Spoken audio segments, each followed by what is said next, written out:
Good morning to members of the Executive Committee. We have quorum, and good morning to people here with us at the Council Chamber at City Hall, and good morning to those who are watching on the internet. My name is Mary John Tory, and I'm the Chair of the Executive Committee.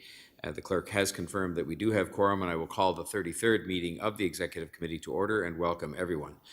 Today's meeting is being held, as I alluded to, with members of the Council and City staff participating both by video conference and in person here at the City Hall in the Council Chamber.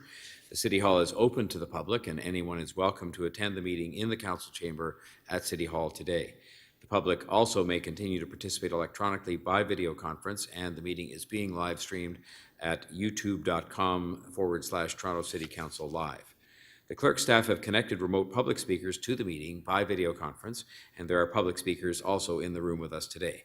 The list of speakers for each of the items can be viewed online by visiting the Executive Committee's page at toronto.ca/council and clicking the speakers box for today's meeting. I ask for everyone's patience, as we have throughout the time when we've been doing these meetings in part or in whole virtually, if we experience any delays on account of technical problems that arise during the meeting. The City Clerk has provided all agenda materials via the Clerk's meeting portal, and Clerk's IT staff will be available to participants to help with your devices. As part of each agenda item, I will ask members to raise their hand or unmute their mic if they wish to question staff or to speak. I will then create a speakers list, and I will call on members when it is their turn to speak. When voting on an item or a motion, I would ask that members ensure that their cameras are turned on and that they raise their hand to indicate their vote. Members, this is a paperless meeting, and I want to remind you that you still must submit and approve your motions by email. Staff are available at exc@toronto.ca to help with motions. Although we're in different locations and meeting remotely today, the committee would like to acknowledge that the land we're meeting on is the traditional territory of many nations, including the Mississaugas of the Credit, the Anishinaabe, the Chippewa, the Haudenosaunee, and the Wendat peoples, and is now home to many diverse nations, Inuit and Métis peoples. We also acknowledge that Toronto is covered by Treaty 13 with the Mississaugas of the Credit. So we'll move to the next stage, which is to ask for any declarations of interest that members may have under the Municipal Conflict of Interest Act. If you have an interest, please raise your hand and unmute your mic. If I could see the screen with the members, so that would be helpful. There, so I'm sorry, it's over here. There we go. Seeing none, we can move forward then to ask for a motion to confirm the minutes of the meeting held on May the 4th, 2022. So moved. Councillor Ainsley. Moved by Councillor Ainsley. I'll call the question if there's any discussion. No. All in favor? Opposed? Carried. Okay, let's deal with the agenda review then. And I will start just by going through it. Item EX 33.1 has deputations, so it will be held down to hear from them. Then we move to item similarly 33.2. I've got to go through a number of pages to get there. There we are. 33.2. Similarly, there are deputations on advancing city priority transit expansion projects for Eglinton East and Waterfront. Excuse me. Item 33.3, Toronto Significant Events Investment Program Application Assessment for the Just for Laughs Toronto Festival. There's no deputations on that item. Is anyone wishing to hold that down? Councillor Thompson, Deputy Mayor Thompson wants to hold that down. No, I was hoping to move it, Mr. Mayor. You're going to move the staff recommendation? Yes. Oh, okay. Thank you. I'll then see if there's any comments or questions anybody has. If not, I can call the question. All those in favor? Opposed? Carried. Thank you. Item 33.4. Amendments to Chapter 219 Records Corporate Local Boards respecting the Waterfront Neighbourhood Centre. It's a by and large administrative matter. Can I have someone moving the staff recommendation? Moved by Councillor Ainsley. I'll see if there's any questions or comments. Seeing none, I'll ask for all those in favor. Opposed? Carried. Item 33.5. There are no deputations on it. There may be people wishing to speak to it. I have a small amendment motion to move, which I could do now, or if we want to discuss the item in a more complete form. My motion is to do with the directing our staff colleagues to have a very robust campaign to inform those who pay their taxes directly that they are entitled to seek out, or at least where the landlord pays the tax, rather, that they're entitled to seek out this reduction to their taxes. Is there anybody wanting to discuss the item? Because otherwise I can put this motion that's now in front of you on the screen and we can vote on that and then vote on the item and move forward. Okay, well, seeing none, then I've moved this motion. Are there any questions or comments on the motion first? Seeing none, I will then call the question on the motion. All those in favor of the motion? Opposed? Carried. Item is amended. All those in favor? Opposed? Carried. Okay, thank you. 33.6, the City of Toronto's investment report for the year 2021. And this is not, there are no speakers. Anyone wishing to hold this down? Otherwise, I'll ask that the recommendation that the report be received for information be moved. So moved by Councillor Crawford, Chair of the Budget Committee. I'll call the question. All those in favor? Opposed? Carried.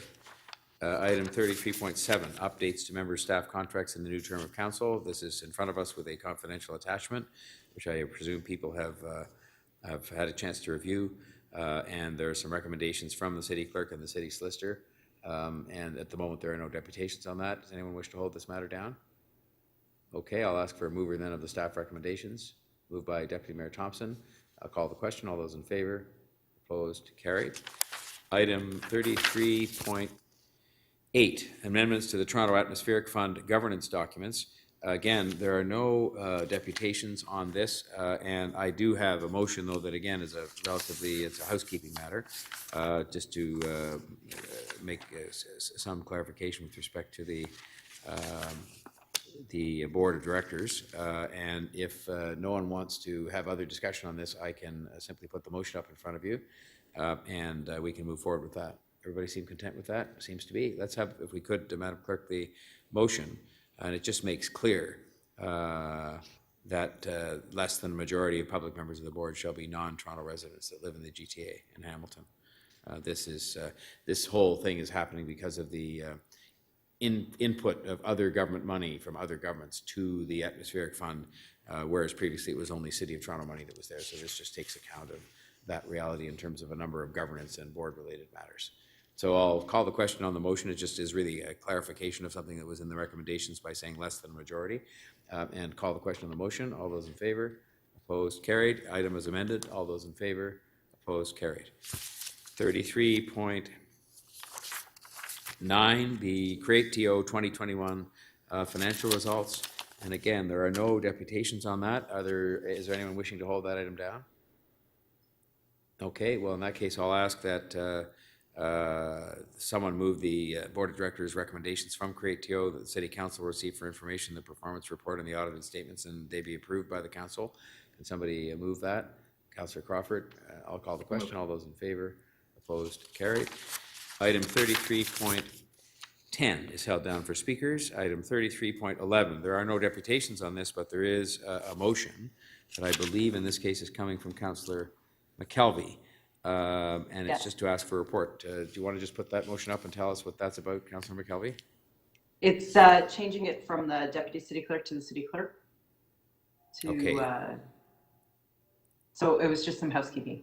Okay, so it would go to the report would go to the Accessibility Advisory Committee in June of 22 and talk about the home visit voting in the upcoming municipal election. So the motion is there. Are there any questions or of the mover or comments? Seeing none, I'll call the question on the motion. All those in favor? Opposed? Carried. And item is amended. All those in favor? Opposed? Carried. Thank you. Item 33.12, the Toronto Police Service response on homelessness. There are speakers on that item, so we'll hold that down. Item 33.13, approaches to curb anti-Black racism in schools. This is a letter coming from the Anti-Black Racism Advisory Committee. Does anyone want to hold that down, Councillor, or move the... I'm going to move it, Mr. Mayor. All right. Deputy Mayor Thompson is moving the recommendation that came from the Anti-Black Racism Advisory Committee. Is there any discussion? Otherwise, I'll call the question. All those in favor? Opposed? Carried. Item 33.14, again, a letter coming from the Confronting Anti-Black Racism Advisory Committee on engagement with the United Nations Permanent Forum for People of African Descent. There's a recommendation coming from the Confronting Anti-Black Racism Advisory Committee. Can I have a mover for that recommendation? Council Deputy Mayor Thompson. Any discussion? All those in favor? Opposed? Carried. Item 33.15 from the Two-Spirit, Lesbian, Gay, Bisexual, Transgender, and Queer Advisory Committee to do with the Toronto Public Library Board and a benefit that they've put in place, and their speakers will hold that down. Item 33.16, feasibility of establishing a City of Toronto unit responsible for 2S LGBTQ plus issues. This is coming from the committee, that committee. There are no deputations, and so there has been, just sorry, keeping up here with all the, there has been, there is a recommendation on that coming from the committee that the city manager be requested to investigate the feasibility of having a unit responsible for this and report back to that committee or the executive committee as appropriate by Q2 2023. May I have a mover for that recommendation? Councillor Ainsley. I'll call the question. All those in favor? Opposed? Carried. Item 33.17, leading and learning with pride. It is held down for speakers. Item 33.18, Federation of Canadian Municipalities summary report from the March 22 Board of Directors meeting is being held down for a speaker. So I think that completes the rundown of the agenda, and I would ask for a motion that the agenda be approved, subject to what we have done already. All those, call the question. All those in favor? Opposed? Carried. Let's proceed then. And the first thing we will do is go to speakers on item 33.1, Metrolinx Transit Expansion Project, second quarter 2022. And I'll just read the first three names just so that people know what's coming up. The order I have here is Neeland Brissenden, Mike Matos, and Chris Paul are the first three deputants.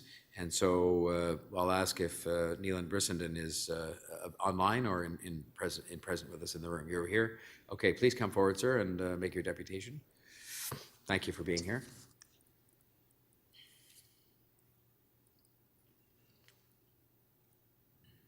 I think you know that you have 5 minutes to use as you wish, up to 5 minutes, and of course there may be some questions after that. Welcome.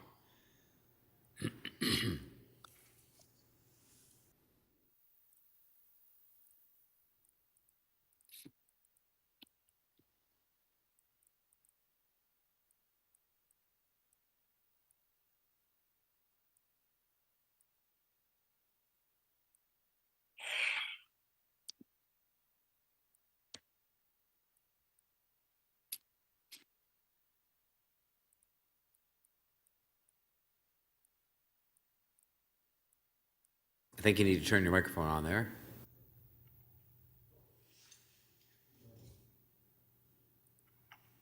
Hello? That's much thank better. you. There we are. Sorry about that. Thank you for coming, Mr. Thank you. Please go ahead. Good morning. I'd like to introduce myself. My name is Neeland Brissenden.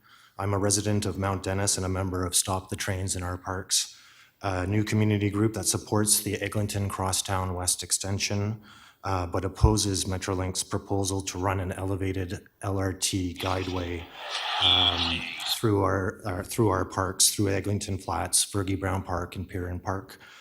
We are working in partnership with the Mount Dennis Community Association, of whom Simon Chamberlain is here and Mike Matos is set to speak after me, with the goal of having the 1.5 kilometer extension of the Eglinton Crosstown West Extension from Mount Dennis Station to Scarlett Road put underground like it is in Etobicoke. Thank you, Mayor Tory and Executive Committee for allowing me to speak. I would also like to thank Councillor Nunziata, Councillor Bailao, and the unanimous support from Council for adopting motion MM43.34, running the elevated segment of Eglinton Crosstown West Extension underground by Councillor Francis Nunziata, seconded by Councillor Anna Bailao, whereby City Council, through the Executive Director, Transit Expansion, request Metrolinx undertake an assessment of running the elevated segment of the Eglinton Crosstown West Extension underground and to identify any options that may exist to accommodate this change. On behalf of STOP, I'm asking that Executive Committee defer items 18 to 34 of EX 33.1 until Metrolinx undertakes said assessment to run the elevated segment of the Eglinton Crosstown West Extension underground and identify any options that may exist to accommodate change. Further, I'm asking that all city approvals and Metrolinx project RFPs should be put on hold until an assessment to run the ECWE segment underground has been completed. I would like to take this opportunity to share some details on the Eglinton Flats and their importance to our community and the GTA, and talk about the impact this elevated segment will have on our parks and our community.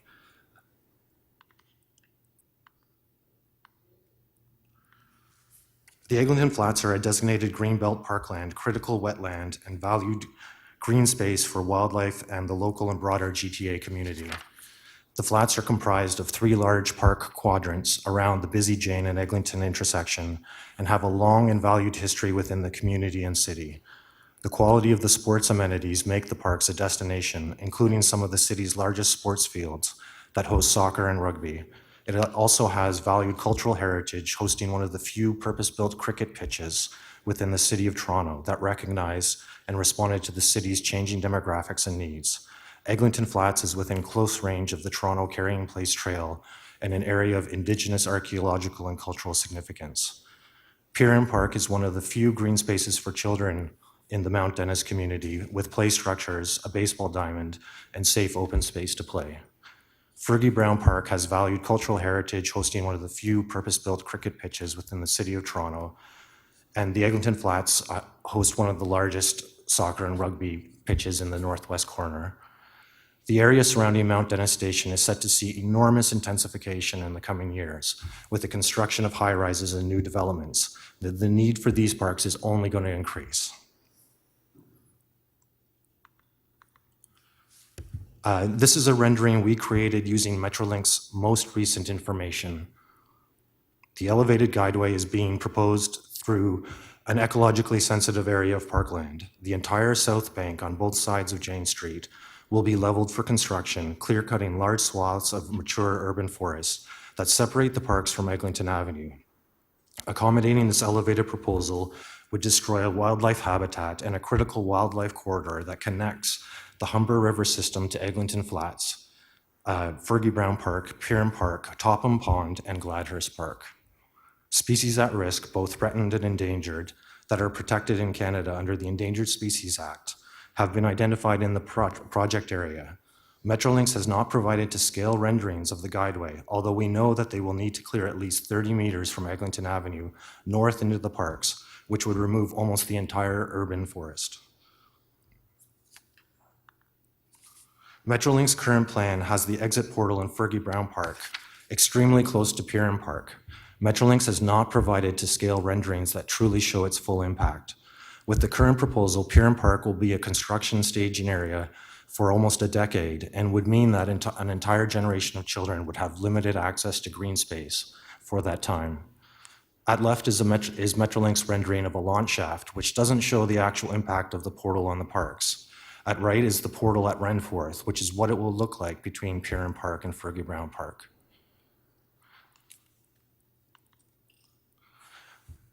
Again, at left is a rendering, not to scale or accurate. None of the trees shown in this rendering will survive the construction, and if Metrolinx intends to replant a tree corridor, the guideway will have to sit much further into the park than 30 meters. At right is a photo that shows the portal at Black Creek Drive with an LRT train heading towards Mount Dennis Station. This huge concrete structure will have a massive impact on our parks and their enjoyment. Mr. President, I'll have to ask you to conclude fairly shortly. Okay. I know you put a lot of thought into this, and so we're just at 5:44 now. So Thank you. The current plan to elevate the LRT through Mount Dennis is neither socially equitable nor ecologically responsible. It's comparable to running a Gardner Expressway for LRT trains through local parks. Further, Metrolinx has not submitted to the community two-scale plans that show the true impact of their proposal on our parks. Mr. Torrey, I would like to conclude by echoing your recent comments in regards to Metrolinx plans for Osgoode Hall. Metrolinx, hands-off Eglinton Flats. Please defer or cancel items 18 to 34 of EX 33.1. I would also like to extend an invitation to you, Mr. Mayor, to come and walk this stretch of Mount Dennis in order to better showcase our parks and the tremendous asset they are to our community, the city, I'll have to ask you to conclude there, Mr. President. and GTA. Thank you so much. Are there any questions of the deputy? I might just, if there aren't any others, then I'll just ask a couple, and I'll just start the clock here myself. I'm assuming we've been through a couple of times with these different Metrolinx projects, and as you know, these are provincial projects, and we have to give certain permissions, but they, by and large, have given themselves legislatively the power to do what they want. And I'm assuming that there may be, as we've seen in other instances, a kind of a middle position between saying, do it exactly the way they're doing it, and put it all underground. Like we've had before instances where we've had them by negotiation to do things in I'll call it a less disruptive manner to the different things you mentioned with regard to the natural environment and so forth. Is that something where you'd say, well, yes, anything would be an improvement over what's there now, and that you wouldn't necessarily call it a sort of black and white thing in terms of it being underground or not? I definitely think that we would be very willing to speak with Metrolinx on alternative arrangements. Obviously, our preferred option is underground. We feel that the kind of consultation, community consultation that Metrolinx has provided to date has been window dressing in regards to what kind of lighting they're going to have on the guideway, what kind of art and activations the community is going to have. We're asking that Metrolinx return to the table with the MDCA and ourselves and the community to talk about substantial change that would better fit and accommodate our parks. Okay. Thank you very much. I appreciate the thoughtfulness of your presentation, and I couldn't see it all because behind me here, but I'd seen some of it. I did submit it to. Yes, so I saw it. thank you so much. Thank you for your time. Next, we have Mike Matos from the Mount Dennis Community Association. Is Mike Matos Thank available? you. Yep. Oh, there, you're online? Yep, thank you, Thank Mayor you. Well, Tory. you know the deal, Mr. Matos. You've been here before 5 minutes, up to 5 minutes, and then we might have some Thank you. questions. Go ahead, please. Is it possible for me to share a screen? I don't know yes, I'm getting told the answer to that is yes. So if you know how to do it, then it's possible. Okay, reclaim host rail. Which participant, reclaim host rail? Okay, it's asking me for a key or something. I'm not seeing a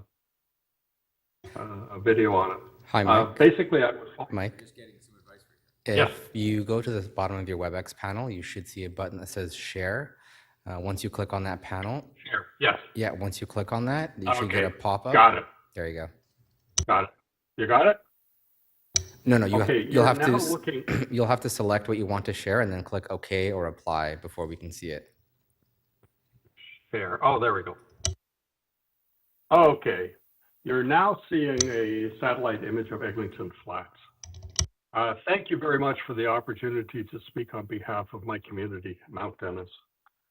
Imagine, please, if Metrolinx had asked to close the sidewalk on Parkside Drive from Bloor to the Queensway and force pedestrians to enter High Park from Bloor or the Queensway.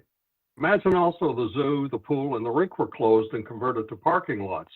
The tennis courts were put under a dome and reserved for paying members only. And the gardens and the cherry blossoms were restricted to people with reservations at the Grenadier Cafe or with tickets for events at the outdoor theater. We face a similar situation. Eglinton Flats is similar in size to High Park.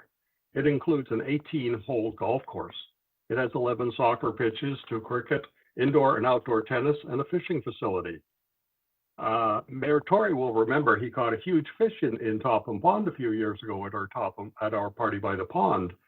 And Councillor Ainsley was instrumental in getting us our very first permit to hold Party by the Pond in Eglinton Flats. So we do have a shared history here. The common factor, though, is that all of these facilities require you to either get a permit or a license and to pay to go into the park. It's rather strange to us that Metrolinx is now saying they want to take over the little tiny pier and park here, which is the community area, and they want to rip out the riparian zone on the north edge of Eglinton Avenue, rather than put in their elevated guideway adjacent to the road, which is what they did at Black Creek. Mount Dennis is going to lose a large chunk of a riparian zone that feeds a further area and brings birds into our backyards. There's 300 species of birds that use the Humber watershed for migration. Now, access, having the sidewalk closed from Scarlet Road through Emmett, through Jane, through Eglinton, through the Fergie Brown area, through Weston Road, and almost to Black Creek Drive. It's a major problem for us. Item 38 in the agenda says the General Manager of Transportation Services will negotiate with Metrolinx for a diversion in Scarborough. However, closures here are going to block local pedestrians from the Mount Dennis Transit Hub, both the primary and secondary entrances. The sidewalk is immediately adjacent to Scotiabank, so there is no place to put a diverting sidewalk to get from Weston Road to the station, unless you go into houses and buildings and yards that are currently on Hollis Avenue and which are scheduled for destruction. But we have no idea if there is a plan at all, or if the plan is to make people walk hundreds of meters on the south side of Eglinton and then cross at the traffic lights to negotiate a further detour. But basically, we're losing access to the transit hub, and there has been no discussion about this. Now, people in cars and buses who come from outside of the area have valet service to the bus terminal. You know, they don't get their feet wet. If you live here, you're going to have to walk. That's not acceptable. This is typical of the whole process. We're losing a riparian zone. We're losing access for 8 years to our transit hub. No discussion for Metrolinx. Now, I would ask that the items regarding the closures in Mount Dennis be deferred until after the study. And I would point out that initially, the City of Toronto said it was entirely feasible to run this LRT above ground on the Eglinton Avenue roadway, right down the center of the road. And it also demonstrated that it's feasible to build the elevated section immediately adjacent to Eglinton Avenue, because that's what you did at Black Creek Drive. And yet here, in our very restricted public space, Metrolinx wants to take at least 30 meter swath for a kilometer and a half and destroy the riparian zone, and do this right through the Humber Valley, which just strikes us as just not acceptable. And that's my presentation. Thanks very much, Mr. Matos. Are there questions of the deputy? Again, I have a couple, because I'm just a bit unclear, because I know that what you're saying is essentially take some of these recommendations, and it's difficult for us to necessarily follow along because there's so many of them here that have to do with temporary closures of different things. At the core, when you mentioned in particular for example, access to the transit hub, what you'd like to see happen is to have the effective date of these recommendations put over, or have them not made effective until such time as the study is completed? That would be the first ask, yes. Okay, and then the second ask would be to do with, similarly, to do with the impact on the I'll call it the routing, as it relates to the Eglinton Flats and the different recreational and park facilities? Yeah. Right now, they're talking about basically putting fencing that's going to block pretty much all access to the northern quadrants from the south. Right now, if you live in Etobicoke and walk across the Humber, there is a pathway that takes you into the park, and that will not be accessible because the sidewalk is gone. Similarly, if you're in the Piran Park area, there is going to be a works yard placed there. And I should point out there is currently a parks yard in the northwest sector, which could have been used as the basis for the maintenance for the construction. Would I be correct from your recollection that is there a study to do with the impact on the parks as well? I think it's really just the study to do with the transit access that would be awaiting, because I'm just trying to see, when we get to questions of staff, we can ask them about this, about whether it's feasible to actually have these ones held, some of the particular recommendations here held until such time as that study's there. Mayor Tory, one question we have not got a suitable answer to is why the Bentway can be built underneath an expressway, but the elevated guideway cannot be built over top of Eglinton Avenue, or at the very least over top of the sidewalk and bicycle trail of Eglinton Avenue, rather than move 30 meters or 40 meters into the riparian zone of the park. Okay. just make a note of that because those are things we can ask the staff about. Okay, are there any other questions of staff? Questions of the step-in, rather? Okay, seeing none, I'll thank you very much, Mr. Matos, for your contributions and for your answers. And thank you to the committee. Okay, next we have, and I'll just give the next three again. We have Chris Paul, Sean Blake, and Jeff Irons. Chris Paul is next.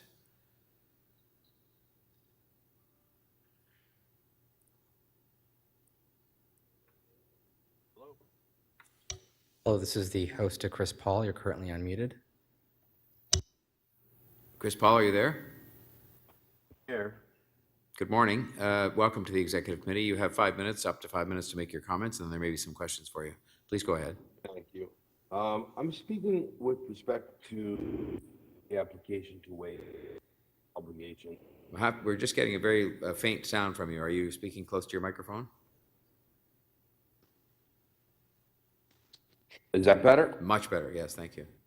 Okay. I'm speaking for the application that Metrolinx is applying to waive fair wage obligations during the portion of the construction and the infrastructure work that has been so generously awarded by the previous government and continuing on. However, I don't believe the fair wage agreement has ever undergone this type of head-on attack in its 120 plus year history. Fair wage supplies living wages and a stepping stone for people that are in marginalized communities, lower income jobs, where they are able to identify that I'm not stuck in this one position, that there is some upward mobility, whether it's a cleaner, an electrician, a fitter, whatever. The Ontario line, for example, is going to end up at Exhibition Place, which will then result in the redevelopment of Exhibition Place, the addition to Hotel X, Esports Arena, and then tie in with the redevelopment of Ontario Place. These are all taxpayer entities owned and have been forever. If the city can't abide by a contractor adhering to fair wage with the purposes of generating private profits for the 49 year-over-year leases that will ensue at Exhibition Place, it's a terrible precedent to set. And I don't think it's a message that the public will take too kindly to, considering the downward mobility on everyone's household finances, considering inflation and what we've gone through in the last 2 years. Fair wage has been integral to the city of Toronto, providing wages for contractors that would not have otherwise have been able to support their families, if not for these guidelines that have been put in place. And I'll use the example of once upon a time, somebody who was a garbage hauler could support their family. That's since gone. That's been contracted out. All the money's at the top, and the workers are receiving less money. Their hours of work, it's not uncommon for garbage trucks to be circling the neighborhood at 8 o'clock at night before 6:30 in the morning. And I just feel this is a very slippery slope. that suspension or any obligations in furtherance of building transit lines, which will ultimately end up taking the citizens of Toronto to for-profit entertainment areas. And I don't see where, as a lifelong resident of Toronto and taxpayer, I don't see the benefit. I just see a race to the bottom. And that's all I have to say. Thank you, Mr. Paul. Are there any questions? I'll just maybe ask you a question by way of conveying some information to you. I will be moving a motion when we get to that part of the discussion that will delete this recommendation, but replace it with discussions that mandate a direction to our staff to continue discussions with Metrolinx, because my motion is motivated by, I think, a view that's shared by the members of the executive committee that the fair wage policy is very important, and the maintenance of the integrity of that policy is very important, and that while there are some technical, highly technical explanations which I've been taken through as to why this was here, I think maybe, you know, it's put in too simple a manner, and it implies, as you said, a kind of potential wholesale turning of our back on this policy, which is not the intent at all. So I will just tell you by way of a question, I assume you'll be comforted by the fact that this recommendation will be deleted. I'll be moving that, and I will see if it gets approved by my colleagues, and it would then have these discussions continue, and in fact there be some further reporting on this to the meeting of City Council on June 15th and 16th. So is that something that would be, would at least address for today your concerns, that we not just pass this today? I like the deletion part more than the passing of, but I will. Deleting it takes it away from, it just takes it out of what's being approved today and put forward to City Council. Oh, no, I'm aware it can be amended at City Council. It's the policy as is, I think, is very, it's not even up to current wages. As the last time I checked, the fair wage was last updated in 2019. So there have been, and it's usually behind schedule because of the updates that are required to be done by people that work in the fair wage office. So what we're attempting, what has been a long-term project on behalf of Metrolinx, culminating in today, is a detriment and I think a stain on the city of Toronto. Okay. So, all right. Well, Mr. Paul, I hope you'll be find that the motion that will be moved will be something that we'll address for now, and not having this approved today and having further consideration given to this in a report to council. I think that will address your concerns, subject to the content of the report that comes to council. But I have no more questions. I'll see if there's any colleagues that do. I don't see anybody, so I'll thank you very much for your deputation and for your answers. thank you. All right, Sean Blake, Carpenters District Council of Ontario. Mr. Blake is with us in the room, so he's just coming to the podium now. And we welcome you, sir, and you have 5 minutes, up to 5 minutes that you can use as you wish, and then we might have some questions. Perfect. Thank you. Members of the Executive Committee, Councillors Paul Ainsley, Jennifer McKelvey, Joe Mahivic, good to see you.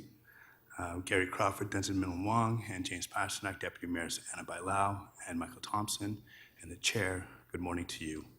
My name is Sean Blake, and I'm a representative employed with the Carpenters District Council of Ontario, and I serve the members of the Carpenters Union Local 27. Our members work in and on your existing buildings, but also build your new net zero emission facility as well. We've partnered with the city on their various initiatives such as Doors Open Toronto, the Mayor's Evening for the Arts, and the Mayor's Luncheon, just to name a few. The city and the Carpenters have had a great working relationship since the late 70s. The Toronto Municipal Code, Chapter 67, Fair Wage, has been in effect for, as the last deputy said, well over 120 years. Schedule B of that Fair Wage schedule, titled Labor Trades Obligations in the Construction Industry, B1 subsection B states that the province-wide collective agreements are binding on all employers in the sector. As a result, subject to jurisdiction of the collective agreements, union workers must be used for contracted out work. I say this with the utmost respect to the Executive Committee. There are 9 collective agreements that the City of Toronto is bound to. This is an election year, and your constituents are also members of these unions. I'm asking that the Executive Committee engage all stakeholders before considering the exemption that Metrolinx is seeking. I believe that a decision of this magnitude needs an in-depth discussion between the city, the unions, and Metrolinx to fully understand the intent of this fair wage exemption, and I thank you for your time. Thank you very much, Mr. Blake. I'm assuming, just by way of a question, that you heard what I said earlier to the previous deputant, that there will be a motion moved to delete this recommendation and have this be the subject of further discussions between Metrolinx and the city, obviously with us, I think, saying to you that we support our own fair wage policy and don't want to see a wholesale, any kind of this is a very general kind of exemption that on big projects. So I think you heard of that, and I think that would be at least addressed for today, your concern. I would only ask that, yes, I did hear that. I would only ask that if there's an opportunity for the unions to be involved in that discussion, that we possibly take a look at doing that as well. I will undertake to you that they may not be at the table with Metrolinx, but that there will be some discussion with the unions. There already has been, and that's what led to this motion that will be in front of the committee shortly. So I'll undertake certainly that there will be some consultation leading to that recommendation being made that's going to be taken to council. So we'll make sure that happens. I'm satisfied in hearing that. Thank you. Any other questions of this deputant? Okay, thanks so much, Mr. Blake. Jeff Irons, IBEW Local 353.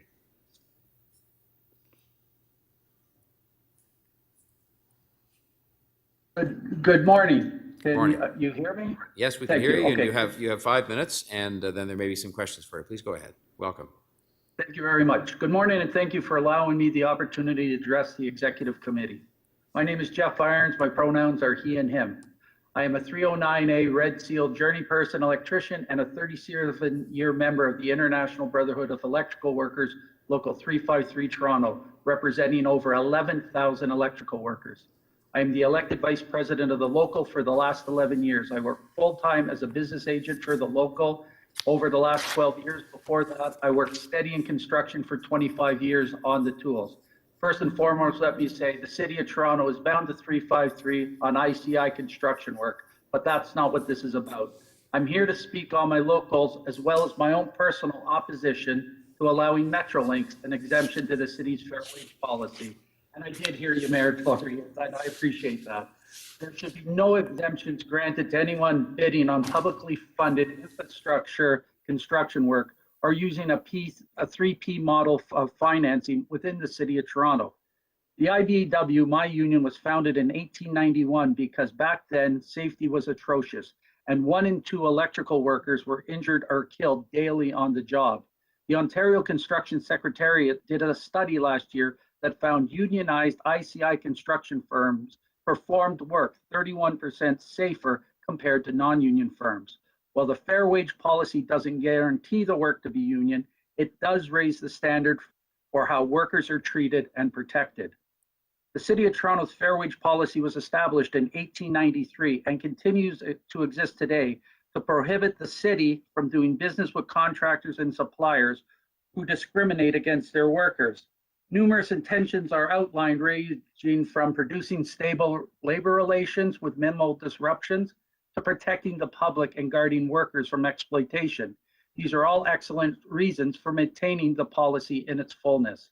Building trade unions self-finance training for their members. I assure you, Local 353's business is to provide the best trained electrical workers in the industry, period. Aside from health and welfare plans and pensions that give a better quality of life for our members, the building trades are proactive in recruitment from the Indigenous community, bringing women into the trades and giving career opportunities to those from equity-seeking groups. We in the building trades are strong supporters of the Central Ontario Building Trades Hammerhead initiative, giving careers to young workers and taking them out of the social assistance system. We work the Toronto Community Benefit Network to give newcomers and racialized folk from the disrupted communities where this vital transit work will happen career opportunities in the trades. I am disappointed to see Metrolinx, an agency of the provincial government, ask for an exemption out of the fair wage policy. All government should be model employees and set the bar for how all workers should be respected and treated. Respected by safe workplaces and fair compensation. Remember, construction has continued steadily throughout the pandemic. Premier Ford has referred to them as heroes for keeping a segment of the economy working over the last 2 years. Metrolinx should not be allowed to opt out of the fair wage policy, which levels the playing field for all construction work in the City of Toronto. It helps to provide stability and consistency for wages and conditions for those who wish to bid on construction work with the city, as material costs are what they are. Generally, there's no real price advantage for any contractor. My personal experience for low bid construction work comes from low wage workers, or even cash deals with workers feeding into the ballooning underground economy. You get what you pay for. I strongly urge this committee to defend the 100-year-old fair wage policy, because for workers, the need for this policy is still there. Please deny Metrolinx's request for an exemption and just just overrule their request completely. Thank you. Please don't hesitate to contact me, or if you have any questions, I'm here to help. Thank you very much. Thank you very much, sir. I'll just see if there's any questions for you. And just before I see if I don't see any other hands at the moment, but you heard what I said earlier on about the pending motion that will be in front of the committee to delete that recommendation, subject to a report coming after further discussion on this between Metrolinx and ourselves. And so for today, if that motion passes, this recommendation would be taken out of what's being approved. You heard that earlier on? I did hear that, sir, and I thank you for that. Although I'd rather see the exemption canceled completely, but I understand there's a process to everything. I thank you for your time. Okay, thanks very much. Any other questions, members of the committee? Okay, then we'll go back to our list, and we have next Mark Arsenault, followed by Simon Chamberlain. So Mr. Arsenault is with us. There he is in person. Welcome, sir. Thank you for coming. You've seen from the others, you have 5 minutes, up to 5 minutes, and you may have some questions. Please go ahead. Good morning, Your Worship and committee members. Thank you for the opportunity to appear before the Executive Committee. My name is Mark Arsenault, Business Manager, Provincial Building Construction Trade Council of Ontario.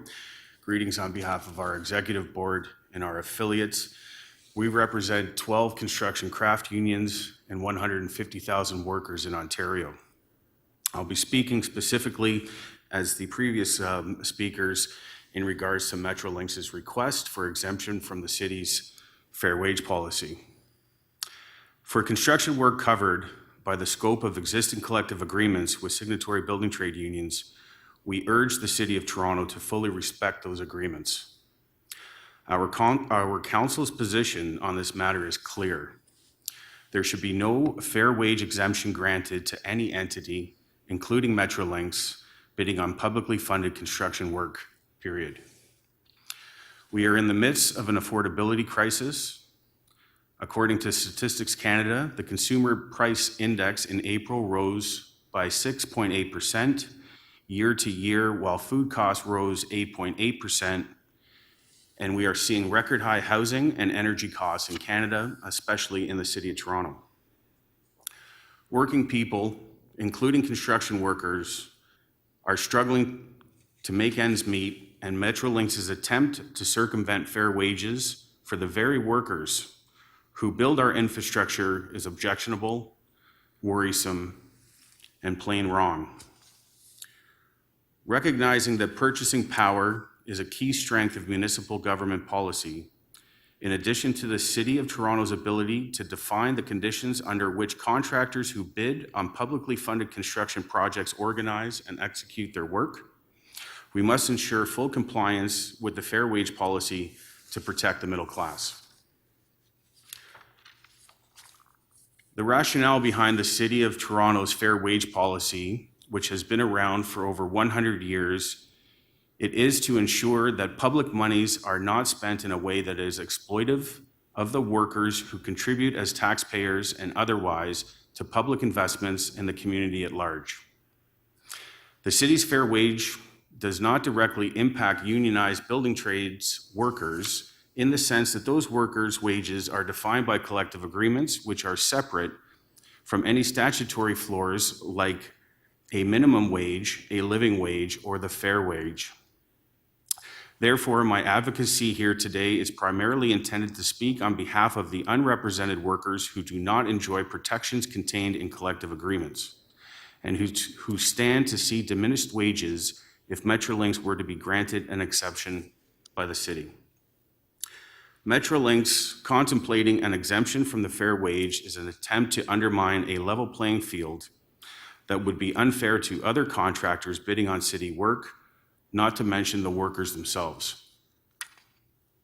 Provincial bodies such as Metrolinx should not be looking at ways of tearing down the foundations of the middle class prosperity, especially in the middle of an affordability crisis. Therefore, I respectfully urge the city's executive committee to defend the fair wage policy and ensure that unrepresented workers are protected by its scope. Maintaining a level playing field is absolutely necessary to ensure a prosperous workforce in our community. Thank you for your time, and I would be happy to address any questions. Thank you very much. I'll ask if there's other members of the committee wishing to ask any questions. I don't see anybody. So I'll just ask you again, just to make sure you were here in the room, and so you've heard that I will be putting a motion forward to delete this recommendation from the things that I assume might be approved today, and subject to some further discussions that will happen between now and the council meeting between Metrolinx and the city, and that we will be speaking with the labor organizations in between during that time to also make sure that their views are known, although we've heard those views this morning, obviously. So you heard that discussion. I have. Excellent. Good. Thank you, Mr. Chairman. Okay, thanks for being with us today. We much appreciate that. Mr. Arsenault, next, I think, if I'm guessing correctly, just to sort of keep the string going here on the same aspect of this, I might just switch to Mr. Audie as the last applicant, Jason Audie from LiUNA. So I'm guessing he's here on the same aspect of this report as opposed to the one, Mr. Chamberlain, who's here, I think, probably on some other aspects of the report. Is that okay with you in terms of putting Mr. Audie on? Mr. Audie, are you there? I am. Can you hear me? Okay, welcome. Jason Audie from LiUNA is 183 is on virtually, and so I'd ask you if you'd like to make your deputation up to 5 minutes, and we may have some questions. So please go ahead. Thanks very much. And yes, my remarks are limited to the pages 75 to 77 of the report dealing with Metrolinx request for a fair wage exemption, rather than repeat what my colleagues have already stated, which is, the fair wage has been around for more than 100 years. It is the foundational basis for a lot of the work that the city does, one of them primarily community benefits. Without the fair wage policy, it will make things like community benefit agreements that much more difficult. The Metrolinx request is problematic for a number of reasons. Firstly, the request and the magnitude that Metrolinx is seeking should be a report in and of itself, not just a throwaway, oh, and by the way, if you don't exempt us from this fair wage policy, we're taking our stick and ball and going home. Metrolinx acknowledges the importance of the policy, of the fair wage policy, and I would say it's necessity. But instead of working with the city, they simply ask that they be exempted. The request is tone deaf to the actual realities of what is happening in the labor market in the construction industry. We have an abundance of work and a shortage of people with the necessary skills to build them. The fact of the matter is that right now, wages and benefits being offered now are likely far more in excess of what is being established by the fair wage policy, which lags the current realities of collective agreements by a number of years. The issue, and I support the deletion from the report. I think that's the right thing to do. My issue is that Metrolinx has said that they will refuse to do any additional infrastructure. What the language that they use, I believe, is through the additional infrastructure program. if they don't get the exemption. So they're playing the bully. And my request, in addition to the deletion of the report, is that the city work with Metrolinx to provide a pathway that ensures the viability of the fair wage policy, that allows Metrolinx to continue to do the work that they have done in the past and in the future for the city, and ensures that our members are able to participate. That's my shortened remarks, considering my colleagues have pretty much covered the ground on this issue already. Thanks very much, Jason. Are there any questions from colleagues to Mr. Oddie? So again, you picked up and repeated yourself that you've heard this motion that I'm going to be putting forward, and it will be duly considered by the committee. And I've said in my public statements, I mean, the objective is to end up exactly where you've said, which is to have the integrity of the policy maintained, but still allowing this work to go forward because it has to. So I trust you've heard all of that, and that for today, knowing that there's still more to come in front of the City Council, that you'll be satisfied with the deletion of this recommendation from that, which we'll be approving today if the council members, committee members approve the motion. So you've heard all that. Yes, thank you very much, Mayor. Okay. Thank you very much. I just did it slightly out of order because I think Mr. Chamberlain is likely to be dealing with some other matters other than the group of deputants who spoke to the question of the fair wage policy. And so I will call through the clerk's table on Mr. Simon Chamberlain, Mount Dennis Community Associations, to make his deputation. And there he is in the chamber with us this morning. Good morning and welcome. And over to you, sir, for up to 5 minutes and maybe some questions. Thank you, Mr. Mayor, and my appreciation to you and your council colleague for listening to this. I'm back where we were earlier on the matter of the Eglinton Flats, and I just want to start by thanking City Council, because without your predecessors on City Council, there would be no Eglinton Flats public areas, so thank you to that for that. And your predecessors installed new drainage systems and playing fields, and carefully created perimeter natural areas that accommodate a wide range of flora and fauna between the low-lying parkland and the raised berm that supports Eglinton Avenue. Today, unfortunately, this beautiful area that brings enjoyment to so many is under threat. Metrolinx is determined to build a huge concrete guideway that will dominate the flats, along with overhead stations at Jane and Scarlet. There's one part of the Metrolinx plan in particular that I think is going to make you and your colleagues on council look very bad. Over the past 18 months, you, the City of Toronto, have spent $1.3 million building a bike path and walkway up the north side of Eglinton Avenue from Jane Street and through to Perrin Park. Metrolinx is asking you to close that facility starting in January and keep it closed for at least 8 years. Not only that, but Metrolinx staff have admitted that the heavy equipment they need to use on that bike path when they're shipping things down to build their LRT will damage this newly built facility such that it will have to be almost completely rebuilt when they've finished with it. Some of us are wondering why the municipality wasted public money to build something that they should have known that Metrolinx planned to destroy. 1.3 million is not pocket change. The Metrolinx plan will have their contractors occupy close to 1/3 of Perrin Park, which is probably the busiest park in Mount Dennis area due to its children's playground, and is the park which is closest to the center of Mount Dennis. The contractors will level the area that they need and remove all trees so they can convert it to a works yard.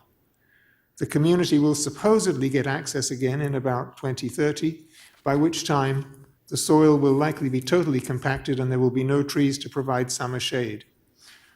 So this is one of our most important parks, and this is Metrolinx's plan for dealing with it.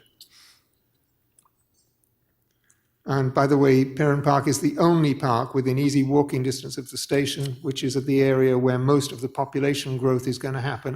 And as you are probably aware, we're expecting something, at least a doubling of the population of Mount Dennis in the next 10 to 20 years as a result of new development. The overhead concrete guideway that Metrolinx plans to build will inevitably be disfigured by graffiti, which will be a blot on our community's reputation. Worse, much of the guideway will be on or beside the important natural areas that separate the playing fields from the Eglinton Avenue corridor. And we've been told that Metrolinx will routinely destroy all trees for a significant distance on either side of their guideway because they don't want branches falling or other things risking the guideway. The most frustrating aspect of all of this is that it is so unnecessary. Metrolinx is already tunneling under Eglinton Avenue partway down the hill. We can see no reason why they cannot continue that tunnel to the bottom of the hill, building James Station below grade rather than above grade, and continuing to tunnel all the way through to the Humber River Bridge. This is the simplest and easiest solutions. There are other options to tunnel beneath the playing field or under the Humber River. But if Metrolinx tunnels instead of building guideways, it will not need to occupy any part of Piran Park. So all of that area will stay. It can leave the city's bike and pedestrian paths unchanged and available for ongoing public use. And it can leave nearby Fergie Brown Park just the way it is today. And almost certainly have lower ongoing maintenance costs because an underground facility will not be subject to the same stresses that an overhead one will. My bottom line message on behalf of the Mount Dennis community is a plea for City Council to save the Eglinton flats by demanding that Metrolinx take a fresh look at alternatives to their plan and replace it with something that respects both the natural environment and the many citizens of Toronto who enjoy this very special area. And just a small point at the end, I have had conversations with one of the senior design people from Metrolinx who, off the record, believes that an underground continuation of the LRT through the Eglinton Flats is feasible and a reasonable way to proceed, but obviously won't say that on the record. Thanks very much, Mr. Chamberlain. If I could just ask one question of you first. The previous motion, maybe you didn't see it, the member's motion, I think Deputy Mayor Bylaw was one of the movers at City Council, approved by City Council, asked Metrolinx in the province to look again at the underground, possible placing underground of this portion you're talking about. I just wanted to see if you thought that was, if we, for example, today were to say we reiterate through the executive committee, then it goes back to council, that request. I don't know if you saw the wording of that and thought that it met with your satisfaction in the context of what you're trying to raise in terms of the underground consideration. Yes, anything that will get that will get the facility underground rather than destroying the Eglinton Flats will be hugely welcome to all of us in the Mount Dennis community. Are there any other questions of this deputant from members of the committee? Okay, well, seeing none, well, thank you so much, Mr. Chamberlain, for being here today. Thank you For your deputation. That brings us to the end of the deputations, and before we move to questions of staff, we have some visitors with us today, and I'm going to both go and receive them and speak to them for a few moments, and I'll ask the Deputy Mayor when that happens in just a minute as we move to questions of staff, which I have some, by the way, depending on whether others, but I want to introduce them here because they're in the chamber. And I'll say, bom dia, bem-vindos a nossos visitantes dos Açores. How did I do in my Portuguese? But these are some very distinguished visitors we have from the Azores. We have Pedro Faria y Castro, Regional Undersecretary of the President of the Government, Pedro Nascimento Cabral, Mayor of Ponta Delgada, and Pedro Furtado, Deputy President of Ponta Delgada. And I see there's a fourth person there whose name I don't have, so in that case I can't introduce that person, but I will ask if you just stand for a moment just so that we can recognize. I can help you, Mayor. This is Mirio Silva, is a former city councillor and MP. Oh, I can't see that far, so without my glasses on, so I didn't even recognize it was Mario. I should have known that myself. I know him well. But welcome to you all, and I thank you for coming by. I should tell you that, lest you think this is a tiny group we are doing, because of COVID, we started doing some of our meetings where some people were virtually present, so they're with us, of course. because normally there'd be more members of the committee here, and oftentimes there might be more members of the public, but a lot of them as well are speaking through the internet to us. So that's just, I'm sure, changes like you made at home, but you're most welcome here in Toronto. We have a wonderful, as you, I think, know, and that's probably why you're here, most of our wonderful Portuguese community came from the Azores, and we're proud of that, and so it's very nice for us to have you here. Thank you for coming. Thank you. So with that, I'm going to go and talk to the delegation for a moment or two, and may I ask, Deputy Mayor, that you take the chair and move to questions of staff on this matter? Please do that.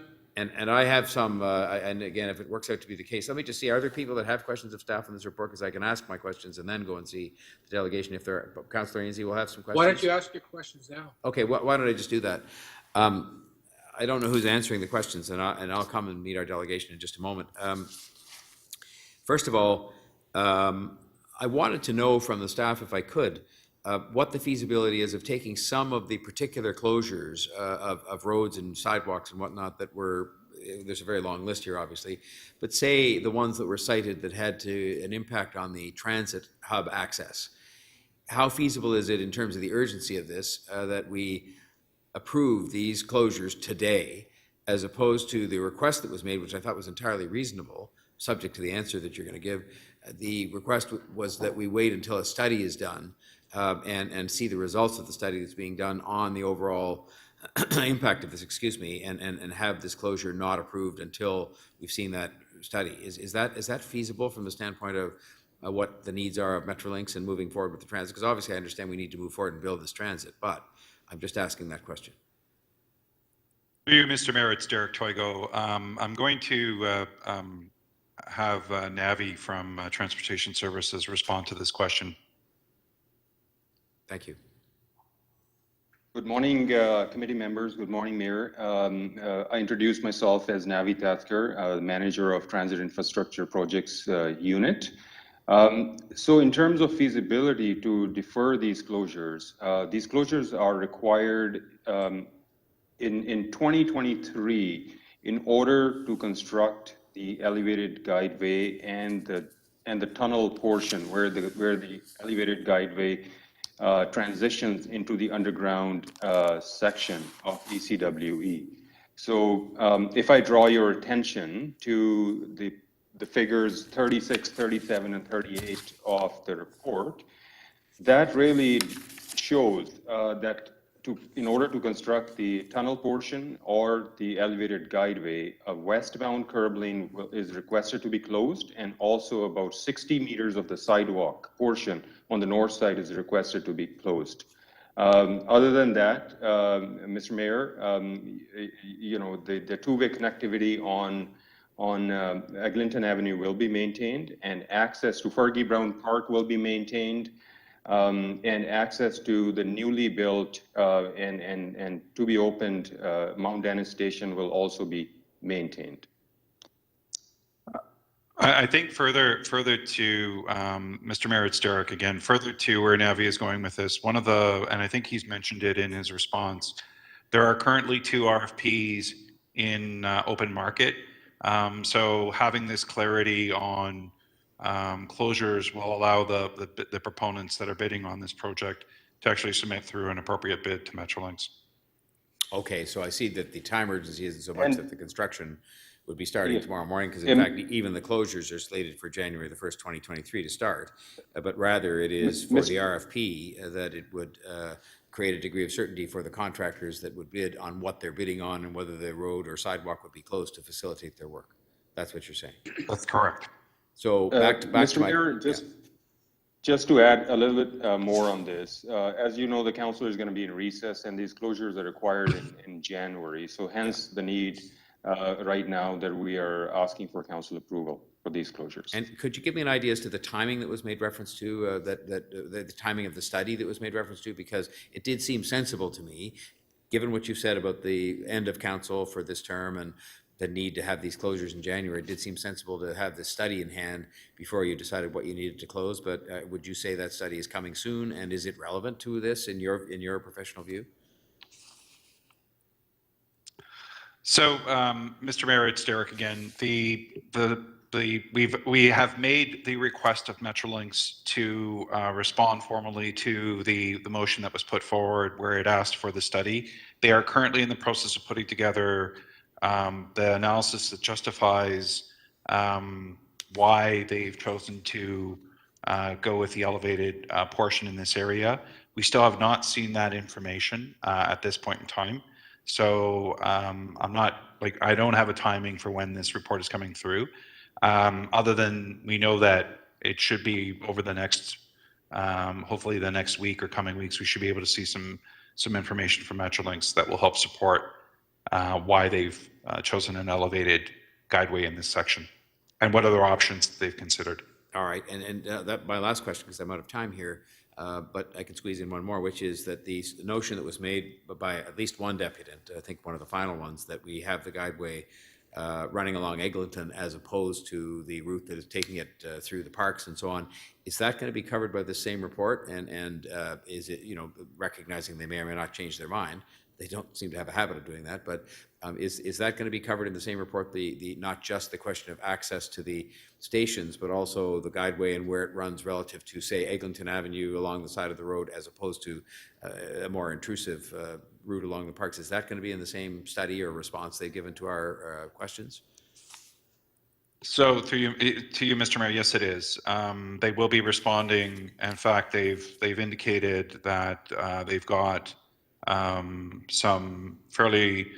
There are technical reasons why what is being proposed, or what Metrolinx has proposed, is why they're doing it, and that will be communicated in that in the document that they're going to share with us. So there is a rationale for doing it. One of the things that they have mentioned is that they are not going to intrude on the parks other than Pirin, which is going to be a staging area for the work that they're doing. Okay, those are my questions, and I'm out of time. So, Deputy Mayor, I'll ask that you take over the chair and see the questions that others may have, and I will go and greet our visitors for a few moments. Deputy Mayor, over to you. Mr. Mayor, would you like us to hold the item down for you to vote, or would you like us to? Oh no, I definitely like to vote, and I'd like to speak too. So I'm assuming that I'll just have a very brief visit with our, because I see a couple of councillors that want to ask questions. So I think the time that will be taken by that should allow me to get back here. And if not, okay, great. We'll cover that ground if we don't. Thank you so much, Deputy Mayor. Okay. Questions of staff. I see Councillor Ainsley. Councillor Fletcher as well, please. Oh, okay. So no, our guests of the committee first. Councillor Fletcher, go ahead. You have 5 minutes. Thank you very much. Could you just reiterate, please, the situation with the park? Is this being built through the parks? Through you, Deputy Mayor, to the councillor, no, it is not being built through the park. According to what Metrolinx has described in their plan to us, they're building it in the boulevard, which is right adjacent to Eglinton Avenue, so on the north side. And yes, it is taking probably about 30 meters to 45 meters in from there to allow for the construction to occur. So the construction staging may take place, but it's not the final product. Is that what you're saying? No, sorry, Councillor, the final product will be within that 30-meter swath of land that Metrolinx is going to be taking, that boulevard section. That's where the the guideway will be. In the right-of-way? That's correct. It won't impact the parks. It may be staging from the park. From just Pirin Park. I see. So is it possible to show us a little map when this gets to council? Because there's apparently a understanding or misunderstanding that it is running or will be built right through parks in this neighborhood. That's correct. Oh, yes. Thank you. Yeah, well, we could show that if that's what you wish. I'd like to make sure you have that for council for this debate, please. The other thing is there Ontario line running through parks?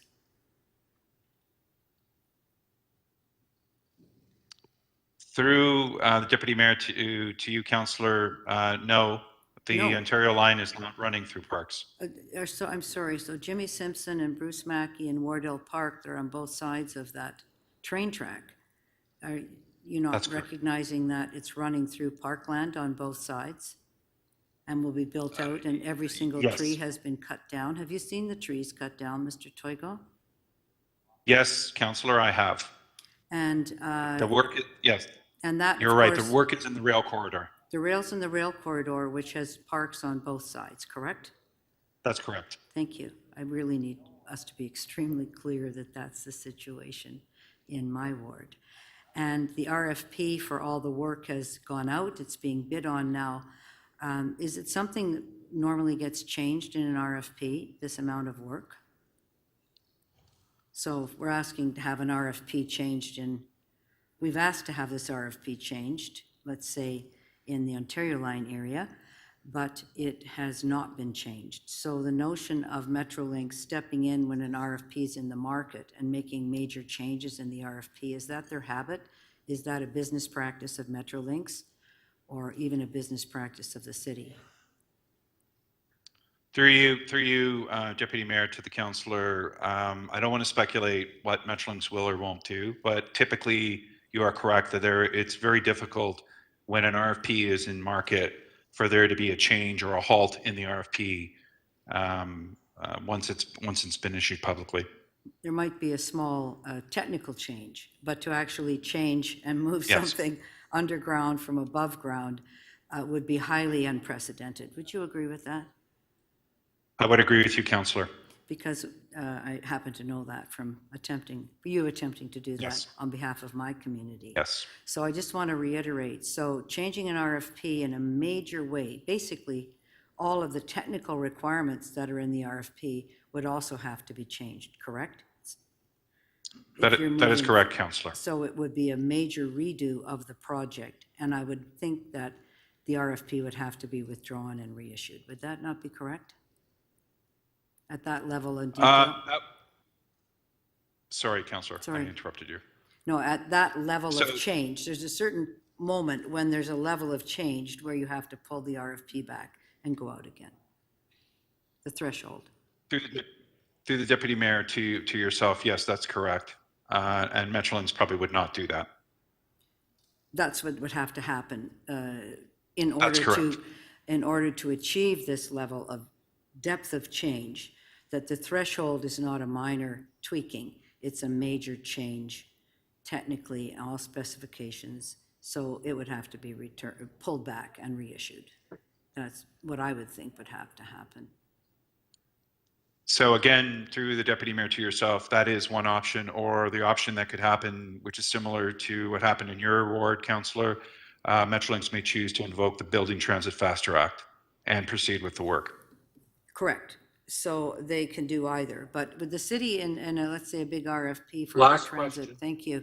Would we then, with an RFP, change everything about the RFP? That would mean we would have to withdraw the RFP. I'm just looking at city practice with a change to this degree or this magnitude. What would the city practice be for that?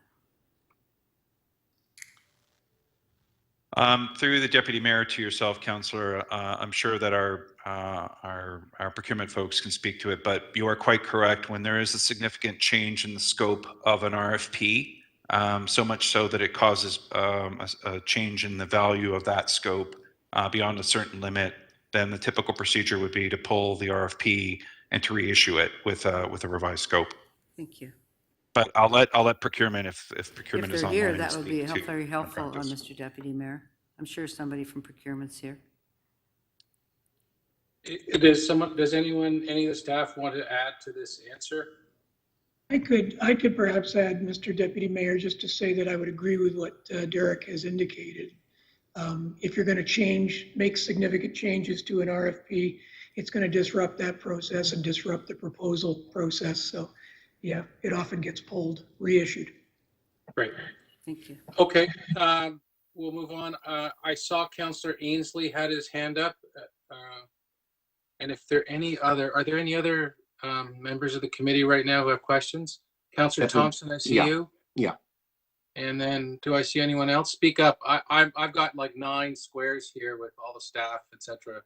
I don't have the benefit of being in the chambers. So just Councillor Thompson. Go ahead, Councillor Ainsley. Okay, thank you, Deputy Mayor Thompson, Deputy Mayor Minnan-Wong. I was just wondering if staff were available from the Fair Wage Office. Is there someone from the Fair Wage Office?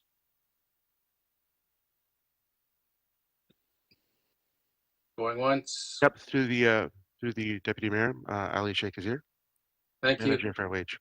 Okay, thank Great. you. Mr. Sheikh, could you just comment on one of the deputants said that the fair wage rates hadn't been updated since 2019? Is that correct?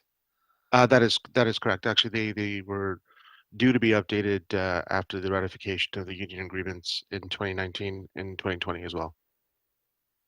Okay, but they haven't been, when are they going to be done? They are being prepared and have been submitted to legal for review, and we should have an answer on that shortly as to what the process is going to look like. We've been in discussions with legal to see what that would look like. That is the first go around for me to have the schedule updated, but the wages have been looked at and we've established them. Okay. We will have them posted soon. Is that on schedule or is that behind because of COVID, that process, or? It is behind due to COVID. We had issues with hiring, and we had a bit of a freeze in terms of staff. And once we got them online, we were able to update the wages, and we look to have them updated as soon as possible. Okay. And then, sorry, Mr. Sheikh, do we have to pay out back wages because it's not up to date, or how does that work? No, the wages, the schedules are assigned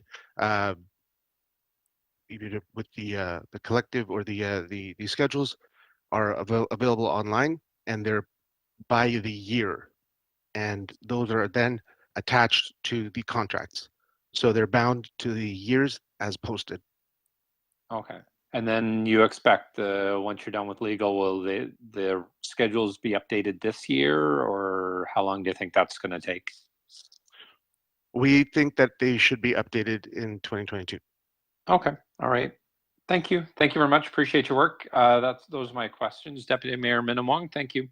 Thank you. Councillor Thompson, you had questions? I do, Deputy Mayor. Thank you. Through you to staff, not sure which staff. What's the nature of the work that Metrolinx is looking to perform on behalf of the city? Because this work is not Metrolinx work, it's a city work. Is that correct? So I will start off, and I'm sure if other folks they can answer as well. So through the Deputy Mayor to yourself, Deputy Mayor Thompson, the work that's being requested as part of this item is work that would be city initiated. So typically what happens is if say Metrolinx is working in an area and they're excavating to put in, say, a subway tunnel or a station, there may be infrastructure that's in that area that the city would, as part of their normal course of work, need to update or increase in size or whatever. Yeah. We would then be seeking Metrolinx's agreement to actually do that work for us in that segment, so that you're not going in there 2 times. Fair enough. So it's about efficiency then. That's correct. Okay. And I'm sorry, I'm hurrying along. I just have limited 5 minutes. Got What's the difference between the master agreement between Metrolinx and the city and the municipal infrastructure agreement? So again, through the Deputy Mayor to you, the master agreement is the overarching document. Yep. How we work with each other. The municipal infrastructure agreement is a very specific agreement that we need to enter into whenever we seek city infrastructure work to be done by Metrolinx. Got you. So how is it that Metrolinx determines that we should be scrapping our fair wage policy when it's our fair wage policy and we're asking Metrolinx to do the work as part of the municipal infrastructure agreement? How is it that we get to this point where one of the recommendations is to eliminate the fair wage policy? So again, through Deputy Mayor to you, Deputy Mayor, the Metrolinx isn't. I'm going to be. Metrolinx isn't asking for an exemption. What they've said is that they will only abide by the provincial legislation that exists, which is the trade agreements that currently exist. Because they're a provincial agency, they don't need to abide by the municipal bylaws. That's basically what they've said. But so this is a bylaw. This is a municipal bylaw. Fair enough. So we're paying Metrolinx though for the work that they're going to perform. Is that correct? That's correct. So how is it then that they determine that we wouldn't pay the full fair wage, based on our own policy? I mean, I don't understand that. And I understand that if Metrolinx, as part of the provincial policy and provincial government regulations, they don't want to pay fair wages, et cetera, as part of our own policy in terms of how that's sort of structured. But how is it that they then get to tell us what we should or should not do, since we're contracting them to do infrastructure work as part of a municipal infrastructure agreement that we have with them? I don't understand that. So perhaps, Deputy Mayor, I'll transfer this over to Christina Huniak that can maybe respond to this. Thank you very much. Sorry, Derek, are you distinguishing the Metro? This project is a provincial project, so that's like digging the tunnel. That's a Metrolinx project specifically. What you're referring to in this is side work, like let's say next to the hole you have to build a light standard. That's city work, and what we're talking about right now is, for efficiency's sake, you might want that same construction company to put up that light standard. And what's in discussion here is whether Metrolinx should be abiding by the fair wage policy for the city work, which would be installing, in this example, a light standard. Have I got that right? Yes. Does that help you, Michael? Mr. Deputy Mayor, it's very clear to me, and thank you for your sort of iteration there in my questioning, but it's not unclear to me based on what Mr. Troiko has responded. But what is actually not clear to me is the fact that Metrolinx is being contracted to do the work by the city, and at the same time are telling us what we should be doing with our fair wage policy. And I don't actually get the correlation. I just was trying to help and so let me just also follow through on that, because part of our fair wage policy is to eliminate the issue around discrimination and so on. So if Metrolinx is actually suggesting that we shouldn't be paying the fair wage policy, would it then not be that Metrolinx is actually discriminating, which is a very issue that we want to avoid as part of the policy? Sorry, did you want to ask another? I just was trying to help. So, did you want to ask another question? I just did. So would you not agree? That is the question. Who are you asking? Whichever staff is responsible for whether there's discrimination. That's exactly as part of that. Derek, because, you or what? Or you could ask one of your other staff to answer that for you, and you can avoid it. Thank you, Deputy Mayor. I'm gonna, as suggested previously, I think Christina can help us. Thank you. Or help you answer that question. Sure. Thank you very much. Okay. Good morning. I'm Christina Hunican from Legal. As Derek correctly pointed out, Metrolinx is not bound to municipal bylaws and therefore is not required to follow the fair wage bylaw.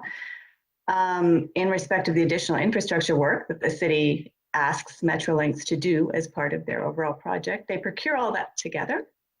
And so it's difficult for them to parse out pieces of that and pay their contractor a different amount under that. And it's for that reason they have indicated that they would not comply with our fair wage policy in respect of our asks of those small pieces of city work that we're asking them to do as part of their overall project.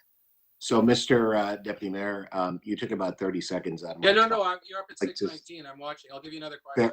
Fair enough. Just so, how problematic would it be if we were to perform the duties and the work ourselves? I understand the efficiency and Metrolinx already in the hole digging and what have you, be more really efficient. What would be the apart from the fact that it's inefficient, it's time consuming, what beyond that, what would be the challenges for us in terms of doing the work ourselves in order to ensure that we abide by our own rules in terms of the fair wage policies? So through Deputy Mayor to yourself, Deputy Mayor, the implication of this would be that not only would there be an inefficiency that exists in the work. In other words, you couldn't have two different contractors working in the same space at the same time. Right. You would also then have to, as an example, the work would be done once, it would be covered. You would then have to go in after or before, assuming you can do it before, try to get it done. That in itself would be inefficient because we'd have to go through a full procurement process. Got you. And then you can be guaranteed that the price or the cost to actually do this work would be significantly higher. Okay, thank you. And Thank then you. there would also be the implications of interfering with the existing then Metrolinx infrastructure that may be in the way if you're working, say, over a tunnel, over their tunnel or near their station. Fair enough. Thank you very much. Do we speak up? Are there any further questioners in this arrangement? Yes, Deputy Mayor. Who's it? Councillor Oh, Bailão. hi. Is that Councillor Bailão? Yep. Go ahead. Thank you. I just want to follow up from one of the answers that was mentioned that they wouldn't be in compliance because they have their own contracts. So I'm just wondering if has any analysis been done on the work that is being awarded in Metrolinx, how it compares with fair wage? Because one of the speakers actually spoke, and rightly so, and mentioned that actually our fair wage is always lagging what most of this industry, which is highly unionized, is actually paying. So has anybody done that analysis? Like, is this even, like, would that be an issue? Like, don't they contract most of the companies that are unionized, Metrolinx anyways? So through you, Deputy Mayor, to the Deputy Mayor, you're quite, so first of all, there isn't a lot of information that exists to answer the first question. Secondly, you're quite correct. Most of the work that Metrolinx does utilizes a unionized workforce, very much all the way across all aspects of their projects. So there's a lot of there's a significant component where they are effectively, the intent is for them to actually be fair, although they're not applying our policy. Sorry, I'm not sure if that answered the question. Yeah, but I mean, I just don't see, because if you compare to some of those rates to our fair wage rates, they're probably 100%, all of them higher than our free. So I really don't see their issue. I just think we need to be really strong on this. So again, through the Deputy Mayor to yourself, we've asked Metrolinx on multiple occasions. This is truly a decision that's made by the province and Metrolinx in not wanting to abide by our wage fair policy bylaw. So it's within Metrolinx's and the province's authority to turn around and say yes, they will or they won't. But Derek, can you be a little bit more on specific on that? Is that policy? Do we know if that? So I really appreciate this answer that you gave, that it is their decision on their side. It is a provincial and Metrolinx decision. Is there anything that the province has directed Metrolinx and Metrolinx is saying that they have to do this?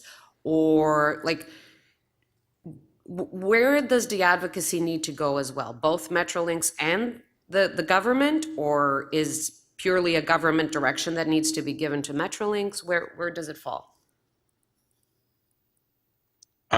Through the Deputy Mayor to you, I'm not quite sure if there is actual direct direction from the provincial government, although the messaging that I received, and I'm going to look maybe if Christina could, you know, if you're aware of it, but the message was that they would only abide by provincial by the provincial guidelines, so the provincial trade agreements. So I don't know if there was any specific direction on this item in particular. That is the position they've taken in negotiations to date. Okay, thank you.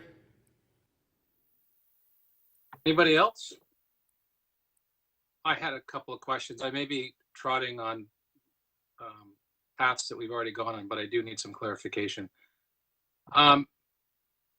This is a Metrolinx project, so they're paying for everything, correct? To you, Deputy Mayor, that's correct. And so what we're asking now, and so I'll use the example of the tunnel. That's kind of like the primary work that they're doing, building that. So that's their big job. And then there are all some sort of side arrangements. I'll use the example of, let's say, you know, you have to crack a sidewalk and you got to pour concrete and make that sidewalk. That would be otherwise city work. And I think Miss Hunniken, I hope I didn't pronounce your name wrong, that you award everything, not only the primary work, but the side work as well, which would otherwise be city work. Is that, have I captured that? Yes, and you got my name right. Yeah, so Metrolinx awards everything as one contract to a consortium. And that includes their work, the project itself, as well as the specific asks of the city for city work. And so what's that discussion here is whether that, you know, secondary work, if I call it, like pouring that sidewalk, that would be city work, whether that should be subject to, that would otherwise be city work, would be subject to fair wage or not. And the province is saying, we're not going to do that. Have I captured that right? Province is or Metrolinx is saying they can't do that because they award it all as one. Okay, I got that. So I've got like perfect clarity. Thank you very much for that. And then let's go back to, I think, I might capture a little bit of what Councillor Bylaw was talking about. The Eglinton Crosstown. Do you have any visibility on whether so that was a provincial project too. They built the thing, right? And I'm just wondering whether they complied with fair wage or not. Do you know that? Do you have visibility into that? Through you, Deputy Mayor, no, I do not. There was never any sort of questioning about the fair wage application on the Eglinton Crosstown. So, and just a couple of, again, just to clarify, province doesn't have to comply with the city fair wage, and so they're saying they're not going to, right? Is that? That's correct. And this also will give them flexibility. It could decrease the costs of the project, and it also could give them more flexibility in terms of looking at vendors or consortiums that might want to bid on the project. Is that also fair to say? I believe that would be correct. Okay, so costs are down, and they could, you know, find a different vendor. But it's also fair to say too that, like, what I would refer to, you know, you have fair wage, but you also have market wage. There's, like, for the big companies, there's not like a huge variance. Like, it's not a huge amount different. Is that fair also to say? Yeah, is that right? Typically, again, through you, typically in the environment that they're working in, there isn't a large difference between the various trades. They sign a collective agreement, and I'm probably stepping way out of my league here, but when it comes to provincial agreements, there's a collective agreement that actually, you know, for the various unions that identify what they're required to pay. And so, yeah, okay, so they're not, so they don't have to, it doesn't apply to them. They don't have to do it. If we allow them to do that, if there's an arrangement where fair wage does apply to this, let's say, I'm using the term secondary work, that's going to create a certain level of complication, because you're going to have potentially one company that complies with fair wage on a project, and then a second, because they can't work on the pouring of the sidewalk in the example that I'm continuing to use, you'd have to get a different company in to do that. They couldn't be in at the same time, et cetera, et cetera, et cetera. Is that the point you were trying to make? No, I think a couple things, Deputy Mayor. Number one, you wouldn't have contractors working in the same area, let's say for the same union, getting paid two different, or contractors doing work getting paid two different rates, right? Like that wouldn't be something that a contractor would want to do. As Christina said, you bid the work. There's a rate that gets applied to the various work packages. And that's what's bid, and that's what gets paid out to the contracting community. So you wouldn't have different contractors getting different rates. That wouldn't work. They couldn't do it from a procurement perspective. It wouldn't result. I'm going to ask my last question because I see I'm over time. We're not asking here for the whole project to be fair wage. Is that the alternative to? It's just the work that would be otherwise city work. Have I got that right? Or or do you perceive something different? So, and maybe Christina, if you could help me out here, but the principle would be that if we were to insist upon fair wage for the city portion of the work, then what would happen is that Metrolinx would then require that everywhere else that city fair wage policy would be applied if there was a difference. So, and in fact, what would happen is whether it's a small portion of the work that we would request them to do, then they would then be required to apply that everywhere. And For then the whole project. the whole project, and then the whole project's cost would go up. Wow. Although I I think think, that's right, right? if I might, I think the more realistic effect of this would be that if we required fair wage for our work, which is all we're considering here because we don't have authority to require it for Metrolinx. Yeah. If we required it for our work, that they have a right to say yes or no as to whether they will undertake our work as part of their project. And if such a requirement on our part may result in them simply not agreeing to undertake our work as And part that of the could delay the project. Okay, I got it. I don't want to take too much of my time because I control the timer. Thank you very much. Members of the committee, with your indulgence, the mayor wanted to speak to this. So my suggestion to the committee is, why don't we hold this? I'm actually here now, Deputy Mayor. Oh, Yep. you want to take the chair back? I'm happy to do that. I was just waiting till we finish the speakers or at least the questions, and we're finding an appropriate time to transition. You were doing a great job, but I'm happy to do that. So let's do that. Okay. Okay. Over to you. Thank you. So I will take a speakers list on this. I'm going to speak it in due course, and I have some motions I'm waiting for. So are there others wishing to speak on this? I'll just have a look at the screen here. Nobody. Mr. Mayor, I'd like to speak on it, but I'd like to see your motions first. Okay. So I think they're forthcoming. We might have to stand this down if there are no other speakers, just because they're not quite ready yet. So why don't we do that? We'll just stand it down and maybe get on with hearing some of the deputations on the second agenda item, which is 33.2 City Transit Priority Extension Projects, Eglinton East Light Rail and Waterfront East Light Rail. If that's agreeable to the committee, we'll do that, and then we'll come back to this item and have speakers when the motions are ready. Okay, if we can do that, we'll go to 33.2 and starting with our deputations. The first is the deputation from the Waterfront BIA, and followed by West Don Lands Committee, Cynthia Wilkie, and Gillian Mason from Gillian Mason Consultancy. Those are the first three. Is Tim on the line from Waterfront? I'm here in person. Oh, there. Sorry, I wasn't watching. There you are. Indeed, you are. Welcome, Tim. So you know how it works. You have up to 5 minutes, and there may be some questions. So please go ahead. Thank you, Mayor Tory, and members of the executive. I am Tim Coker with the Waterfront BIA. Most important project for Toronto's waterfront and the future in the Portlands to reach its full potential is the extension of transit. So I'm here to speak from our business community about the urgency of commitments to get the Waterfront East LRT funded and built. First, we recognize the city's work in the last couple of years advancing the project. Mayor John Tory, we thank you for highlighting the waterfront as a next transit priority to all levels of government. And Deputy Mayor Bilal here, speaking on the importance recently, we thank you about ensuring transit and the density will be there to support the city's affordable housing goals. And of course, to city staff working alongside TTC and Waterfront Toronto on this project. Recently, there's been alternate routes being developed that we're seeing will go deeper into the Portlands than previously planned, which is excellent. We're also pleased to see sections of the East Waterfront eligible for funding in development charge reviews and updates in the last year.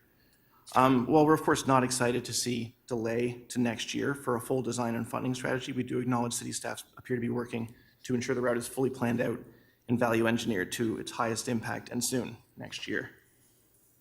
So I'm going to start using slides if you can use them. To emphasize the urgency of the LRT, I show you the large tenants that are moving in just this year. I don't know if you can see it, but I'm trying to highlight there's 12 large employers that are actually moving in just this year, capacity for 7,000 employees in 2 new office buildings. And that's on top of more than 10K new employees that have been added over the last 10 years already.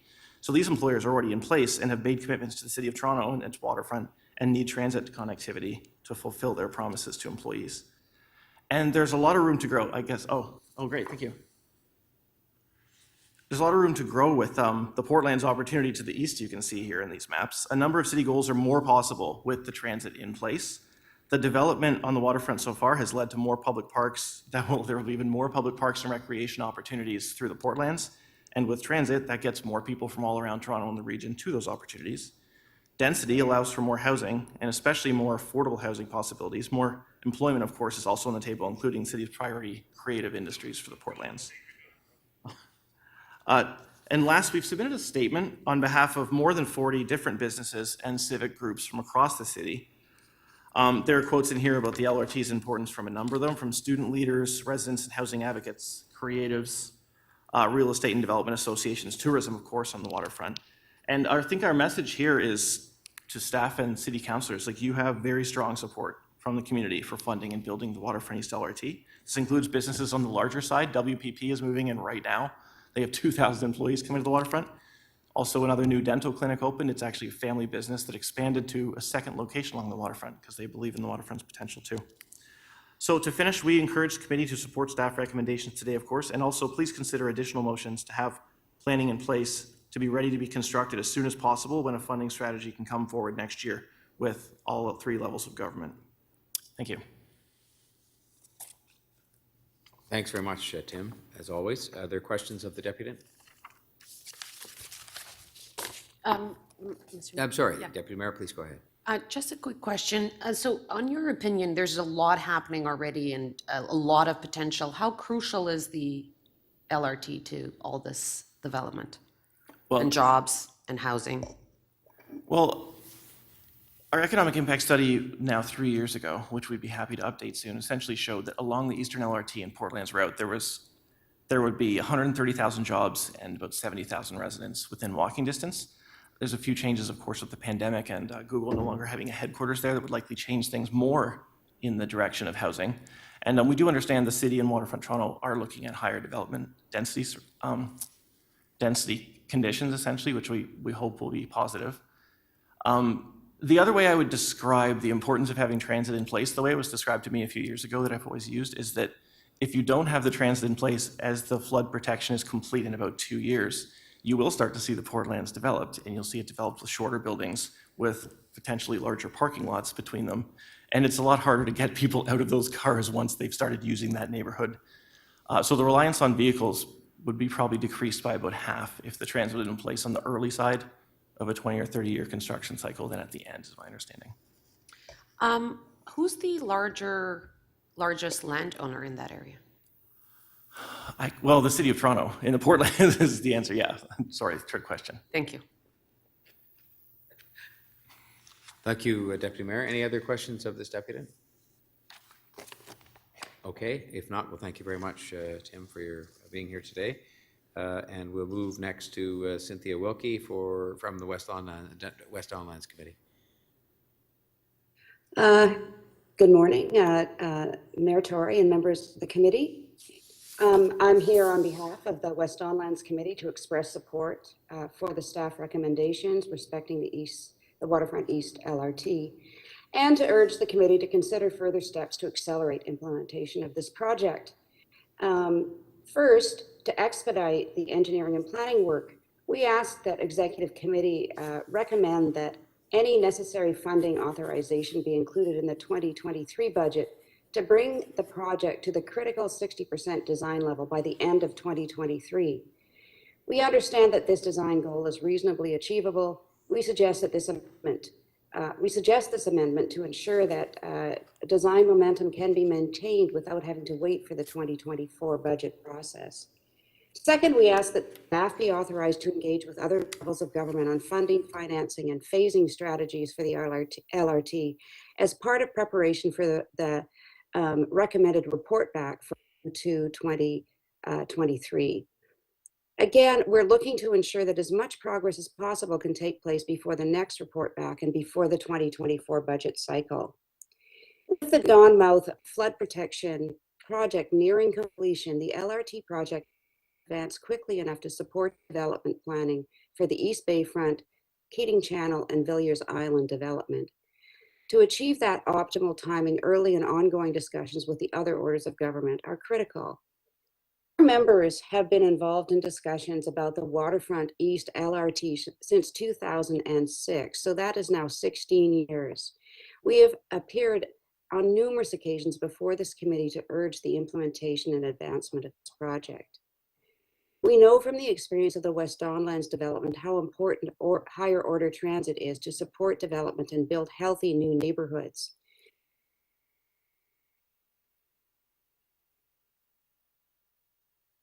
Extending the city into the East Bayfront and Portlands represents a tremendous economic and social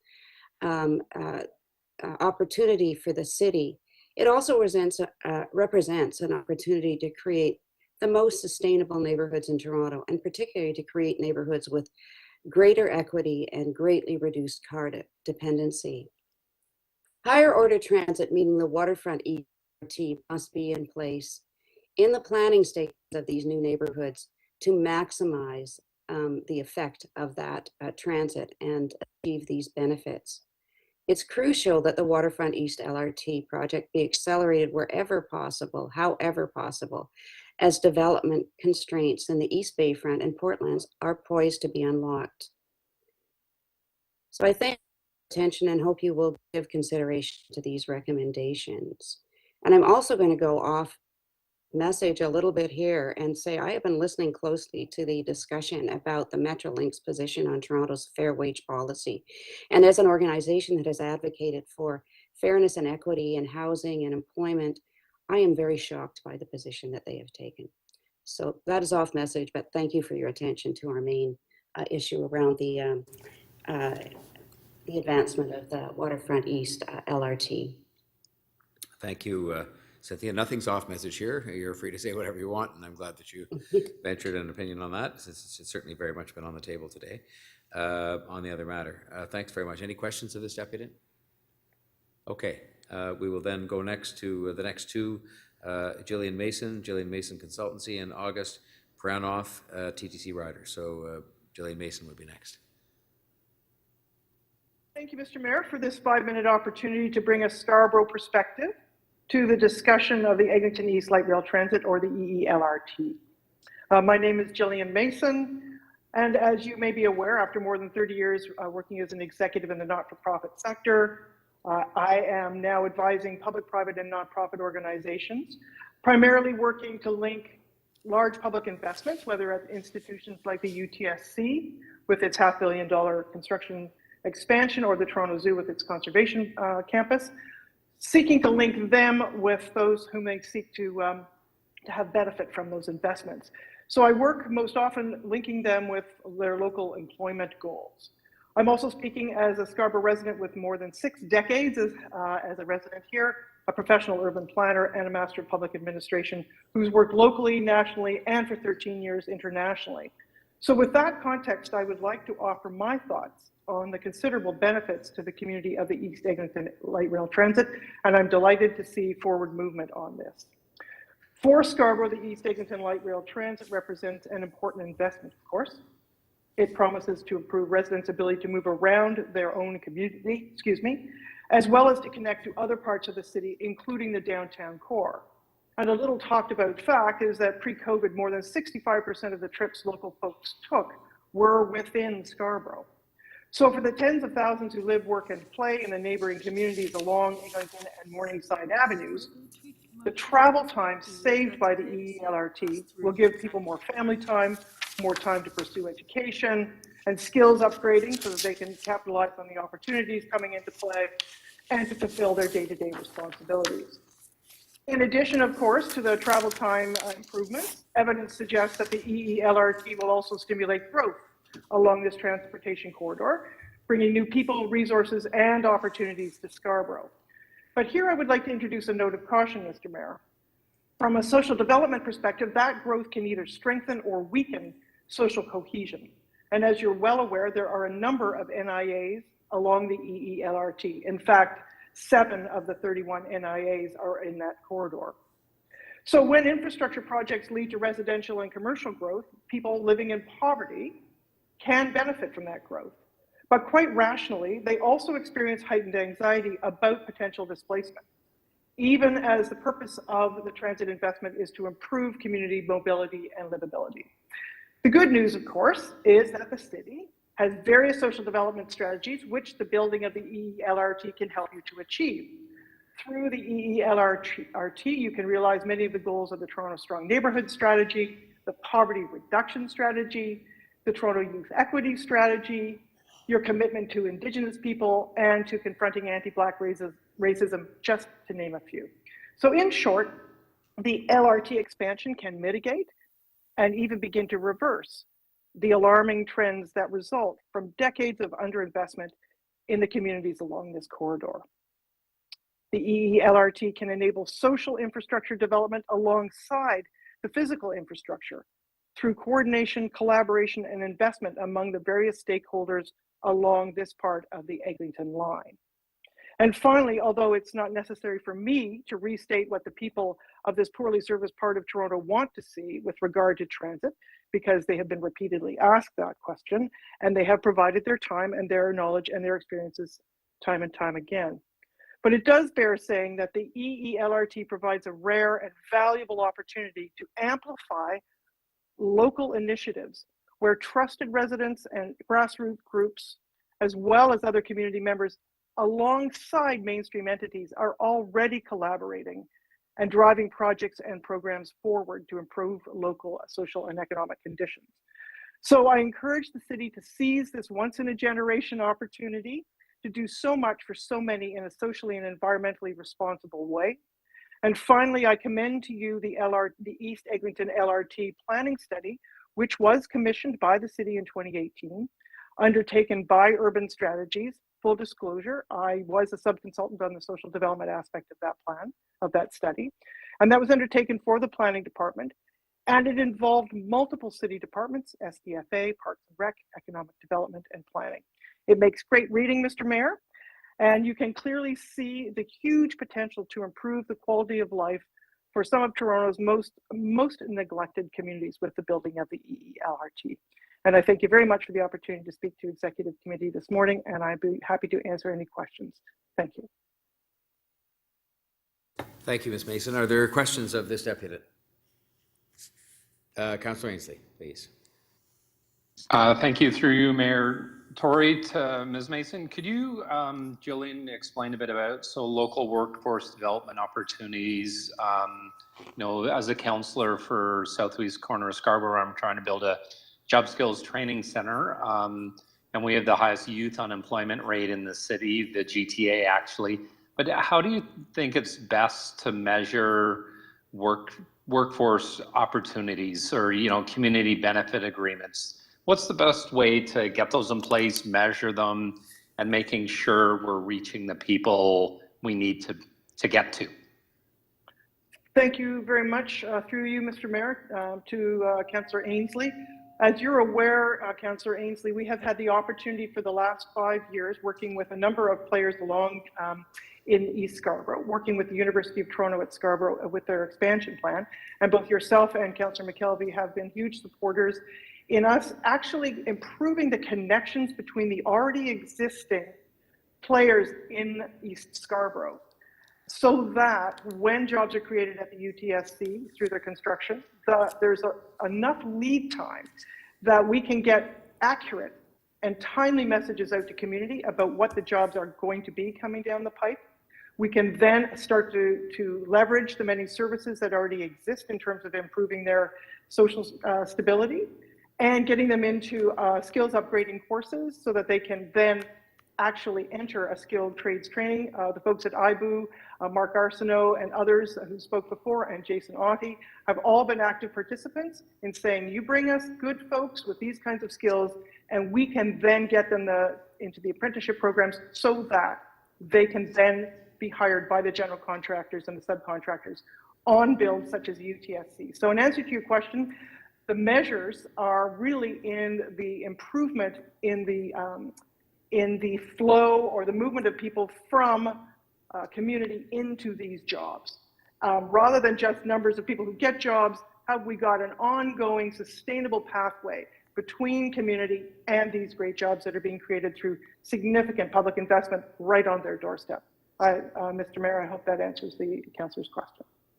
And do you think, Ms. Mason, that we're building that foundation? Like, one of the concerns I have, as I mentioned earlier, we do have the highest youth unemployment rate in the GTA. I'm worried that, our education system is not properly building that foundation to get people into the trades, into the apprenticeship programs. Do you think we need to be doing a better job there?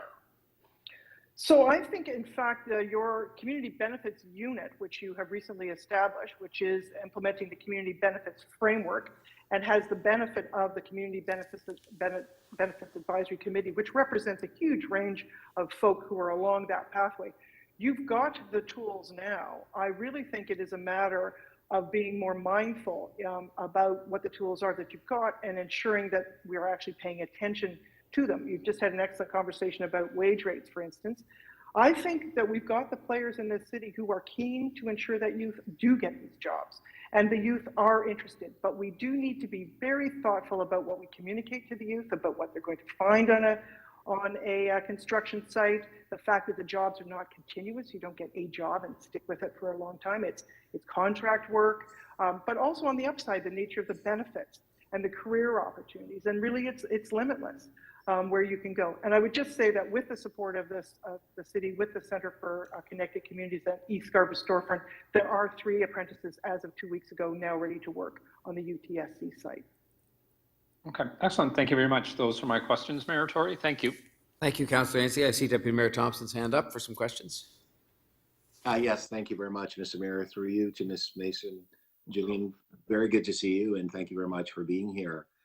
You've indicated that you were part of the, obviously, the business case, the work that was done in order to put the business case together in 2018.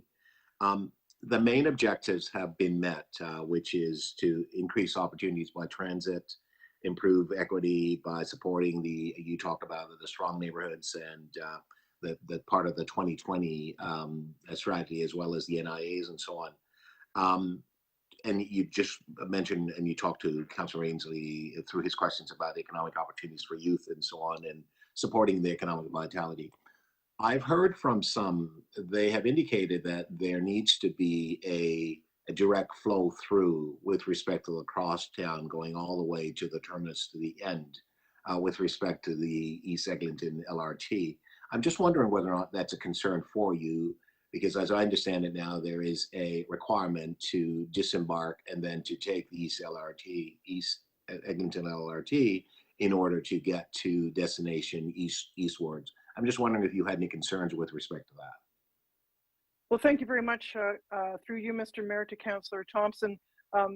I would be misrepresenting myself if I were to suggest that I can represent anyone other than myself on this question. Sure. But as someone who commuted downtown for 35 years, from where I am right now, I've spent my entire life in the same neighborhood. What I learned was every transfer cost me time. And the one thing that folks living in poverty, whom I have spent a great deal of time with over these many decades, is that they have the least of is time and options, and every transfer and every minute costs them something, and they've got the least money to spend on it. So to eliminate any kind of transfer would be absolutely marvelous. I have no idea what the implications of that are, obviously, and I'm not in a position to make any recommendation one way or another on that. Thank you for the question, however. Thank you very much. Thank you, Mr. Mayor. That's my question. Thanks, Deputy Mayor Thompson. Are there other members of the committee wishing to ask questions of the deputy? I might just have one if I could then. Just to be clear on the last one, I presume though, if there was a serious question, which I think there is, a sincere question, if I'll call it that, or a sincere issue with respect to the constructability, you would prefer that we built the Eglinton East LRT extension as opposed to not build it with the sort of transfer requirement as opposed to not building it. Absolutely, Mr. Mayor. As a little girl, I sat on my home in Brimley Road. My parents were very interested in transit, and I looked at maps of transit systems that were going to be built in my community, and now 5 decades later, still waiting for the big breakthrough. So absolutely, whatever rapid transit can be brought to Scarborough will make a massive difference for the 25% of the city's population that lives in this part of our great city. Thank you. That's a good way to put it. I endorse that entirely. Thanks so much, Ms. Mason. Okay. Thank you. that would bring us then to August Puranath, TTC Riders, to be followed by David Chan, East Waterfront Community Association. So, in person, there we go. It's hard to know where people are coming from virtually. Thank you for coming to join us in person, and you've seen we have up to 5 minutes for your submissions, and then there may be some questions. Thank you for your time, councillors and mayor. My name is August Pentitlam Purnath, and I'm a Toronto area student and transit advocate with TTC Riders. I take transit in Scarborough almost every single day because I work there often, and today it took me over 2 hours to get here to this meeting. I woke up at about 6 a.m. to travel down here, and that's just the reality of a lot of transit riders in Scarborough. They spend 3 to 4 hours per day commuting across the city in crowded buses. This is why I look forward to the Eglinton East LRT as a solution to provide faster, more comfortable, and reliable transit. This is good and it's needed.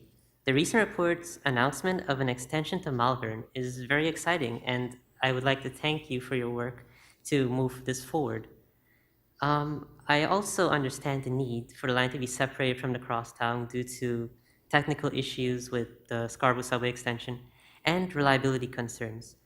But I'm still disappointed. I'm disappointed because, once again, Scarborough is being experimented on with respect to transit. Instead of building a proper LRT line, we are experimenting with lower capacity trains, an unclear service pattern, and unclear priority measures. It's an experiment with no clear variables. In an attempt to cut costs, the people of Scarborough are once again left with a shell of a transit proposal.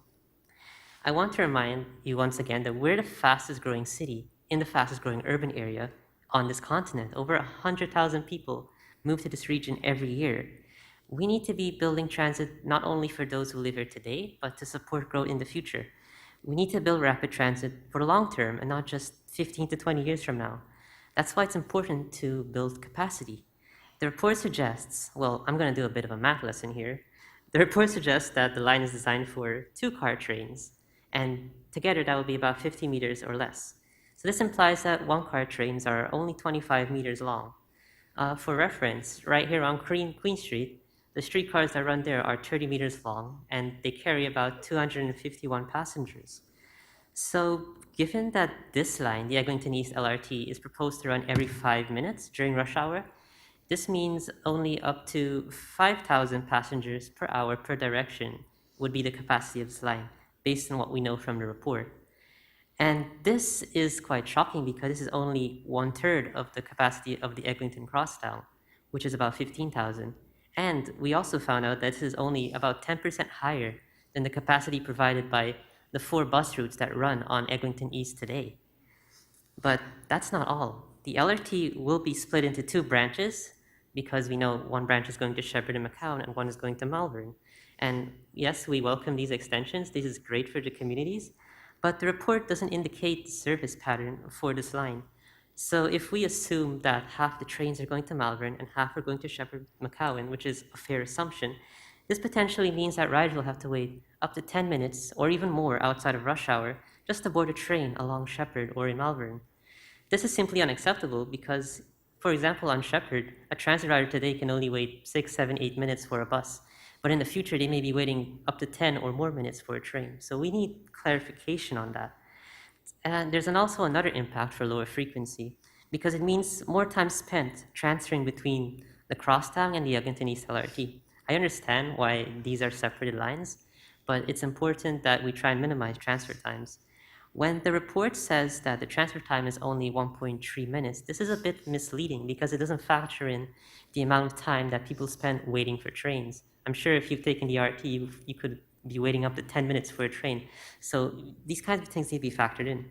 We know the LRT lines will be running about every 5 minutes, so factoring that in, it's an average time for transfers is closer to 4 minutes. This line is already slower than the bus it is meant to replace, according to the report. This is a bit of an insult to transit riders just like myself and all across Scarborough who already spend several hours a day commuting. This proposal will produce subpar results. I'm glad to see that it's moving along, but I'll end by saying that Scarborough is not a little lab to conduct silly little transit experiments. We've already endured the failed experiment of the Scarborough RT, which is shutting down next year. And we really just need real transit solutions, and that means building a real light rail line. This is achieved by effective transit signal priority, and I mean like active transit signal priority, not passive.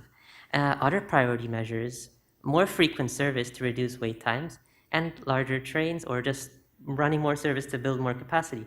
We need to invest in infrastructure to have high quality transit. So please don't cheap out on Scarborough again. Thank you for your time.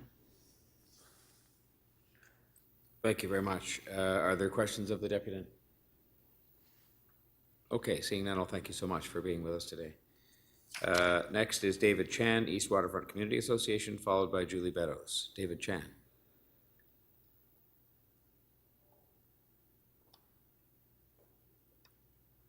Good morning, Mayor John Tory and Morning. members of the Executive Committee.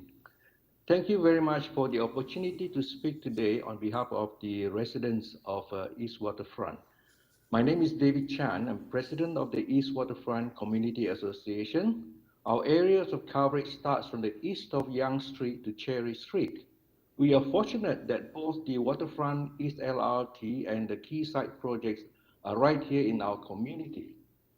Our community association was established in October 2020 by a group of residents from Aqualina, Aqua Vista, Artscape, Mon Condominium, and Pier 27.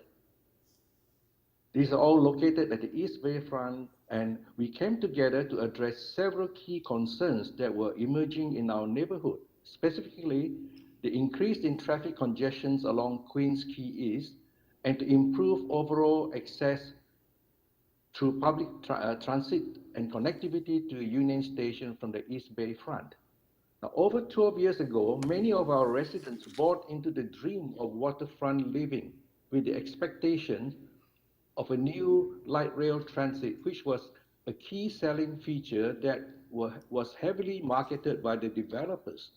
To date, after we've moved in since 2017, the East LRT has still not materialized. The significant delay to implement this critical transit project is very disappointing to our residents, who had planned to rely more on the LRT and minimize the use of their vehicles. One of our key priorities is to advocate for an efficient public LRT to keep pace with the numerous redevelopment and revitalization that is taking place here. In the next 5 years, our population would grow from approximately 6,000 to over 30,000. When all the 23 projects in our community are completed, there will be a total of 38 residential towers ranging from 14 stories to over 90 stories, including several mass timber offices, institutional and residential buildings, as well as Canada's first net zero sustainable community at Quayside. Now, together with the exciting redesign of the Parliament Slip, the Silos Park, community gardens, and the new and mixed-use cultural center at the East Bayfront, the area will be transformed into a world-class destination.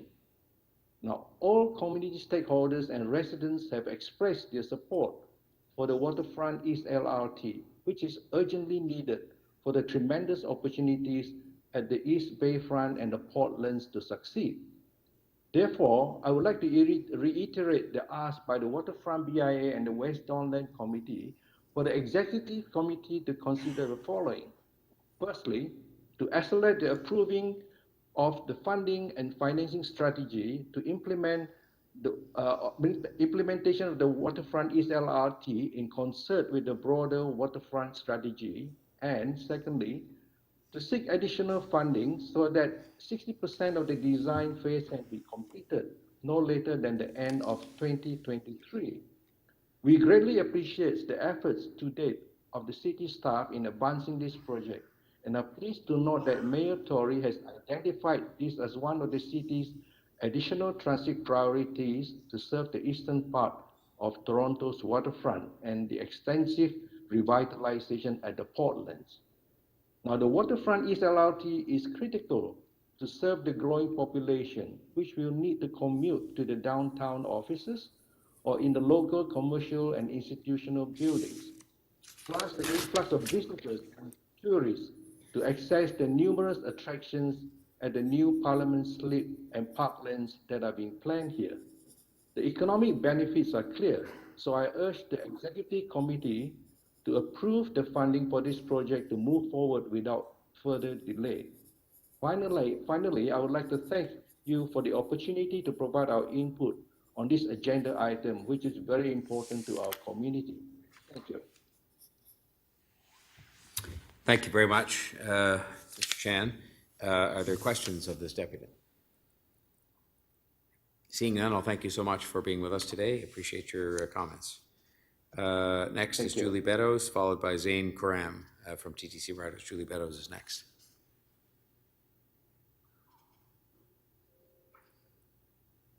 Julie Beddoes there? I'm here. Okay, thanks for being with us. You know you up to 5 minutes for your own comments, and then there may be some questions. We thank you for being here. Good morning, Mr. Mayor and councillors, and thank you for this opportunity to speak. I live in the distillery, and I've been a member of numerous stakeholder group consultations for waterfront development as a representative of my community. I urge this committee to support the recommendations in the staff report regarding the Eastern Waterfront LRT, and further to recommend to Council that everything in the city's power be done to expedite planning, financing, and construction of the LRT. An earlier speaker said we need to build for today's population and the future population, and that applies equally to Scarborough and to residents of the East Bayfront. Completion of the LRT is essential to realizing the potential of our waterfront. For 20 years, it's been inspiring to watch what we have achieved on our waterfront with the support of the three governments.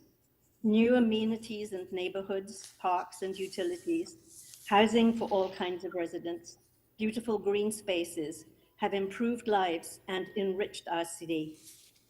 This success has brought prestige and recognition to our city that will bring economic benefits for decades to come. International design superstars compete to build our parks and buildings on the understanding that transit will be there to serve them. So far, those who have already brought jobs and housing to East Bayfront do not have the transit promised years ago. People from your wards, councillors across the city, cannot enjoy the new parks and festivals for lack of means to get there. I once heard it said that it would be possible for a family to go to the waterfront by TTC, rent a boat, and spend the day on the water. Boat rentals are in the plans, but how will your constituents get to them? It has always been the plan that parks and transit would be in place before residents and businesses moved in. And I have to say that I'm seeing an awful lot of empty retail space across the city. How will all the new buildings on the waterfront with a lot of retail space compete for tenants if there is no proper access by transit? And also, once they are tenanted, how will those businesses find employees if, again, there is no proper way to get there? How will we celebrate the greenest ever development on Quayside and Villiers Island if for years residents can only get to work by driving through the traffic snarls where Parliament and Jarvis meet Lakeshore Boulevard? Incidentally, by coincidence, this morning, my building, which is the farthest south on Parliament, had a fire alarm. Unfortunately, it was a false one because the engine couldn't get in front of our building because of blockage of traffic on Parliament. If it had been a real one, God help us. Please promote any measures that will serve to get shovels into ground sooner, perhaps even in time for transit opening to be coordinated with developments on Quayside, Villiers Island, and Parliament Slip. And thank you. Thank you very much, Ms. Beddoes, for your deputation. Are there any questions of the deputy? Okay, then we can move to the next two. Zain Kuram, TTC Riders, and Kevin Rupasinghe are the next two. Zain Kuram is next, TTC Riders. Who's here with us? Welcome. You've heard the rules, up to 5 minutes, and then some questions maybe come your way.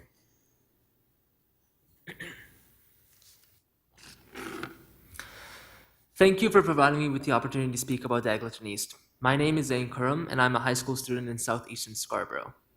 I first remember hearing about the Eglinton East LRT when I was just 5 years old. Back in 2009, it was referred to as the Scarborough-Malvern LRT, part of the Transit City network.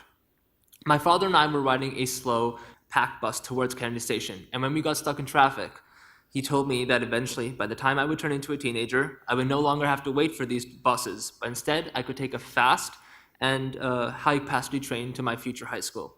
As a train-crazy child, I look forward to the day when my local neighborhood would receive its fair share of equitable transit developments. And in fact, you, Mayor Tory, assured me in 2016 that the Eglinton East LRT would be built. But fast forward to 2022, and now I'm a young adult. 13 years have passed, and no rapid higher capacity transit expansions have been built or started construction in Scarborough. This is exactly why the executive committee needs to act today by supporting the alignment and agreeing to further study the report. However, more efforts need to be put into studying the current alignment. We cannot repeat the same mistakes as the RT. Do not experiment with Scarborough. We deserve the same amount of transit as the rest of the city. Give riders what you promised, which is a rapid, higher capacity LRT.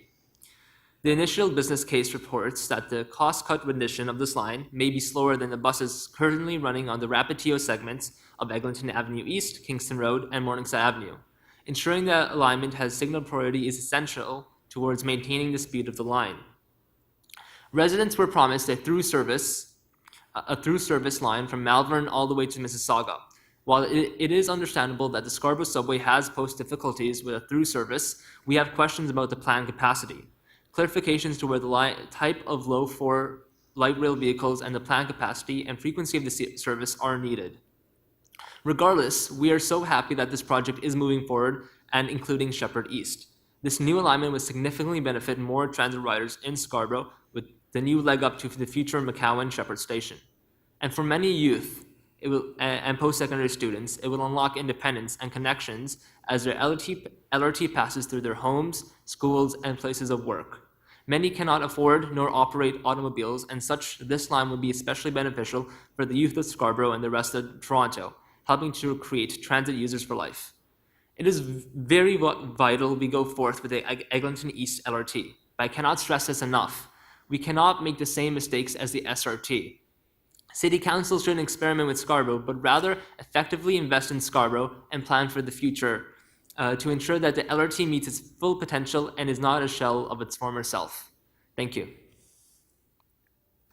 Thanks very much, Mr. Kurum. Are there questions of the deputy? I have one then. Just so I'm perfectly clear. Too. I beg your pardon? Oh, sorry. Go ahead there, Sorry, Councillor McKelvey. I didn't see you there. Please go ahead. Thank you, Mr. Mayor. Although I think we're probably going to ask some questions. You did mention specifically, we don't want another RT. So I was just wondering, can you kind of reiterate what those problems were that, we don't want to repeat? For sure. So the issues with the RT it was intended to be extended up to Malvern, but that never occurred because the technology was so limited. And for example, a curve was, you couldn't operate better trains on that curve, and that's what I'm trying to emphasize is we shouldn't be limiting how we design this current Eglinton East LRT, and we should rather look into the future and design it so that it can accommodate maybe better technology in the future, higher capacity. Right now, for example, in the report it says that the train maximum length will be 50 meters, but maybe we should look into making it 100 meters, 90 meters, mirroring it to what it is on Eglinton Crosstown. Okay. And specifically too, I know we all climb the 4 flights of stairs up to the RT and then you're freezing up on that platform. That's something else we don't want, right? We understanding that it's going to be distinct surface, we still want this to be, comfortable for riders. Exactly. And I think one of the other points that should be made is, ensuring that the infrastructure is there so that potentially in the future, the 2 lines can be connected if that is something the city plans to do in the future. But we should, what I'm trying to emphasize is we shouldn't just build it. We should also look ahead into the future, and so we can plan it effectively.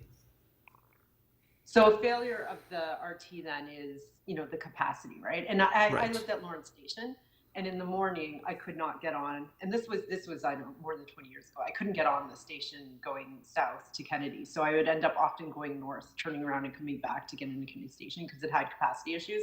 So you're saying that, you know, we want to make sure that this is built for the capacity of the future, that there's signal prioritization, that it can have enough vehicles to accommodate the growth that we anticipate will happen in Scarborough. Well, exactly, but I guess the main issue isn't that if it's smaller vehicles or fewer vehicles. The main issue is that we have to have enough capacity that it can sustainably support all residents who live nearby and use the rapid transit line.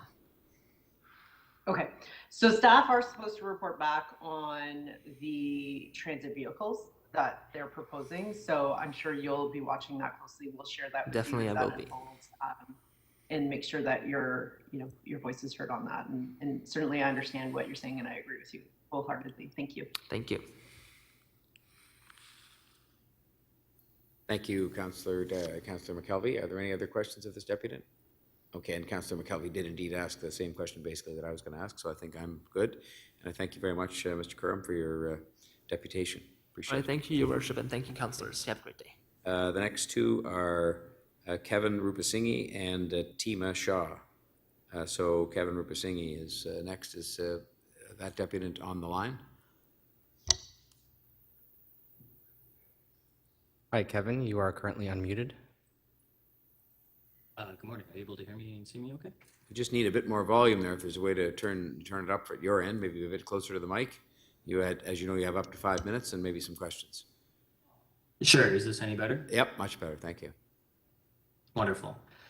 Good morning. My name is Kevin Rupasinghe. I'm a resident and community organizer in Scarborough Southwest, and I'm running for City Council on behalf of my community here because we need a champion at City Hall. Like many of my neighbors in Scarborough, I regularly rely on public transit to get where I'm going.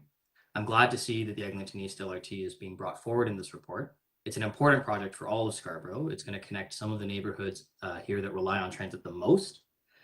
Scarborough residents have been waiting a long time to see this promise fulfilled since the project was first scrapped by some on council 12 years ago, and now thankfully being brought forward in recent years. So thank you to those who have been moving this project forward. We have to ask though, however, if these multi-billion-dollar investments are being made, surely we can make sure we are getting this right. This is the legacy of building transit in Scarborough. It's a welcome investment and we need to get it right. So there's three things that I want to address. Making sure we get the best possible connection at Kennedy. We have to be clear on the goals of a high quality LRT and what does it look like to have robust consultation that brings Scarborough residents along. So first, this proposed transfer at Kennedy is a mistake that we can't live with. How is it possible that the provincial agency Metrolinx was allowed to build their subway tunnel such that it blocked off the continuation of the Eglinton LRT? How did the local city councillors let that happen?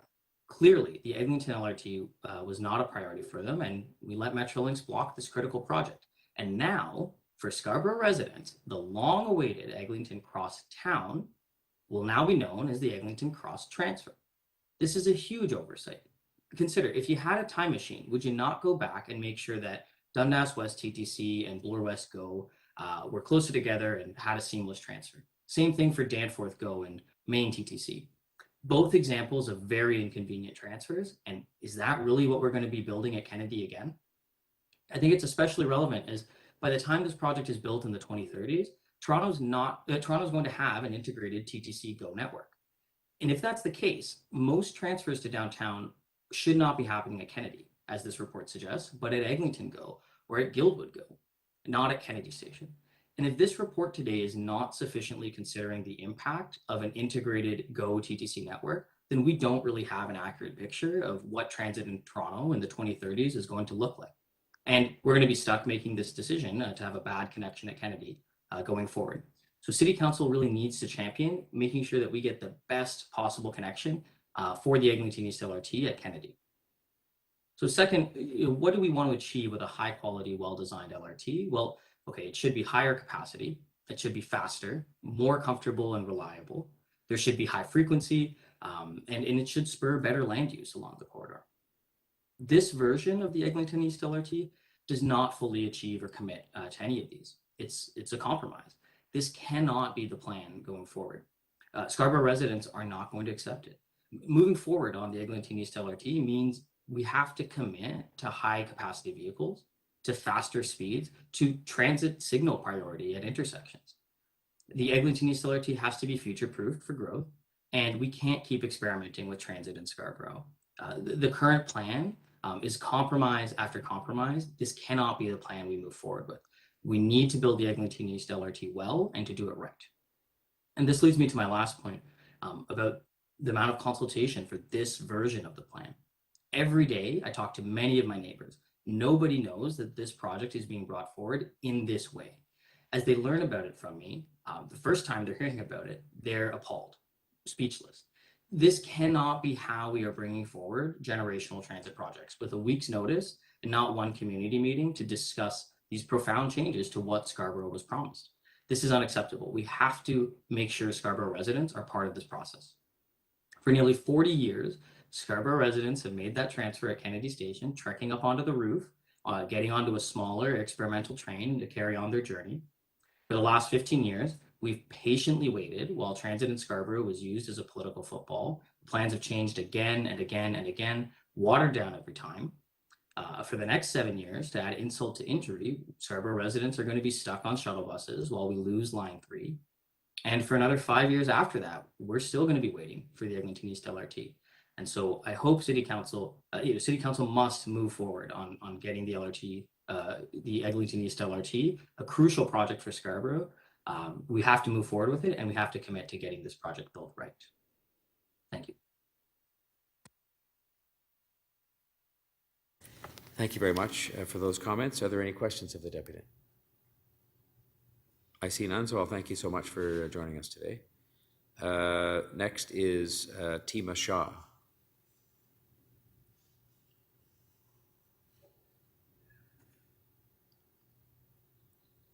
Good afternoon.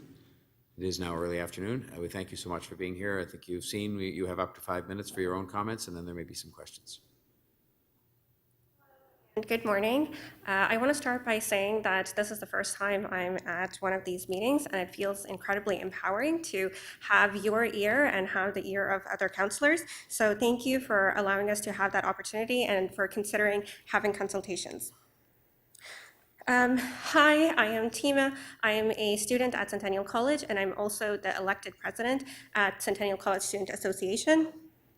Centennial College has a number of campuses. One moment. Centennial College has a number of campuses, 5 campuses within the city, and 2 of our campuses are in Scarborough. We have Progress Campus, which is at Highway 401 and Markham. That is Paul Ansley's ward, and we have a Morningside campus at Morningside and Ellesmere in Jennifer McKelvey's ward. Our students are international students and domestic students, about a half and half. Our international students are coming very new into the city and residing in Scarborough and getting familiar with the services that are there. Our domestic students heavily rely on OSAP. They're coming from neighborhood improvement areas. Before I became the president of the Student Association, I was volunteering at Pathways to Education in Scarborough Village, and I was interacting with high school students. And in that program, if a high school student came into the program a couple times a week, then we would give them TTC tokens that they would later use to get to their high school to study. So one time I went into tutoring and I had a grade 9 student who asked if I could help her with grade 12 homework because she was doing that homework for her sister who had to go for her part-time job. Those students eventually became students of Centennial College. Our students are coming from neighborhood improvement areas and they rely on transit. We are very happy to see the Eglinton East LRT in the report. That map makes us very, very excited. Morningside campus is actually on one of the points on that line. But when we're looking at the report, there's not a lot of clarity. There are some questions that we have that don't seem to have clear answers. What is the capacity of that report? What is the capacity of this line? And is that capacity enough to support the students who are going to be using that line to get to school or to get to campus? Is it going to have the capacity to support Scarborough communities in getting to community resources like gyms and medical clinics? The SRT has the SRT capacity was 35,000, and now that line is taken down, and the expansion that's going to replace it is going to take another 7 years. That's a transit disaster happening in Scarborough, and we don't want another transit disaster that is preventable happening again in Scarborough after all of these plans have been promised so many times. So I am representing the students of Centennial College, and they count on me to advocate for their needs. But we also count on you for advocating for our needs, for counselors and for Mayor Tory, for you to be advocating for our needs. We need Eglinton East LRT expansion. We need it to connect us to our schools and to the resources in our community. And we need someone who is able to stand up and to ensure that this is actually going to happen, that the funding for this is secured, and that we're actually going to see this as a reality. But we also want to see it done right. If instead of having,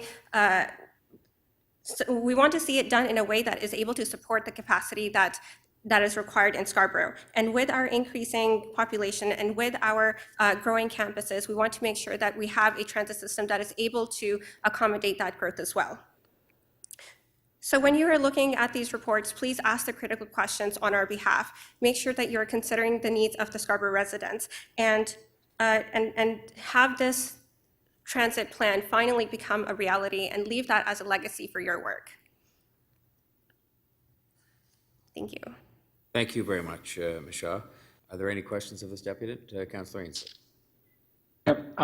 Thank you, Mayor Tory, through you to Ms. Shaw. Ms. Shaw, do you have any comments on behalf of Centennial College students on the Durham BRT that Metrolinx is looking at constructing on Ellesmere? We do have quite a number of students who are coming from that region. We have students that come from many regions outside the area as well, and we support having better transit. There are some complications between that transit and this transit to see that where the priorities are going to exist in some of the areas.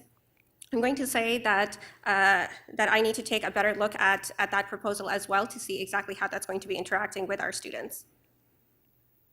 Okay, and then on the Eglinton East LRT, their proposal is to change the size of the cars. They're going to use 2 cars, which is going to eliminate underground tunneling at Morningside and Kingston Road, and not having to build a bridge over Morningside Park on Morningside. It reduces the timeline as well for construction.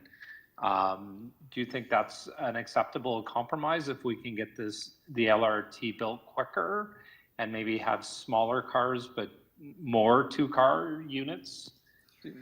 I think we've students at Centennial would. I think we've waited a really, really long time for transit, and if it takes a little bit longer to do it right, I think it's worth that wait. I don't want in the future another TEMA to have to sit here and to talk about why that solution isn't working. So I think it's reasonable to take the time and to put in the resources to make sure that it's done well. Okay, and so the other thing I wanted to ask about was the rapid TO line, that bus line that's in now that runs from Kennedy to Morningside and Ellesmere. One of the complaints that I often get from students is the express bus, the 905, is full, and they want more buses. They need faster buses.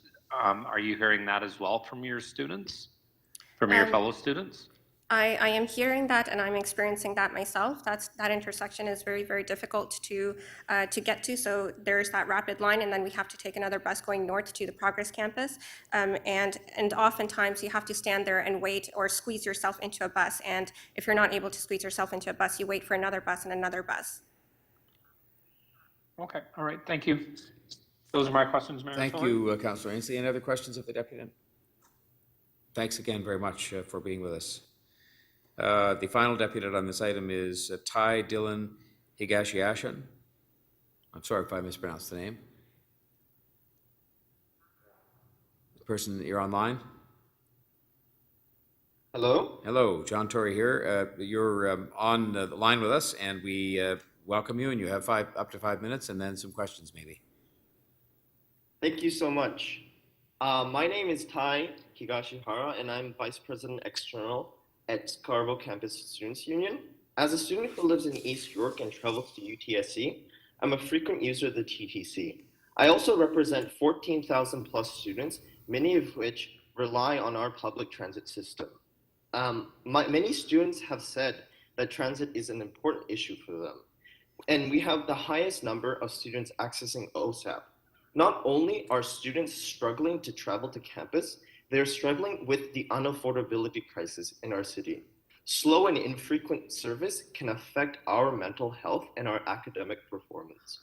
This proposed service fails to meet students' needs. It is not only slower than the bus, but it is smaller than a streetcar. We need real rapid transit networks in Scarborough. The proposed service fails our campus. We need a publicly funded transportation system that is fast and high quality and frequent. Scarborough has been left out of many conversations time and time again. It is not time for experimentation of public transit system. It is time to invest in our communities. UTSC is located predominantly in racialized and low-income communities. We hear from students that public transit is vital to accessing service and other parts of the city. Poor planning is a huge barrier for these communities and further contributes to the chronic neglect of Scarborough. Transit inequality will only get worse when the Line 3 shuts down next year, stranding thousands of students and our community members. As we enter the election season, students will keep an eye out for transit champions. We'll remember who has advocated for Scarborough residents. If we do not see implementation and action around these issues, we will organize our campus and our communities. As our constituents, we refuse to be silent. Public transit is an equity issue, and we deserve better. Thank you so much for listening to me and giving me time to speak. I hope the board will consider real rapid transit in Scarborough. Thanks very much for the deputation. Councillor McKelvey, questions of the deputy.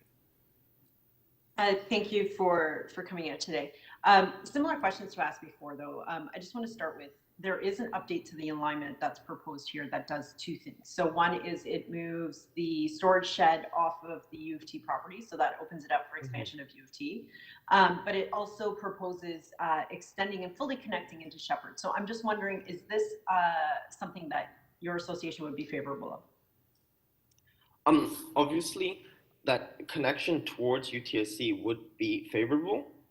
However, what we're looking for is frequency of travel and the capacity, because I'm a person who has taken the 905 and we've seen firsthand that capacity has been getting worse, and during the pandemic it has been noticed that a lot of students have noticed that bus service has deteriorated and there has been a lot of packing and overcrowding, and I believe that this proposed service will make that worse. Okay, so same comments that we had before about really we have to keep watching what these vehicles are and the frequency of service. So I think we've all heard that message. But I'm just wondering also about not having the shed on that property adjacent to U of T. That opens the potential for, a new track and field center or different things like that. So, I mean, is this something that you think is a benefit for the campus as well? It would be opening up the field. However, I can't comment on activities because I'm not part of the administration of the university. I represent the students and their point of view, and I'm here to represent students who've taken the public transit system. So if that would work in benefit of freeing up service and making it more frequent, then yes, I believe that. But I can't comment on if it would or not. Yeah. Okay, great. Thank you. What? Thanks, Councillor McKelvey. Councillor Ainsley, questions of the deputy. Thank you, Mayor Tory. Through you, Ty. I've been on the 116. I've been on the 905. Pre-COVID it was crowded. You can get on those buses in the middle of the day now, and they're very crowded. Do you think what's before us today, so doing a 2-car LRT, do you think that would you call that equal to what you're getting now, or would you call it worse, better? It seems as though it will get worse, especially with the closure of line 3. I believe that what we see, the priority lanes are very important, and it's important. It's really frequency and capacity that's very important. Yeah. And so, sorry, Ty, you said you're in East York and you go to UTSC? Correct. Yeah. So can you tell me how you get, so from your home, how do you get to UTSC? I can either take the streetcar to Main Street Station, or I can walk to Greenwood Station and take the subway to Kennedy and take the 905. Okay. And then 905 for people that aren't listening, it's an express bus from Kennedy to UTSC. But I often get complaints it's full. So if we're going to put an LRT in place, you want something that's going to maximize the road use, take into consideration future capacity, but you also don't want to be getting in an LRT that's actually slower in parts than the bus trip that you're taking now. Correct.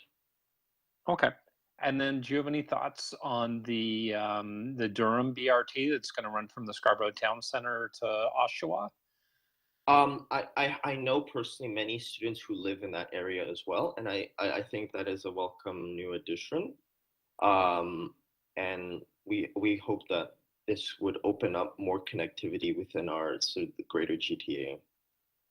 Yeah, because my understanding, and talking with some of my friends of my children, they say, like, if you live in Durham, really the only opportunity to get to UST if you're not driving is waiting for the Durham bus, which runs very infrequently, or you take the 38 down to the Rouge station and then take the GO train back and forth, which isn't cheap for students because we also don't have a pass that gets you from GO Transit on the TTC. So that's an issue as well. So the Durham BRT would be quite welcome, I would assume, by your student association and students at UTSC. Yes. Okay. All right. Yes. Thank you very much, Ty. Appreciate your time this morning. Mayor Tory, those are my questions. Thanks, Councillor Ainsley. Any other questions of this deputant?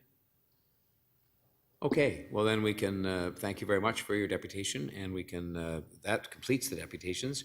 And what I would propose to members of the committee, being that it's 12:20, is that we will move to speakers we'll move back to item 33.1.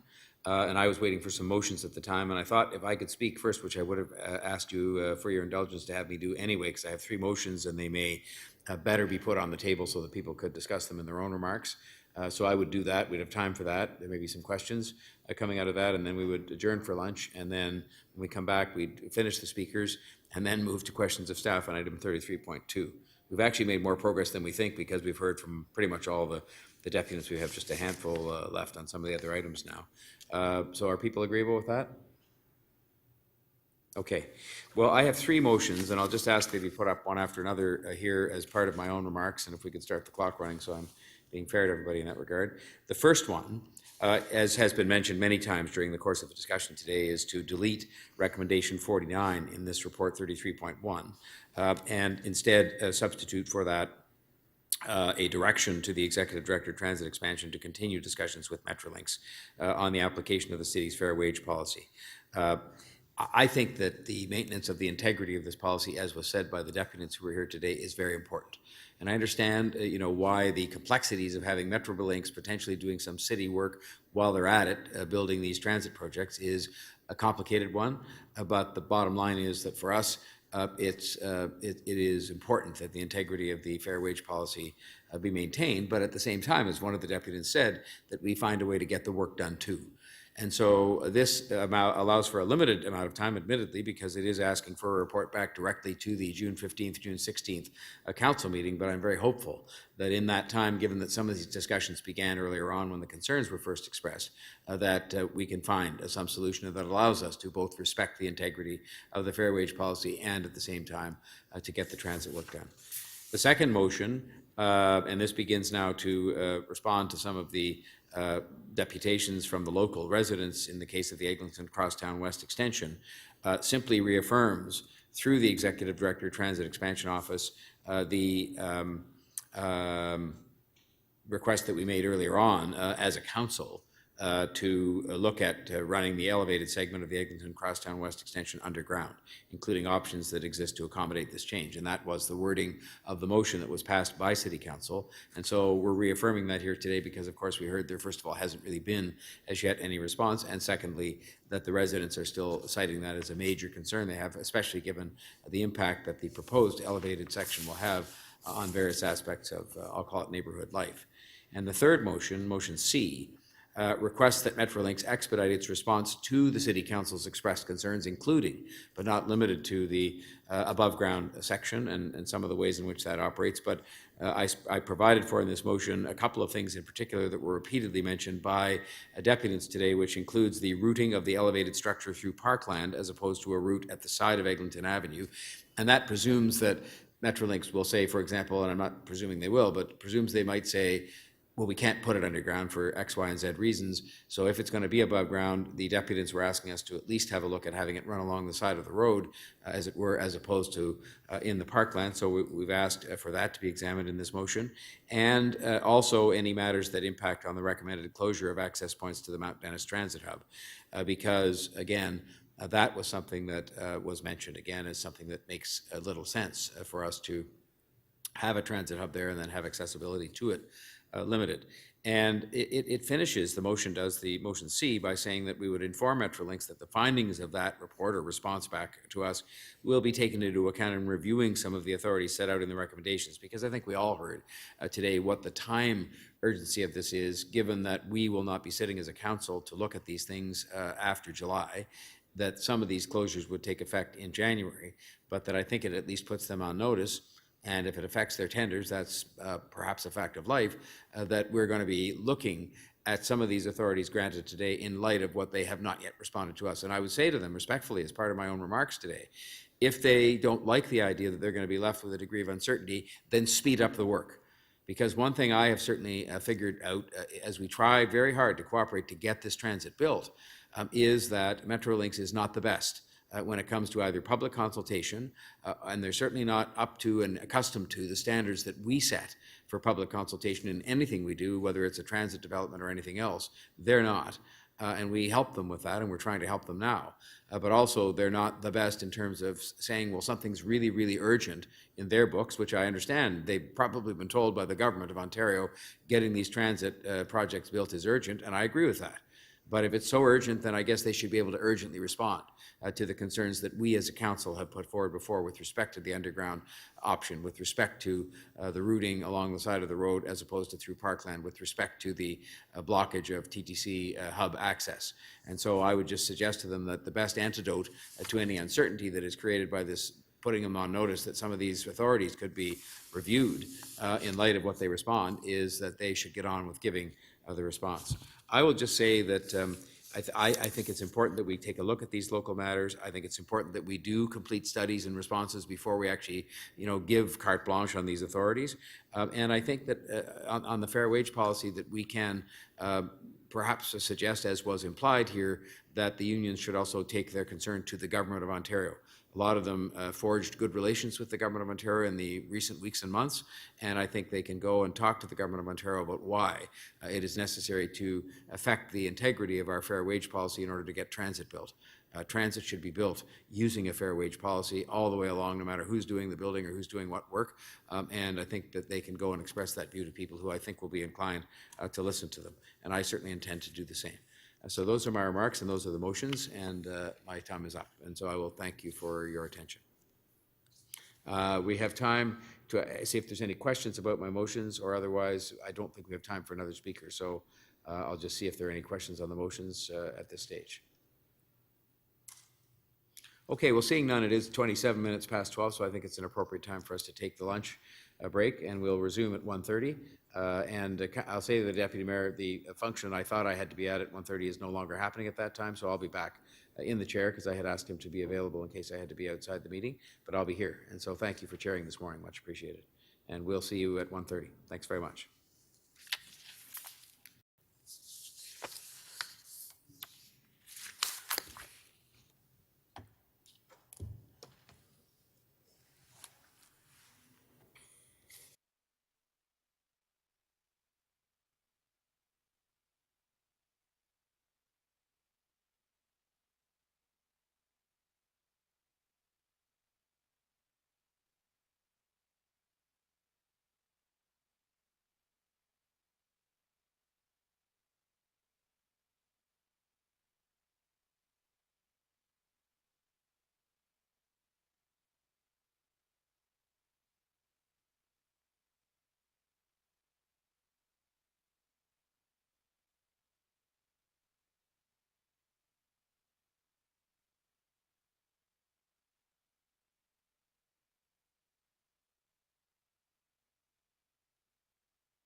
We'll talk about it later. For sure.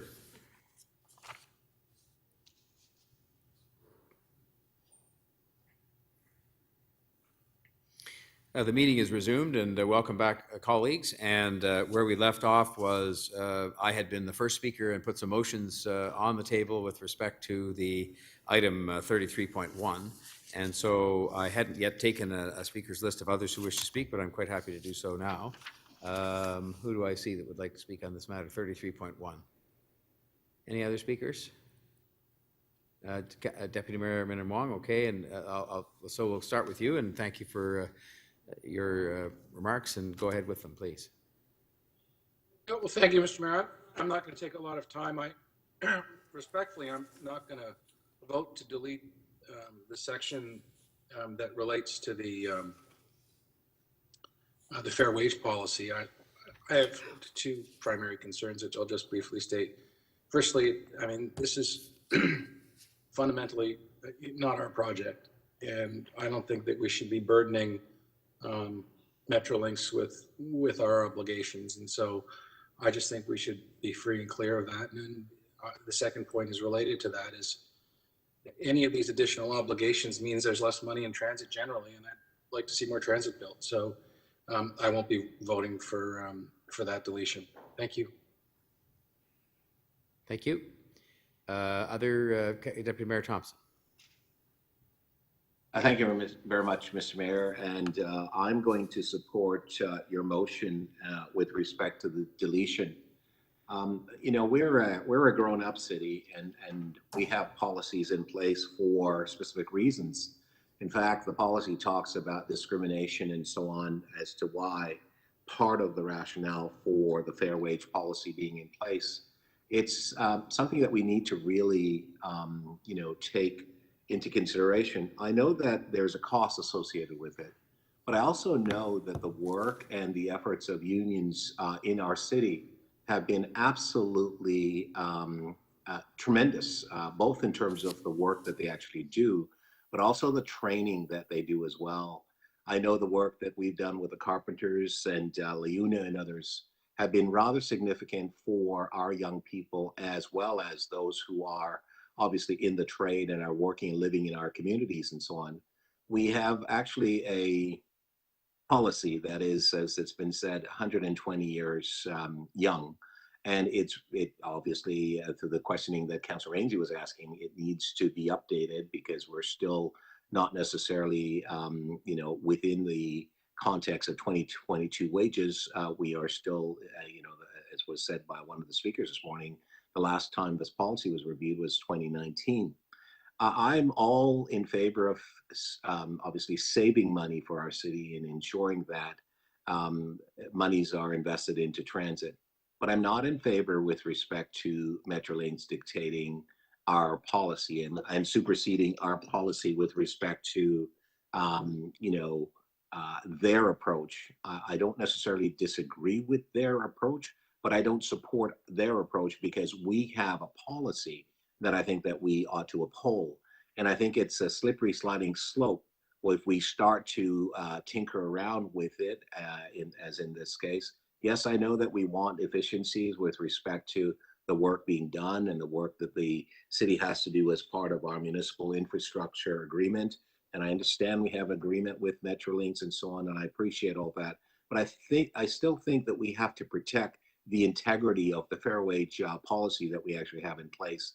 And I don't know what the full cost is. I don't know what the savings is going to be. I don't think that the savings is going to buy us another streetcar or is going to, you know, allow us to lay a kilometer of tracks. But I do think that the ability for, you know, wages that are fair and are within the context of our own policies will actually help a lot of our workers, will help their families, will help them to, you know, to shop in our neighborhoods, will help them to invest in our communities and invest in their families as well. So I think we ought to pay attention to our own policy. And I don't think that we need to be tinkering with it. That you put forward a good motion, Mr. Mayor, with respect to allow for a consultation and this discussion to take place to resolve this particular matter. And I think we ought to try that. I do believe that we'll be able to reach an accommodation, both in the interest of Metrolinx and the city, as well as the relationship that we've had, which is a good relationship with our unions in the city, and I think that it's good for communities as well. Thank you. Thank you, Deputy Mayor. Are there others wishing to speak? Councillor Ainsley. Thank you, thank you, Mayor Tory. So I'm going to be supporting all of the recommendations in this report. Well, 48 out of 49 of them. That all have to do with transit and building transit. Here we are in 2022. People in the City of Toronto expect top quality transit, and this is what we're getting today. I'm supporting Mayor Tory's motion, though, because our fair wage policy has been in existence for over 120 years. I chair the General Government and Licensing Committee that the Fair Wage Office reports to. So I'm very well aware of it and the implications and the standards that are expected to be met in terms of wages, benefits, quality of the work site, and whether it's our project or Metrolinx. Metrolinx, can't do this project really without the report that we approved before us today. It'll be much more difficult for them, for our residents, but not to support the fair wage. It's a very slippery slope. And often we have companies before general government licensing that are violating our fair wage policy. It comes with other ramifications as well, because you get what you pay for. And if you're trying to dumb down your wages, in some cases paying below minimum wage, not paying it on time, not giving your employees the benefits that they're entitled to, more often than not, the quality of the work suffers. The hazards increase, both for employees on the job site and people going through that area once the work is done. This is public transit. So the greatest risk after the work is done is going to be the residents of the City of Toronto using this transit. So I have no intent whatsoever of not supporting our fair wage policy. It has to be done. I think our residents expect it. And, in this day and age, not doing it, I can't fathom.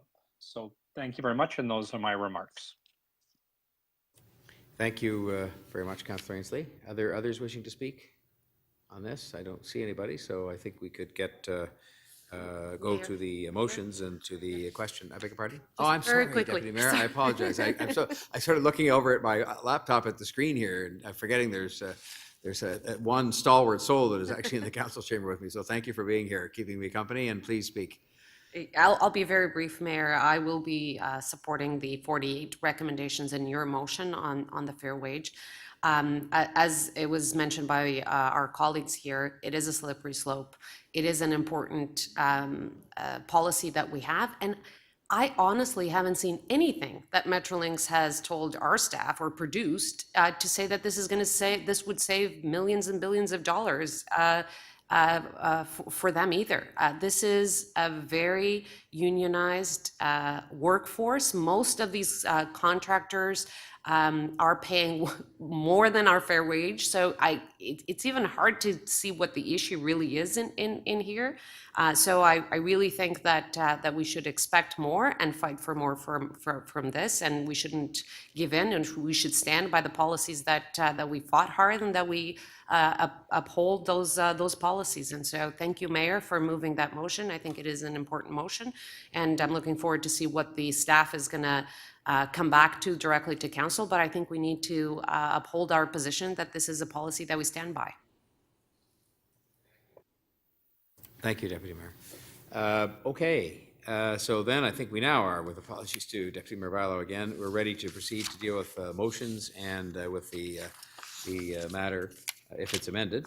And so I'll ask Julie if we could put up first, I think, motion A. Have a recorded vote, please, Mr. Mayor. Yes, happy to have that. So Julie will have a recorded vote on each of these motions and on the matter at hand. This is a recorded vote on motion A by Mayor Tory. All those in favor, Councillor Ainsley, Councillor Thompson, Councillor Crawford, Councillor Pasternak, Councillor McKelvey, Councillor Bailao, Mayor Tory. All those opposed, Deputy Mayor Min and Wong. That carries. And I will do a recorded vote on motion B by Mayor Tory, if that's the will of the committee. I'll just put it on the screen. Can you put B up so we can see it? Yep. Oh, thank you.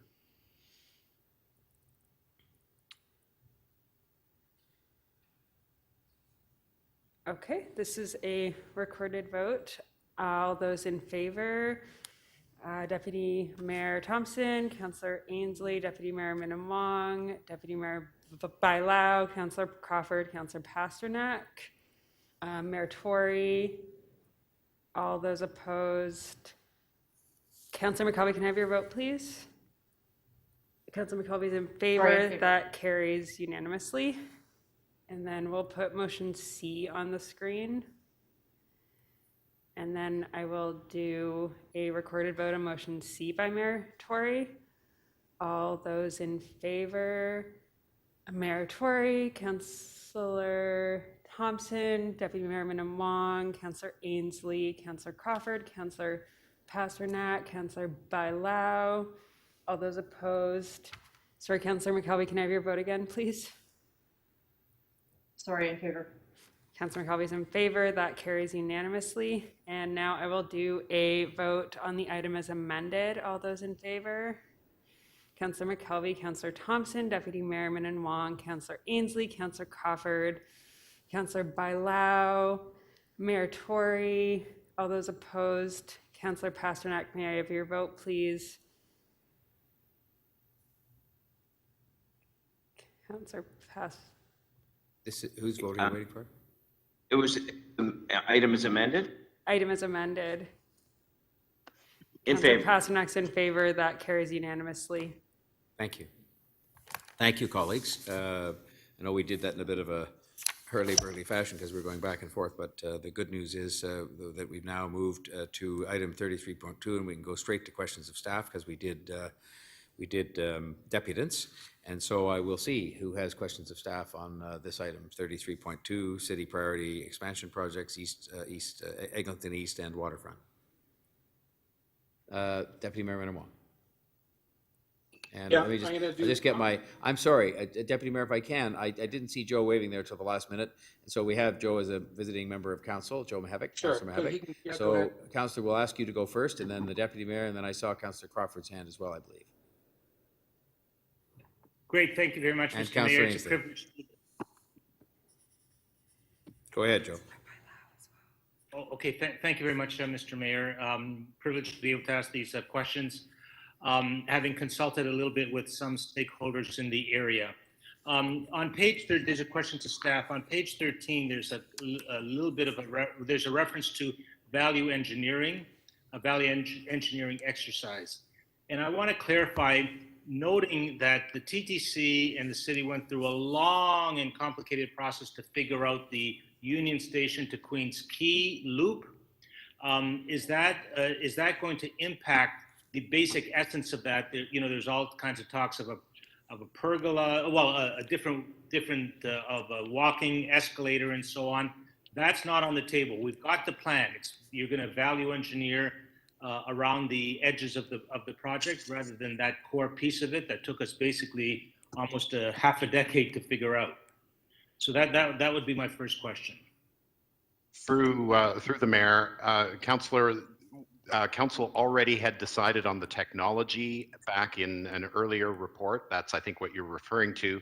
The value engineering was much more about looking at the design and seeing if there were things that we could tighten up or adjust in order to make sure it was meeting objectives and also sharpening the costs as much as we could, keeping them contained. Great. Okay, thank you. Many people want to see that preserved. That's why I thought it would be good to go public with that.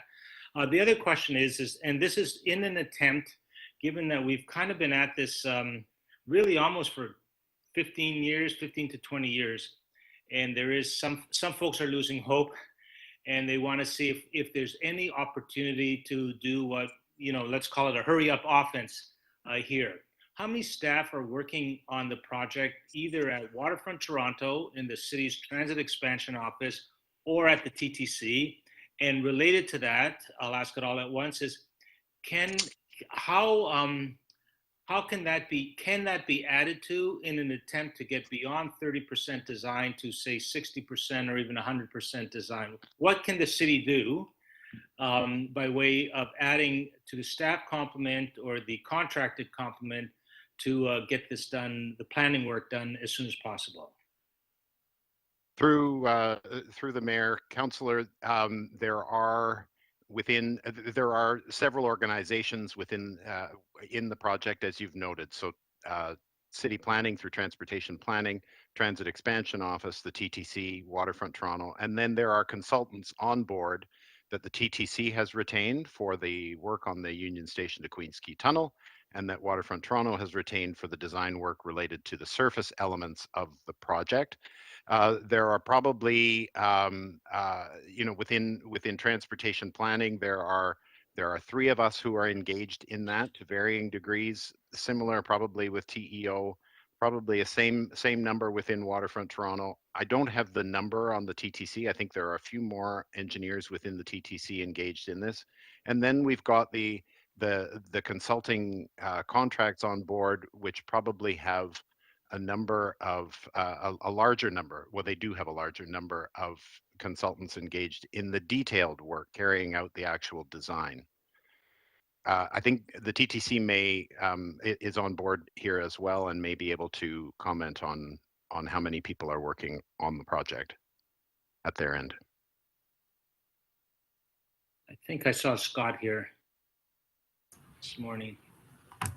Hello there, through the chair. At the TTC level, Gary Downey is on as well. Gary has the bulk of the people who are working on this at the TTC.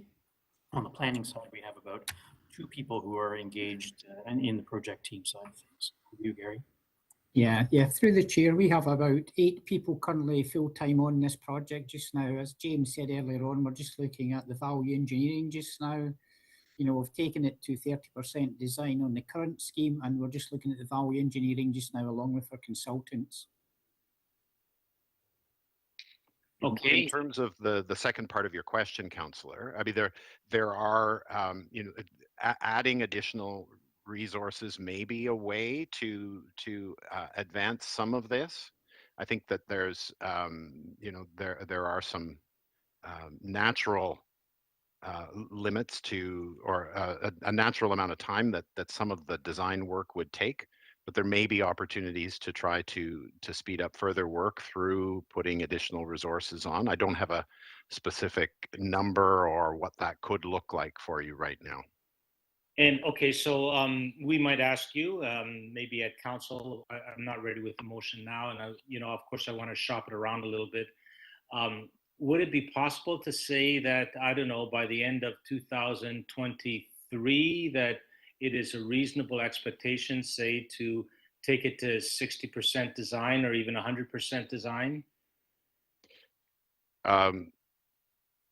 Through the mayor, I think that 100% design by the end of 2023 would be a real challenge given the other issues that we identify in the report that we want to work through, and the report back that we need to do in Q2 around the delivery of, or around the phasing and the approach to delivery, funding, and financing.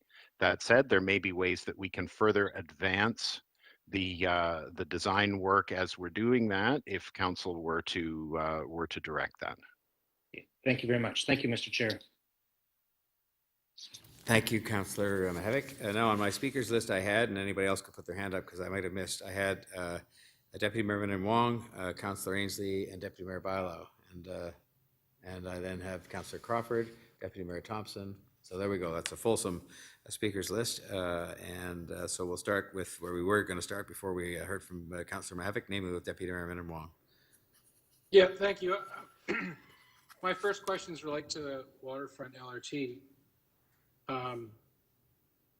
And it's not currently funded, correct? Through the mayor, that is correct. And what's the nut? What's the price? So we're still working to finalize that over the next number of months. We were seeing it coming in, numbers sort of, you don't know, but we don't have an accurate number right now. It was funded though, wasn't it? Through the mayor, that may have been. It was fully before funded, my time. wasn't it? I'm not aware of it ever having been fully funded, Deputy Well, you Mayor. might, maybe Mr. Pertullo, you can do a little bit checking with the, with your friends at, in the Waterfront Secretariat. My understanding, it was fully funded and it should have been completed long ago. My question to you that you can follow up with me is, was it fully funded? What was the cost? And where did the money go? Through the mayor, we will follow up with an answer on that.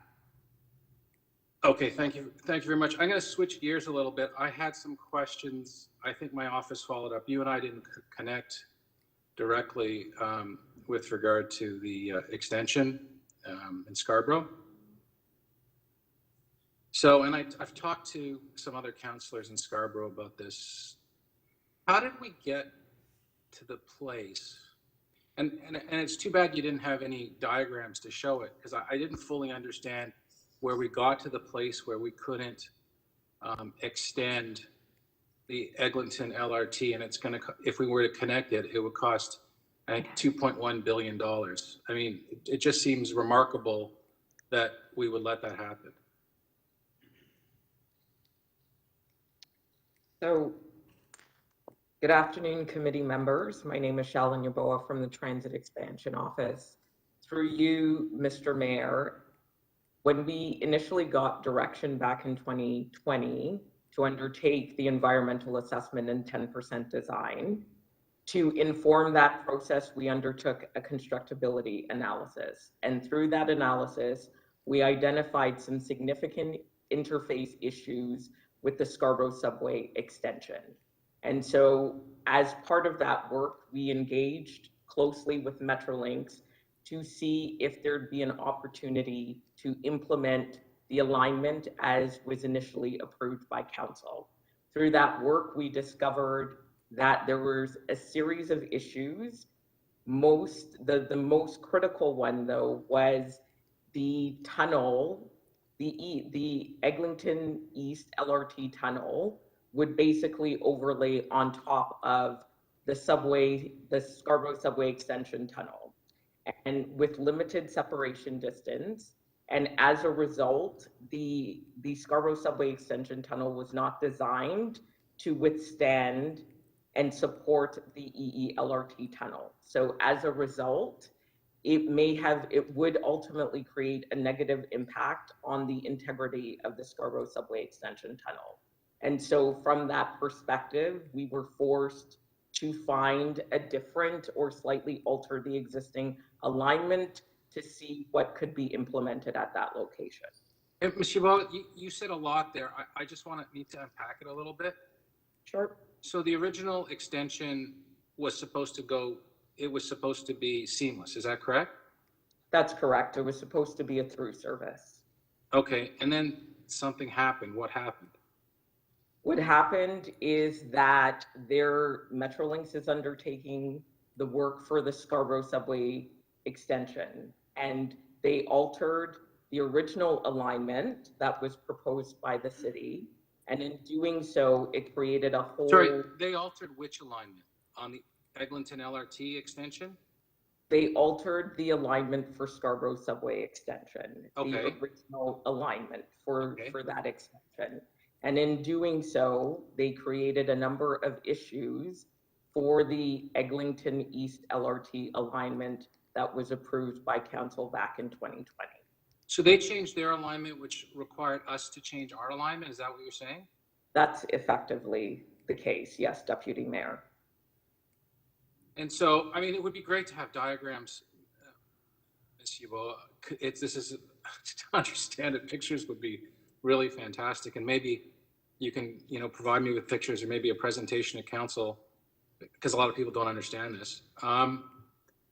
They changed the alignment, so the only way to do it was that there would have to be a crossing of the lines. Is that what essentially happened? So through you, Mr. Mayor, Deputy Mayor, what ultimately would happen is we could no longer provide this through service as originally intended. So a transfer would be required at Kennedy Station. Yeah, I know that's the outcome, but what it explains in the report was there's 2.1 meters between, there was a crossover, right? Yes. There's the both of the tunnel boxes are on top of each other without any separation distance. And the EELRT tunnel is creating an additional load that cannot be supported by the Scarborough Subway Extension Tunnel. Can you provide perhaps I can step in here just very quickly. So from can I just finish? I just want to ask. Sure, sorry, Mr. And you then God bless, you can go on. Can you provide diagrams that reflect what you're saying? It would be a lot easier to understand it. So thank you very much. Go ahead, Derek. Yes.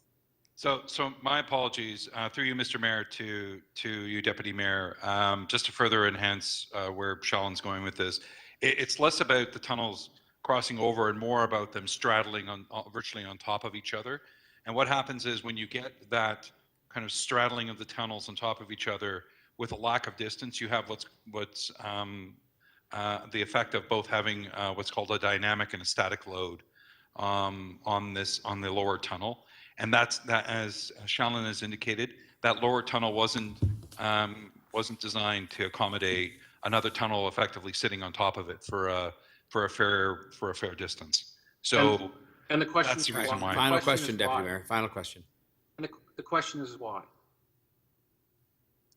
Because I think so. As Shallon is through you, Mr. Mayor, to the Deputy Mayor, as Shallon indicated, when the province went from a one station to a 3-station solution for the Scarborough Subway Extension, the alignment changed, and that alignment actually goes out along Eglinton and then up McCowan, which is effectively where the Eglinton East LRT would be going.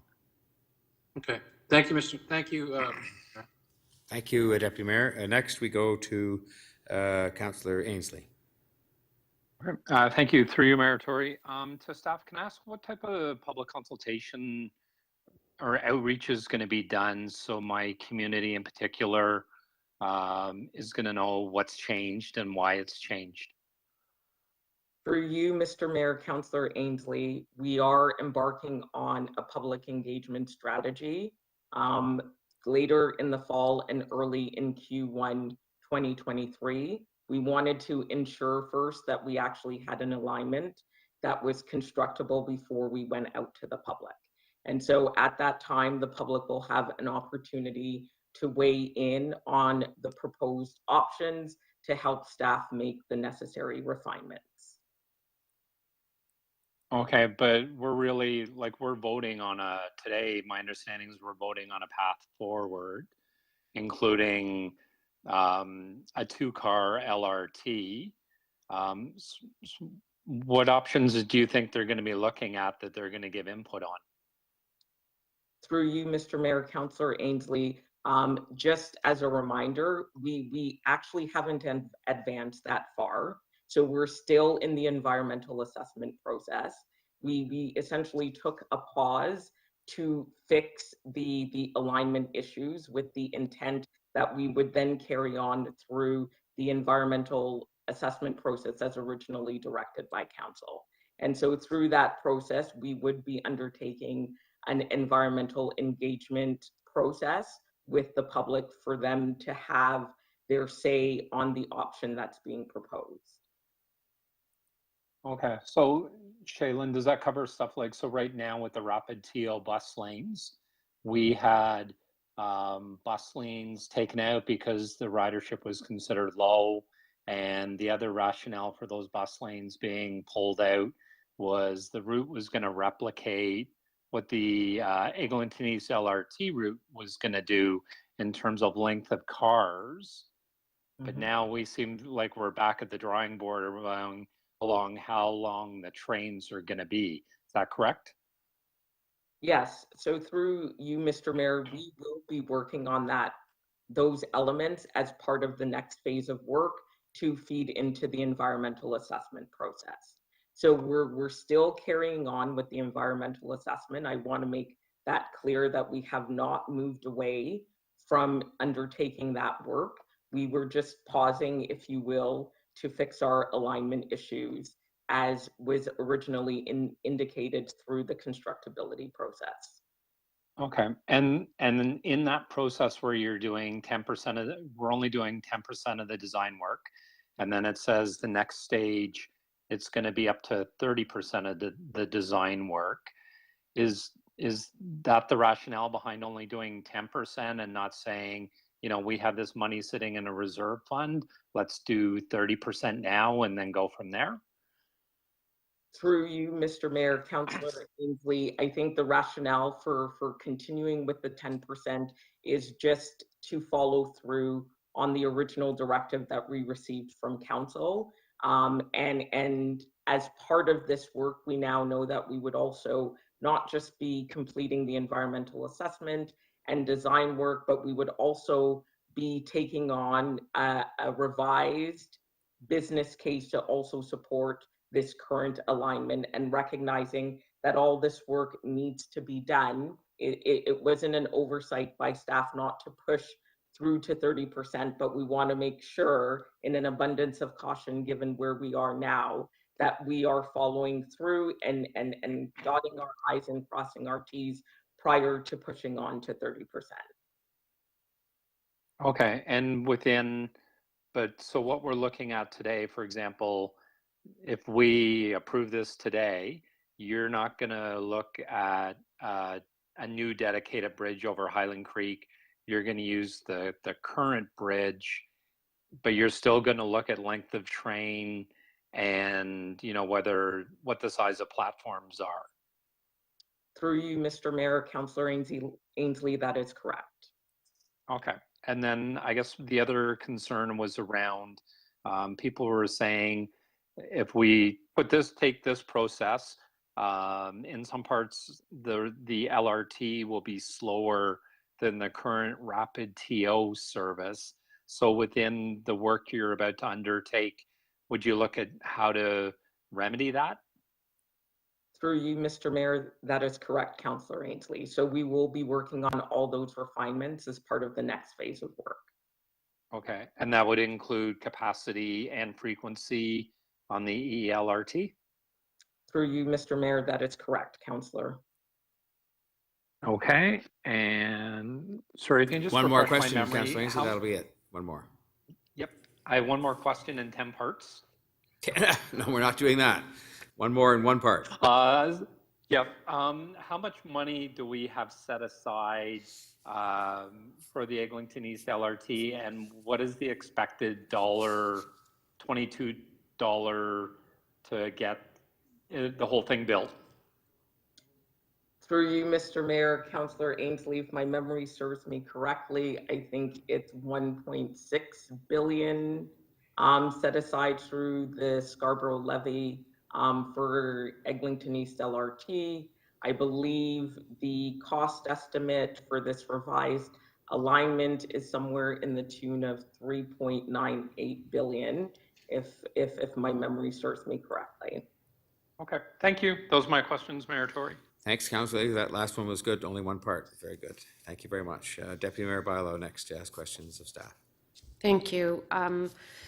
So we're now at 30% design, is that correct? Because it seems like I heard different answers. Through you, For Mr. the Mayor, waterfront Tory. LRT. Oh, I'm so sorry. Sorry, through the mayor, we need to do a few final details to bring us fully up to 30%, but we're close on most of the line to 30% design. That is correct. To 30%. And so, Yes. And you're continuing the work. So there was a speaker that talked about the possibility of having 60% by 2023. If you continue as you are going, is that a possibility? Or even to get to the 60% by the end of 2023, will you need extra resources? Through the mayor, that would require additional resources in order for us. We've got budget to take us through to the end of the 30% design with the business case and TPAP work. Okay. And I know that you said you didn't have the figures for the budget, but don't you have at least an idea, a range of what the project costs and what it would you need for it to take us to 60%? 60%, I haven't had an opportunity to work out what the budget would be for the 60% design, but certainly could come back with a better estimate at council next week. I'd want to. So if we ask you these questions at council, we should be able to get a range at least? Yes, through the speaker, yes, we should be able to do that. Okay. And if somebody could just remind, when is the flood protection work going to be completed? Through the speaker, it's, I think, beginning in, through the mayor, beginning in 2023, some of it will begin to come online, but it comes online through the course of a couple of years, over from 2023, 2024, I believe. It'll be completed. Completed is a broad term. I think water flowing and then final completion might be a few years after that. Okay. And how many acres of land does the city of Toronto own that? In the Portlands, I believe it's hundreds of acres. I don't have a precise number on the top of my head. Okay. We're the majority landowner in the Portlands. Okay. And we've been using a lot of land to develop affordable housing, correct? In the waterfront? All over the city. Sorry. Oh, yes. Yeah, through Housing Now and many other initiatives, yes. And we take the land value to create that affordable housing. Is that the program that we have right now? Yes, we write down the value and transfer that into the affordable housing program. So would you say that something like the Waterfront LRT will increase the land value of those hundreds of acres of land that we have in the waterfront? Not being an expert in this, I would say that's a definite yes. Okay, thank you. Thank you, Deputy Mayor Barlow. Next on the speakers list, I have Deputy Mayor Thompson. And I've added Councillor McKelvey, I add you to the list, yeah. Councillor Crawford as well. Mr. Mayor. It's Deputy Mayor Thompson, pardon me? No, it's Councillor Crawford. I also. You're next after Deputy Mayor Thompson, and then Councillor McKelvey. Yeah. Thank you very much, Mr. Mayor. Through you to staff, just looking at the diagram, and it talks about the benefit of through versus distinct service. There's been a focus on the tunneling and the boxes, and I'm just wondering, are there some additional issues and factors that would actually create a challenge for the through service offering? And if you can just let us know what those are, please. Through you, Mr. Mayor, Deputy Mayor Thompson, yes, there are additional interface issues beyond the tunnel over tunnel scenario. There's also an issue around utility relocation. So for example, there's a series of utility relocations that are required to support the Scarborough subway extension. The thought is that a lot of those utility relocations will have to happen again to then support EELRT. There are issues around utility boxes being on top of each other as well between the two tunnels, along with some bridge abutment issues for Eglinton Bridge itself that would need to be rectified to support the through service. And what about the timeline? Is there a distinction between the through service versus the distinct service in terms of how much time it would actually take? Is there a 6-year gap? Through you, Mr. Mayor, Deputy Mayor Thompson, it is the thought that we can deliver the distinct service much sooner than the through service, for the main reason that we don't have to wait till Metrolinx has fully constructed the Scarborough subway extension, excuse me. The thought would be that we would start from the north in Malvern and make our way down south while Metrolinx is continuing their work on subway extension. So for that reason, we feel that we could deliver the distinct service at least 3 years ahead of schedule in comparison to the through service. Thank you for that. The additional funding, which is about $2.3 billion, where might that be coming from? Is there provincial funding or federal funding to be associated with that? Because obviously the province are building the Scarborough subway expansion. I'm just wondering where the thought is as to where that funding is going to come from. We've allocated $1.6 billion from the Scarborough subway, the fund that we had put in place. I'm just wondering where those extra funding is going to come from. Through you, Mr. Mayor, Deputy Mayor Thompson, we as part of our next phase of work, we will be working on a funding and sequencing strategy, if you will. We have preliminarily advised the other levels of government, namely the province and the federal government, about the priority that is Eglinton East LRT, and put forward our desire to secure funding through the federal government and the province for this work. And so those discussions are ongoing, as you can imagine. We don't yet have a commitment, but we are continuing to discuss how we might secure the appropriate funding for this project. Thank you very much for that. Can someone explain to me the line? I see a bit of, I'll call it an elbow, which is Ellesmere Military Trail, Pan Am Center. The elbow would suggest to me that you'd be going on to UTSF, University of Toronto Scarborough campus. Is that the alignment that you're hoping to achieve, or is this just something you're proposing until, I guess, are there discussions going on with UFT at the moment to ensure that the military trail stop and I guess the Pan Am Center would be on their lands?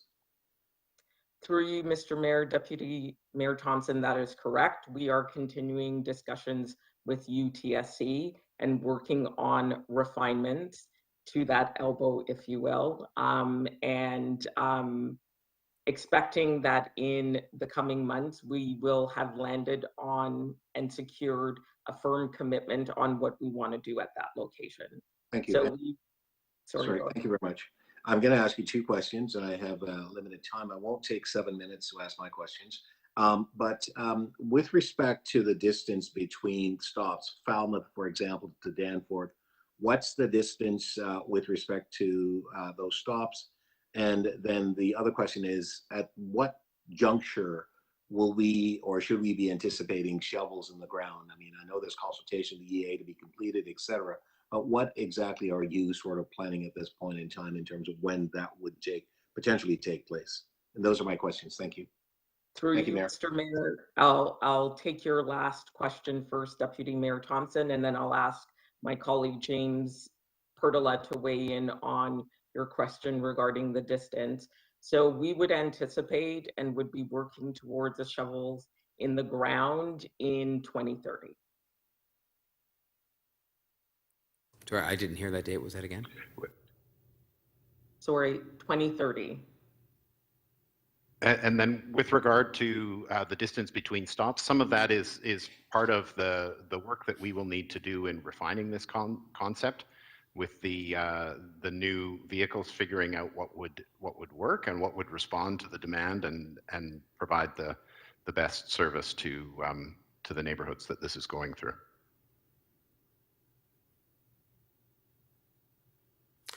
Okay, thank you for your questions, Deputy Mayor Thompson. I'll come back to that date because it surprised me a little bit. But it's not my turn yet. It is now Councillor Crawford's turn. Thank you, Mr. Mayor. My questions are really around the alignment issue and the through service. I know you've answered a lot of my questions already, so I don't think I'll need my full 5 minutes. But you did mention, or it was mentioned, that we had the original Eglinton East LRT is going to be a through service, and then we were forced to relook at that. That had to do with the Scarborough, the new, I guess, alignment of the Scarborough subway.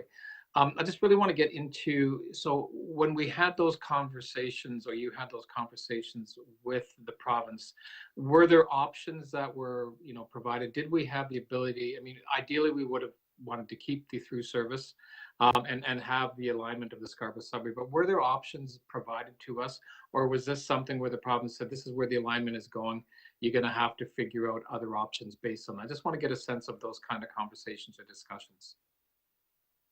Through you, Mr. Mayor, Councillor Crawford, there weren't many options afforded to us in our discussions with Metrolinx, and that is primarily because the contract for Scarborough Subway extension had already been awarded, and so to make changes to any design or any elements of their project would be significant, would be costly, but most importantly, it would affect their in-service date. So there was a reluctance on the part of Metrolinx to revisit or make any changes to their proposed alignment. So if, again, if council, chose, and I respect the fact that, there are challenges, and I think generally people are supportive of that, as am I. But if we were saying, no, we want to go ahead, we really want the through service, so there's added, number one, there's added costs to that. What would those, if we were to try to attempt to do the through service, as challenging as it is, what were the added costs on doing something like that? And I'm sure that also impacts Metrolinx as well. Through you, Mr. Mayor, Councillor Crawford, I don't have that information. Okay. I will consult internally and we will respond to your inquiry. So again, I guess the question really I'm trying to get to, is it still possible to have through service, or are you saying through this report that we can no longer achieve the through service, we're going to have to work at this new model? That's really kind of what I'm getting at. Through you, Mr. Mayor, Councillor Crawford, I don't believe that the through service is possible at this stage. Okay, and more than likely, if it's not, I mean, I'm assuming there was an assumption that maybe it would cost a little bit more, but again, I'm also looking at achievability. Any more costs or any more additions we make to the cost of this probably makes it less achievable, and it could put it out even more years if we have to do more funding. So this is the best opportunity for us to really look at achieving what we all want to achieve here, which is that Eglinton East LRT on the alignment that we chose, other than not having a through service. That would be correct? For you, Mr. Mayor, Councillor Crawford, that is correct. Okay, thank you, Mr. Mayor. Thank you, Councillor Crawford. Councillor McKelvey. Thank you, Mr. Mayor. So some of my questions have been answered, and I know we've had lots of conversations about the constructability issue, and because you had flagged the problem sitting down with the province, the mayor and I passed that motion asking for that joint constructability exercise. So thank you for this report today, which is the outcome on that. So my question is about this change in design and the change in cars, and you've heard very strongly from the deputants today that we don't want another RT. So what are you looking at in terms of what these vehicles will be like? What are we looking for in that to ensure it's an improvement over the rapid TO lanes? For you, Mr. Mayor, Councillor McKelvey, so that is part of our next phase of work. We've just started preliminarily looking at what potential vehicles could be used. We are exploring, the possibility from other jurisdictions in some of the light rail vehicle technology that's being used to inform what we propose at this location. Unfortunately, I don't think we're further enough along to give you an informed view of what those vehicles might be at this stage, but it's certainly something that we will be working on going forward. So how are you going to define the scope of work for that? Like, what are the criteria you're going to be looking for? I assume, reliability, the speed of the vehicles. So what are the key criteria? So through you, you, Mr. Mayor, to Councillor. So absolutely, we're going to be looking, first of all, we're going to be engaging with the TTC. They are going to be proposed to be the operators of the ELRT when it is actually going into operation. So we will work very closely with the TTC to kind of determine kind of what criteria they would expect to see on vehicles that are going to be on this new extension. But you're right, we're going to be looking there. You would look at reliability, durability, functionality. How are these vehicles capable of operating in the environment that we are that we face in the city of Toronto? So these are all factors that are going to be taken into consideration in determining the vehicle type. So, in speed, is the speed of the vehicle going to be a consideration, or how fast? I think through you, Mr. Mayor, to the councillor, speed is a determination, and I'm going to step in this probably, and I'm going to ask my colleagues in Transportation Services. But speed is a determination by regulation. Like there is, like the Public Highways Act will define what the speed is along that corridor. So depending on whatever the speed that's posted or allowed to be run by these vehicles, that will be what the speed of the vehicles will go at. So the vehicle itself won't determine the speed. It will actually be the city determining what speed is allowable. And will signal priority be part of the consideration as well? Through the mayor, yes, that's one of the things that will be considered again in discussion with our colleagues at the TTC on what we can do with regards to that, to the signalization. So there's been this question about growth as well and ensuring that it can grow into the future. So, I mean, right now, how many vehicles are on the crosstown? Isn't it 3 car? Like, is it not possible for us to use the same vehicles but use less of them? So again, through the mayor to you, Councillor, that could be one of the possibilities. But again, it's still too early, as Shallon has indicated. This is part of what we're doing right now, is seeking this authority for us to actually have that investigation and have that discussion with stakeholders who actually have to operate the system eventually, like the TTC. Okay, and there'll be public consultation on that as well? Yes. And then just in Deputy Mayor Thompson hit on this a bit about UTSC. You know, I always give you direction every time to continue the conversation with them. What is your plan for continuing the conversation with them, given that, you know, they are trying to move towards a walkable campus? They're realigning Military Trail. They've just got approval for the medical building, which might be on that route that you're looking at. So like they have things that are happening and frankly happening faster than we're moving. So how are you interfacing with them? For you, Mr. Mayor, Councillor McKelvey, we're actively engaged with UTSC. So we will be getting their input. So when we started our initial engagement, this was before the provincial announcement around the medical facility.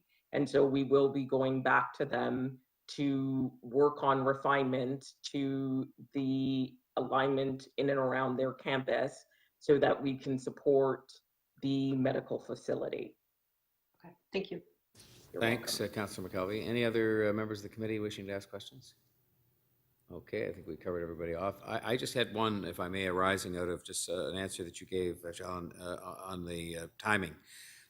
Did I understand you to say the shovels would be in the ground as of 2030, or did I misunderstand the question and the answer? Thank you for your question, Mr. Mayor. I misspoke. So it'll be before 2030. It'll likely be around 2025 or 2026. Okay, because I read the report, which said, if I read the report properly, it said that the project would be completed in the mid-2030s, but that we could save 2 or 3 years on that if we adopted the approach that's being recommended here. So I sort of assumed the thing might actually be finished by 2030, so that's why I was a bit puzzled. So we're talking about a start date, all things being well, and all the other things being done that have to be that are captured in these recommendations, the design and the TPAP and whatnot. That would have us with a start date in the sort of mid 2020s and a completion date later on. That's correct, Mr. Mayor. Okay. That's why I asked you at the end, what was that answer again? Because I wasn't sure what I heard, but that's a much, when I say a much better answer, you have to answer what the answer is, but that's a much better answer. Thank you. Okay. We can then move, if there's no one else for questions. Sorry, it's Mayor Yep. Tory, it's Councillor Yep. Ainsley. So with my colleagues' respect, could I get a second round of questions? Because I have the Eglinton East LRT going through my ward, and there's also the Durham BRT, which I didn't get an opportunity in the first round of questions to ask anything about. Okay, sure, you go ahead. Okay, thank you, Mayor Tory. I guess to staff, my first question I'm trying to figure out is why we're supporting Metrolinx's concept of running a dedicated BRT down the median when all of our rapid TO transit is in the curb lanes, and this is becoming a huge problem. The concept of running down the median is becoming a huge problem for businesses and residents along Ellesmere, my ward. Through the mayor, normally a bus rapid transit line, it operates through the median, as you'll see in other examples in the GTA. What we've done in terms of rapid TO along the corridor in Scarborough is more a bus priority corridor, and that's the approach that we're taking in the other rapid TO corridors. But generally, for a bus rapid transit, which is a step up, it works more effectively when you've got a corridor when you're using the median. There were opportunities, and we looked in certain stretches with Metrolinx at the possibilities of running dedicated corridors on the side, but that brings other complications in terms of access to properties. And a median corridor allows for, I think, better access to properties along the curb lanes. Okay. And what's the estimated cost to the city for having the Durham BRT put in? So through the mayor, we do not yet have detailed cost estimates, nor have we engaged in conversations with Metrolinx about any kind of cost sharing. At this point, they have approval strictly for the environmental assessment, and they are looking to get approval through the provincial government to advance this further. I do expect at some point we will be asked to make some kind of, or consider some kind of contribution. So James, when they're talking about Mornell Court, for example, they're going to put a stoplight in on Ellesmere west of Morningside and, cut turnarounds and that. So is the city of Toronto, is that on a cost recovery, or like they want to put an intersection in there, are they hooking into our system and then, we're getting a bill later, or so those we're doing the work for them and then we're sending them a bill? How does that work? How do you anticipate? Well, so through the mayor, Councillor, those would be costs associated with developing the project, and we would expect Metrolinx to do the work and pay the costs. It may be that they come to us for some kind of cost sharing negotiation, in which case we would then need to address what we might consider, if anything, or whether we'd want it all on the province. Okay. And then the other thing that I'm having a hard time getting out of Metrolinx are timelines. When they think they're getting a shovel into the ground, like they said to me, they have federal funding for the Durham portion or portions of Durham. Yeah. But when I ask about Scarborough, I kind of get shrugs and, so I'm looking at that as, because it's going to literally cross through the Eglinton East LRT, I would think, when it gets built. So I'm trying to have they given you any sense of timelines? Through the mayor, unfortunately, no. So I may just shrug like them at this point, Councillor. They're waiting for the decision, the direction. Yes, the direction from the provincial government. And so until they have some sense of this going further, I don't think they'll put a timeline out there. And you're right. What has happened in Durham is that Durham Region put its federal infrastructure funding or transit funding toward this project because it's a top priority for them. It fits in a different way in the list of priorities for the City of Toronto.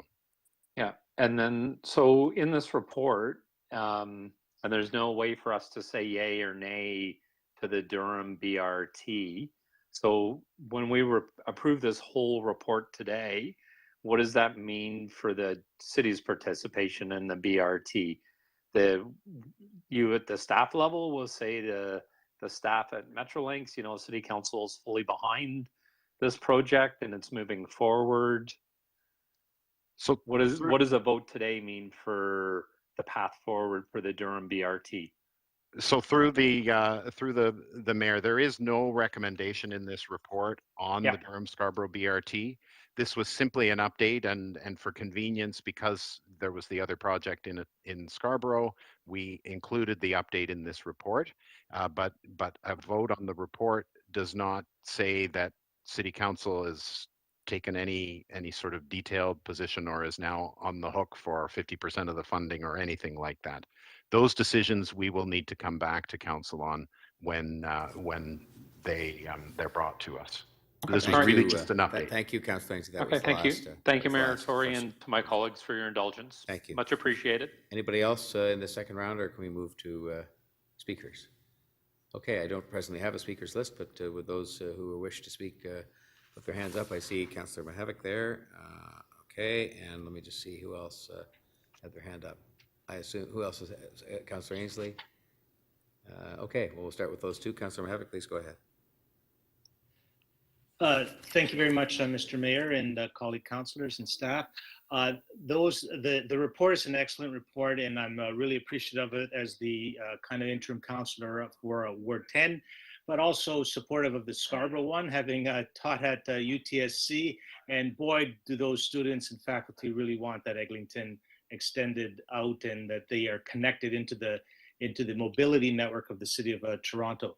I guess the good news is that the city is growing. There's a lot happening, a lot of development, a lot of creativity, a lot of new businesses wanting to locate here, and that's all good.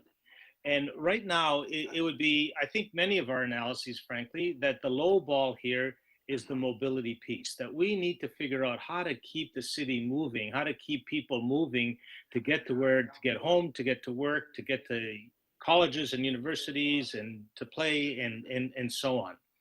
I'm saying this just by way of background. I know the Waterfront LRT East project has been talked about for really 15 to 20 years. That's how long it's been up to now.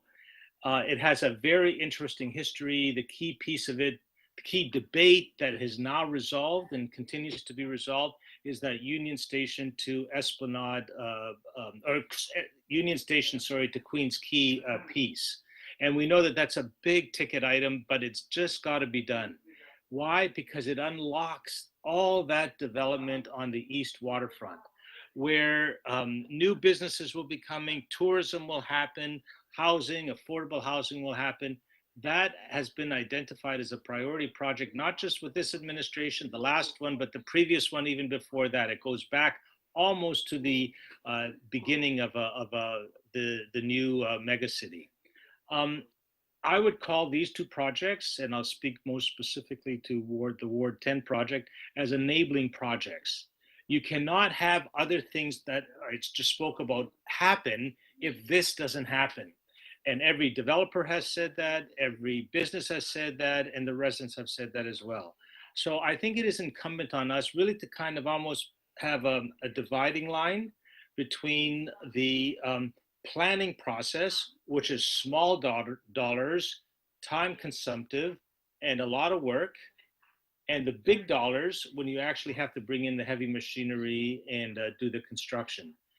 And I think it would be smart of us to really see if we can put our foot to the pedal and try to hurry that up a little bit. In my preliminary conversations with staff, they think that they can get this is for Queens Quay East, to 60% design by the end of 2023, if we give them a little bit more resources. I'm not going to move a motion to that end at this point. I hear James saying that he is able to do that research and present it to council in a couple of weeks. And I'd be certainly looking to get those kinds of answers at council, and working with the mayor and anyone else who wants to on motions where we can advance the planning work more quickly. The construction, that's the big bucks. That can happen later, and in the interim, we put some focused energy, and I'm sure the mayor will be very diligent on this to advocate to the provincial and federal government to come forward with the dollars. But in the meantime, the small dollar investment on the city, it will save construction time. It will save the opening date. It'll advance the opening date by several years if we play it smart now. Because what do they want? They want shovel-ready projects. So if we can do the planning work, spend the small dollars now, just put in a bit more and advance it, save a year or two on the planning and tendering side of things, we will be able to get those shovels in the ground more quickly. So that's what I intend to do, or with the mayor's support, of course, at council. And I would certainly encourage staff to bring forward the necessary information on how we might get there to do so. Thank you, Mr. Mayor. Thank you, Councillor Mahevik. I have Councillor Ainsley to speak. Thank you, Mayor Tory. I'm fully supportive of all of the recommendations in this report. Not to outdo Councillor Mahevik, but I would like to say that we were talking in Scarborough about the Eglinton East LRT before the Waterfront LRT. This is the kind of the third version that I've looked at now. It started with Transit City when David Miller was mayor. It was reborn again, and we're looking at another refinement of it. And you know, it's been a bit of a transit flip, because along the route we've actually built a lot anticipating the Eglinton East LRT. At the eastern end, we've had many additions to the University of Toronto Scarborough. Centennial College built a campus at Morningside and Ellesmere. Students that were at U of T at the time of the Pan Am Games, prior to the Pan Am Games, actually paid an additional fee on their tuition to help finance the Pan Am Center, which was built a long time ago now, and very successful. But I can say that this LRT is going to go through 7 neighborhood improvements areas in my ward. It's a heavily used area by TTC and public transit, which is evident by the first rapid TO bus line that we built during COVID, running from Kennedy to UTSC, based on the high volume of transit use along numerous lines along that route. So, you know, I think it's going to be a very important addition. I was very excited that we've reached a point where we're actually talking about how to put a shovel in the ground. So I know that we've put our money on the table. I know that the federal MPs in the area are all very supportive of it and have talked about bringing forward their money. I'm hoping now that the provincial election is over, Premier Ford will see the importance of it to Scarborough. And then the other project, the Durham BRT, that's going to run from the Scarborough Town Center, back and forth from the Scarborough Town Center to the Oshawa Center.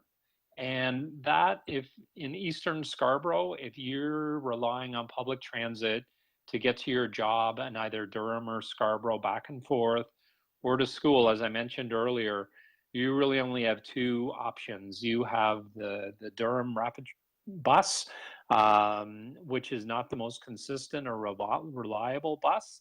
And if you can afford it, you can take a TTC bus back and forth from the Rouge Hill GO train station. But if you don't drive, your options of getting back and forth for work and school, or the doctors, just to see friends, is very limited. So I'm looking forward to the building of the Durham BRT. We have had our issues with Metrolinx. They're not always the most open and accessible transit agency. I think I can probably speak for every councillor in this room that's had to deal with them. They're not very good at telling you timelines, funding, objectives. But I hope that now that we've had this report approved at council, that that will create a little more seriousness on the Metrolinx side of things, and we can get that done, because both of these projects, as I said, very important in Eastern Scarborough, and I wholeheartedly support them. And I can't speak, I'm sure I speak for most of my residents, that they can't be built quick enough. Thank you very much, Mayor Tory. Thank you, Councillor Ainsley. Councillor Crawford. Yeah, thank you, Mr. Mayor. And I'll sort of carry on the same sentiments of my colleague, Councillor Ainsley. I'm very supportive of both of these reports coming forward. We just need to be building transit across the city. I know there's a lot of transit happening now, but we need to be doing more, and more specifically in Scarborough. I know my 4 colleagues, or 3 other colleagues on executive would agree that we are building transit in Scarborough, but we need to be doing more, and we're starting to see the results of that. I was very supportive years ago on the Eglinton LRT, again, because it was going to be getting into Scarborough. It was supporting the entire city. I fought to ensure that the Eglinton LRT was underground. Unfortunately, we lost that fight, and it is where it is now, above ground. But we're almost at the point of having that get finished. We're hoping, we're already looking at budget-wise to look at how do we start operating that. So it is happening. I've always have been very supportive of the Scarborough subway. There've been a couple of reiterations of that, but I've been very supportive. We needed to have that subway built in Scarborough. Again, City Council did approve the one-stop subway. Was it the greatest? Would have preferred more, but again, when we're looking at the funding of that, I was supportive of that. But again, I was also very supportive of the province taking over the Scarborough subway. And number one, first of all, we got it up to the 3 subway stops, which was critically important. But what it also did is it freed up funds. It freed up funds for us to be able to look at and really start looking at the Eglinton East LRT component.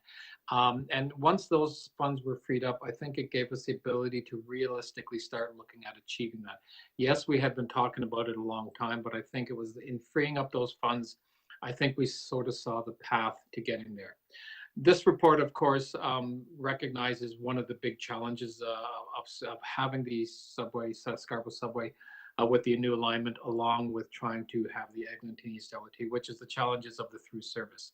And staff have pretty much explained to us that it's practically impossible to be able to achieve the through service and at the same time have the Scarborough subway go through there. So I recognize that, and I would have preferred the through service.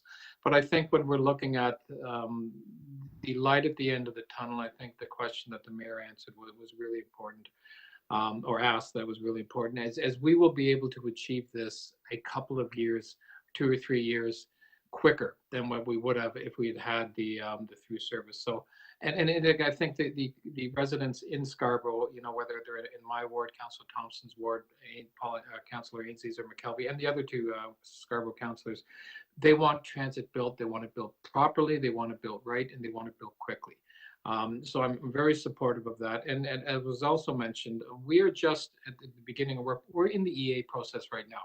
There were some comments, from some deputies saying, well, we're not consulting the community. Well, in fact, we are consulting, and we have and will continue to consult the community. And there are opportunities as we start moving forward, recognizing with this new alignment that'll be taking place, or we will be having every opportunity to reach out to the communities that we serve, to have their input and to have have those conversations. So that'll be taking place.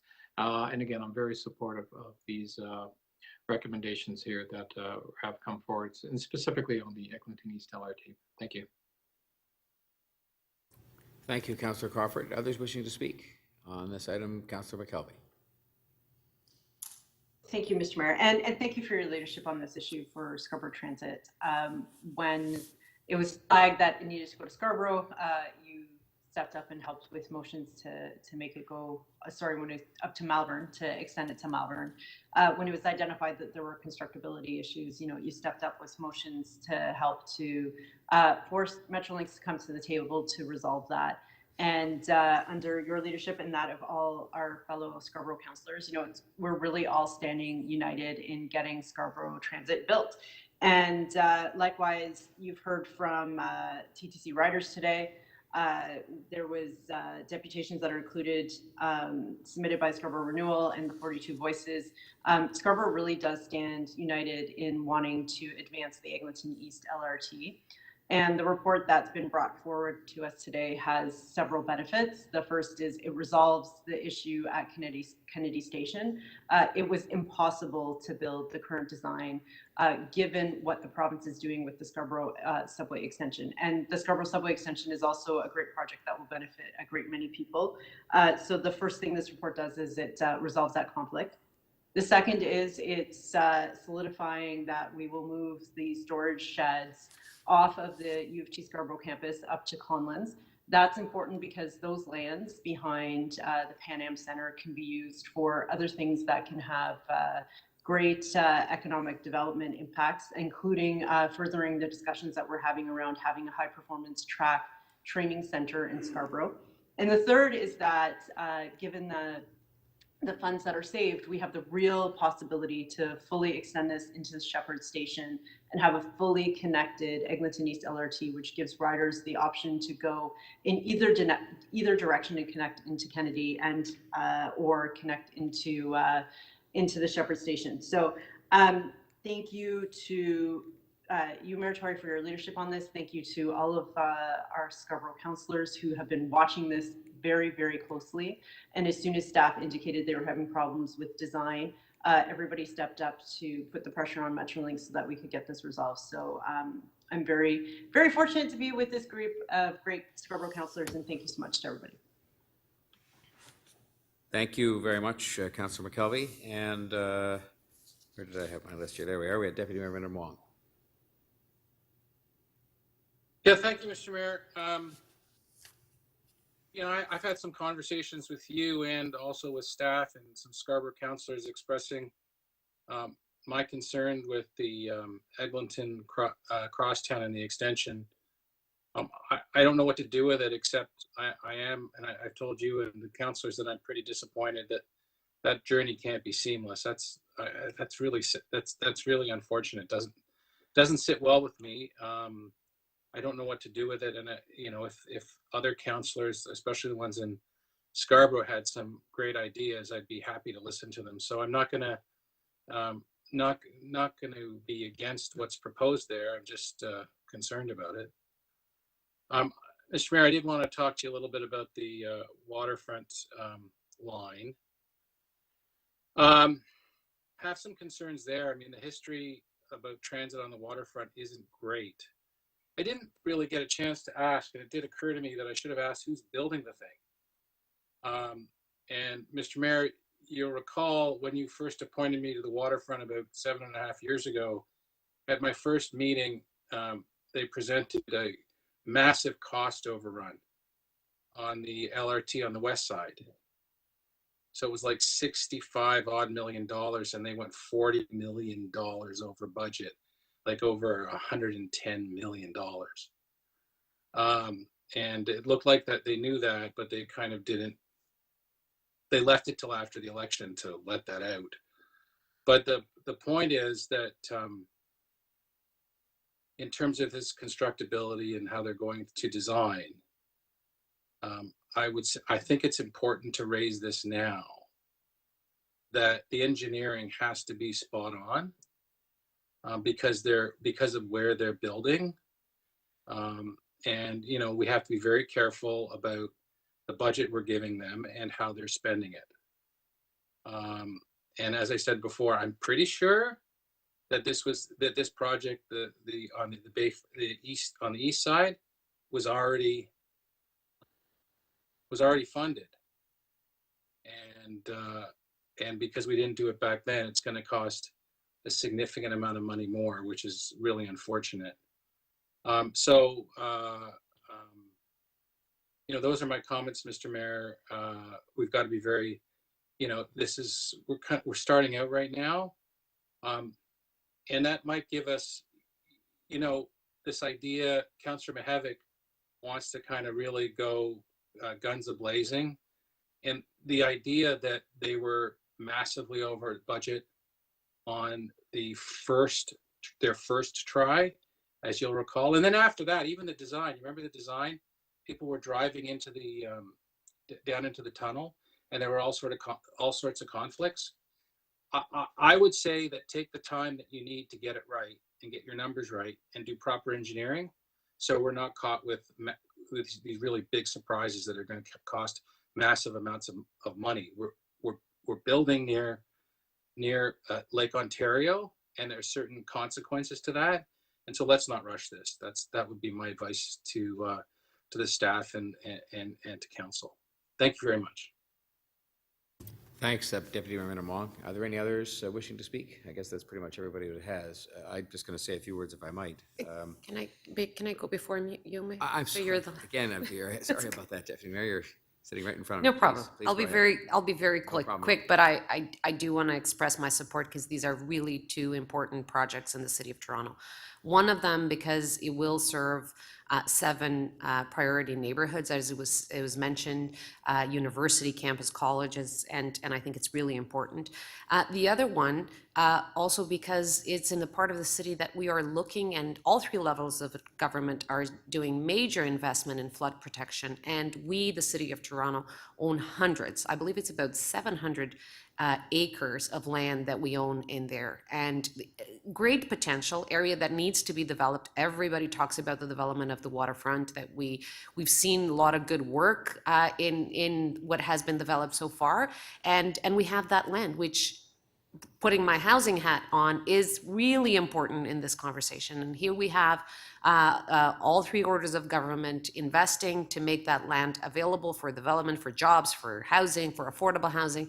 And that land will be a lot more valuable for the people that will live in there, for the people that will work in there, but also for us as landowners to extract that value, to put into affordable housing, as we've been doing in so many other parts of the city, if we have this line. And so moving forward with the design, ensuring that is funded, ensuring that it's happening as we plan, and I know that our planning department is doing the planning together with Waterfront and CreateTO, but I think it's really important that these things happen concurrently and that the funding starts to be allocated for this infrastructure project. I think there's hope. I mean, we've seen in the federal government them saying that they want to tie more transit and housing development. I think this is a great opportunity to have those 2 tied. It's a conversation I think all 3 orders of government could have on what can be done. We're already there. Waterfront is composed and has the interest and participation of 3 orders of government. I think this is a conversation that needs to happen sooner rather than later. It will develop a better community, but also as we plan and develop that community, it will also be the business smart thing to do as well. Thank you, Deputy Mayor Barlow. I will just say a word now. I think that is the last person to speak, and I will just say, first of all, that I support both of these projects. I think they are the next 2, and I think that it is perfectly appropriate, in fact necessary, notwithstanding that there might be some, including in the other governments, who say, well, we just finished funding and moving forward with the last list. The answer is, yeah, that's terrific, and it's great that it is moving ahead, and there's real construction happening, and I think people should be very heartened by that. But I mean, the problem we always had in the past was that no sooner would we get a list done and funded that we would not get on with the next list and the next funding requirements, because in a city that is growing as fast as this, and we're still making up for a backlog that had arisen in previous years, we've got to keep approving new projects that follow the ones that we're working on now.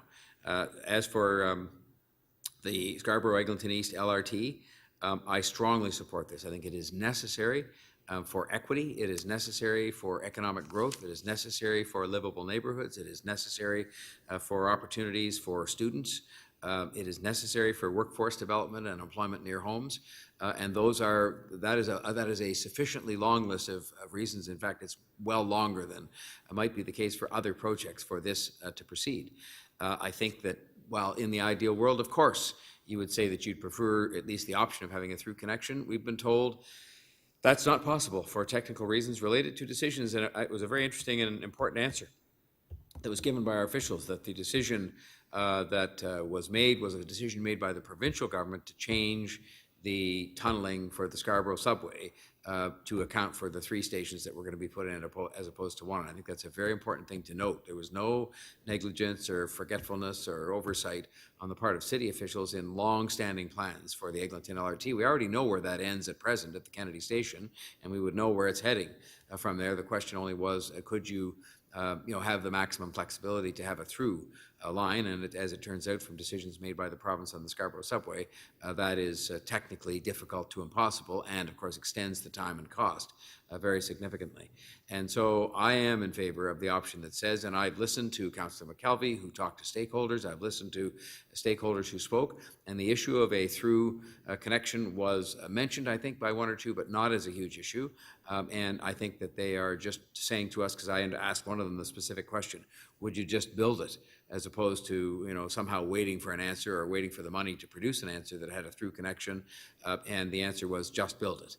And I think what buttresses that to some extent is a fact also shared by one of our deputants, which is that most of the travel that happens in Scarborough is people traveling within Scarborough, and I think it is fair to say that the numbers show, and I meant to ask this question of staff this morning, that the vast majority of the projected ridership will ride from someplace between Malvern and Kennedy to Kennedy and go to the subway and then get off the subway and go up to UTSC or to Malvern on this line, and that it'll be a much smaller number who will be looking for that through trip.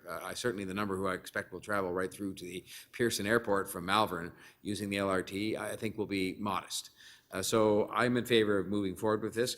As for the waterfront, I guess and I should say one more thing about the Scarborough East Eglinton LRT, which is that I will be keeping a very keen eye to ensure that this is of a quality in terms of the service, in terms of the vehicles, that is something that is commensurate with the kind of quality that we have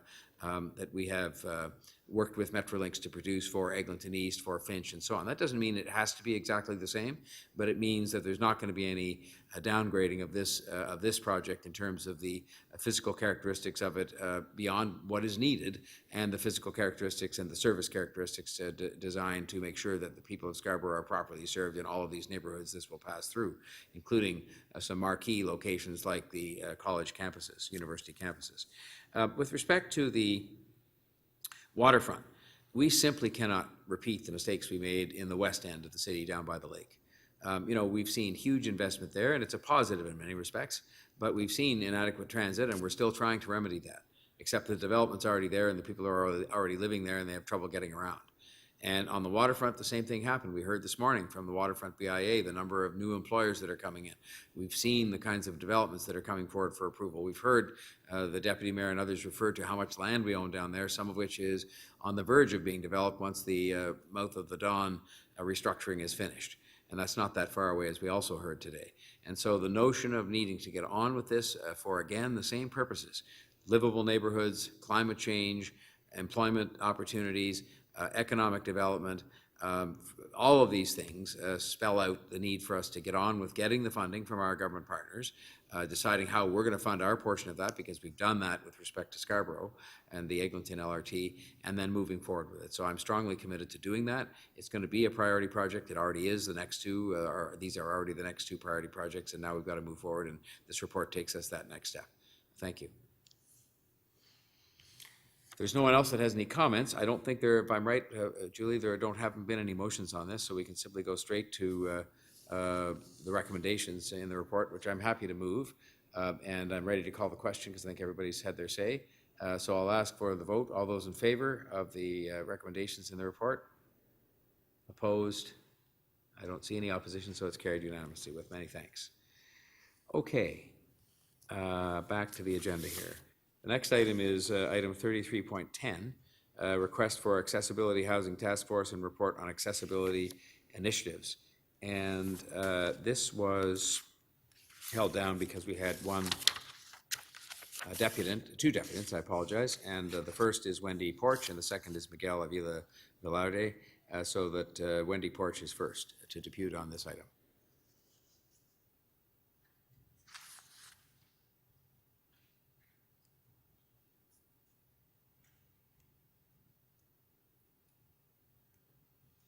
Is Ms. Porch there?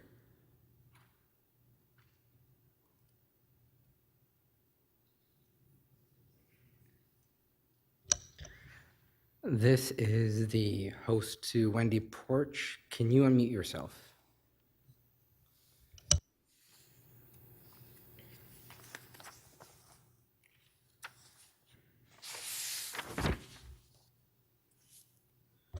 To the chair, could you move to the next speaker as we All attempt right. to troubleshoot? I see Miguel is here with us, so we'll move to hear from him, and then hopefully we'll have Ms. Porch sorted out by then. Miguel, you are very familiar with all the procedures here, and we welcome you as always, and you have 5 minutes to make your deputation, and then there may be some questions.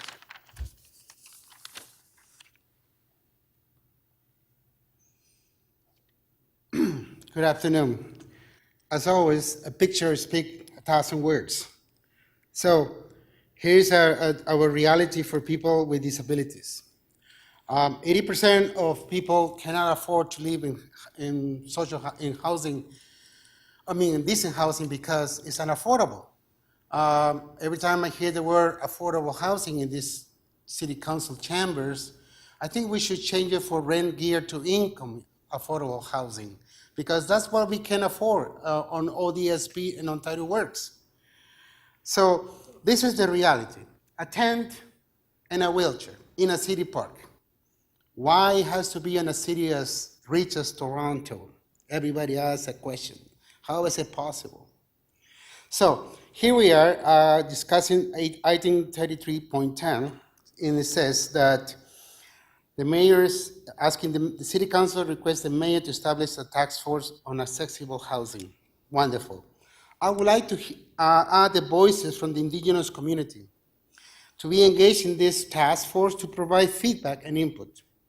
Number two, the executive committee directs the city manager to report to the Toronto Accessibility Advisory Committee with information on all accessibility initiatives that have been approved as part of the 2022 approved budget, as well as those being considered, undertaken, or planned for the City of Toronto, along with timelines and necessary funding required for implementation to allow for the committee's input and priorities.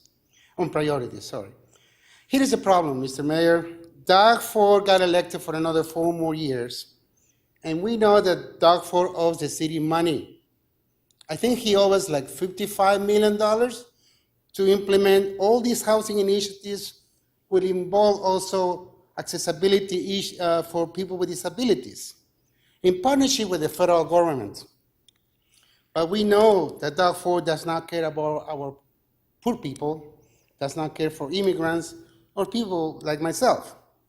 So one of the things we have said time and time again is to increase the ODSP rates in Untitled Works. So that way people like this person living in a city park will have access to a decent home. But we have a city solution.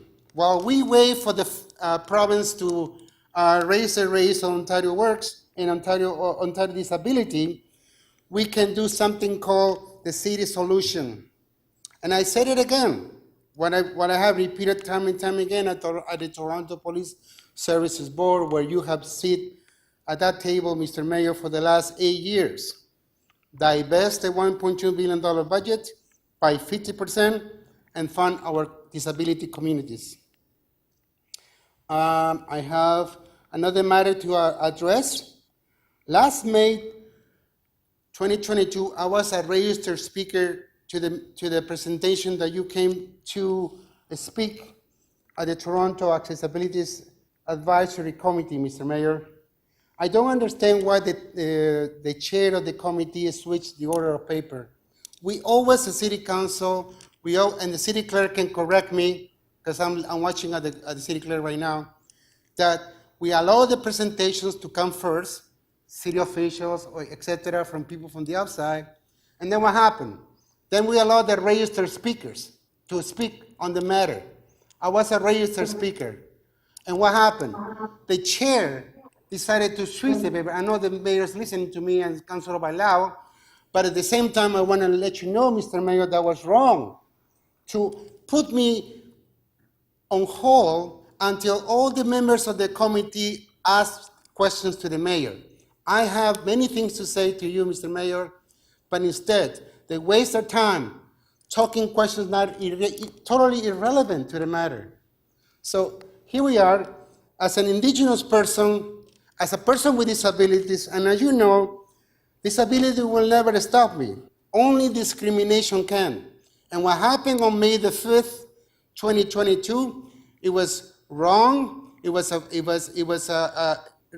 wrong to switch me back at the end of the speakers to the pew later. Come on, I am not happy with this situation because they should allow people like myself to speak first and then ask the questions to you, Mr. Mayor.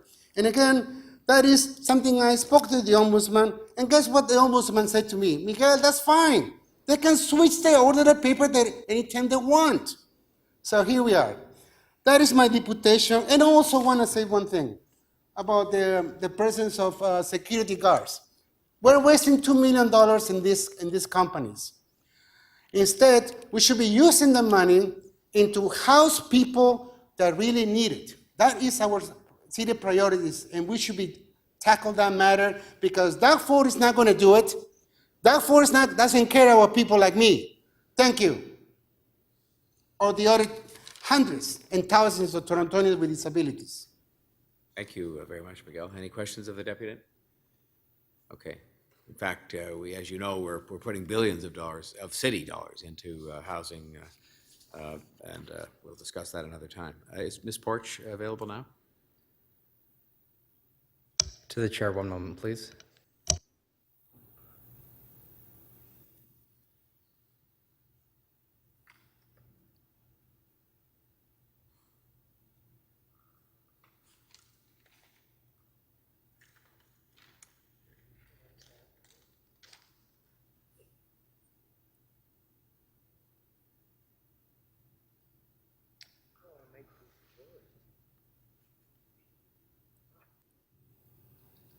I guess the situation is she's there but can't be heard. Is that the situation? Yeah.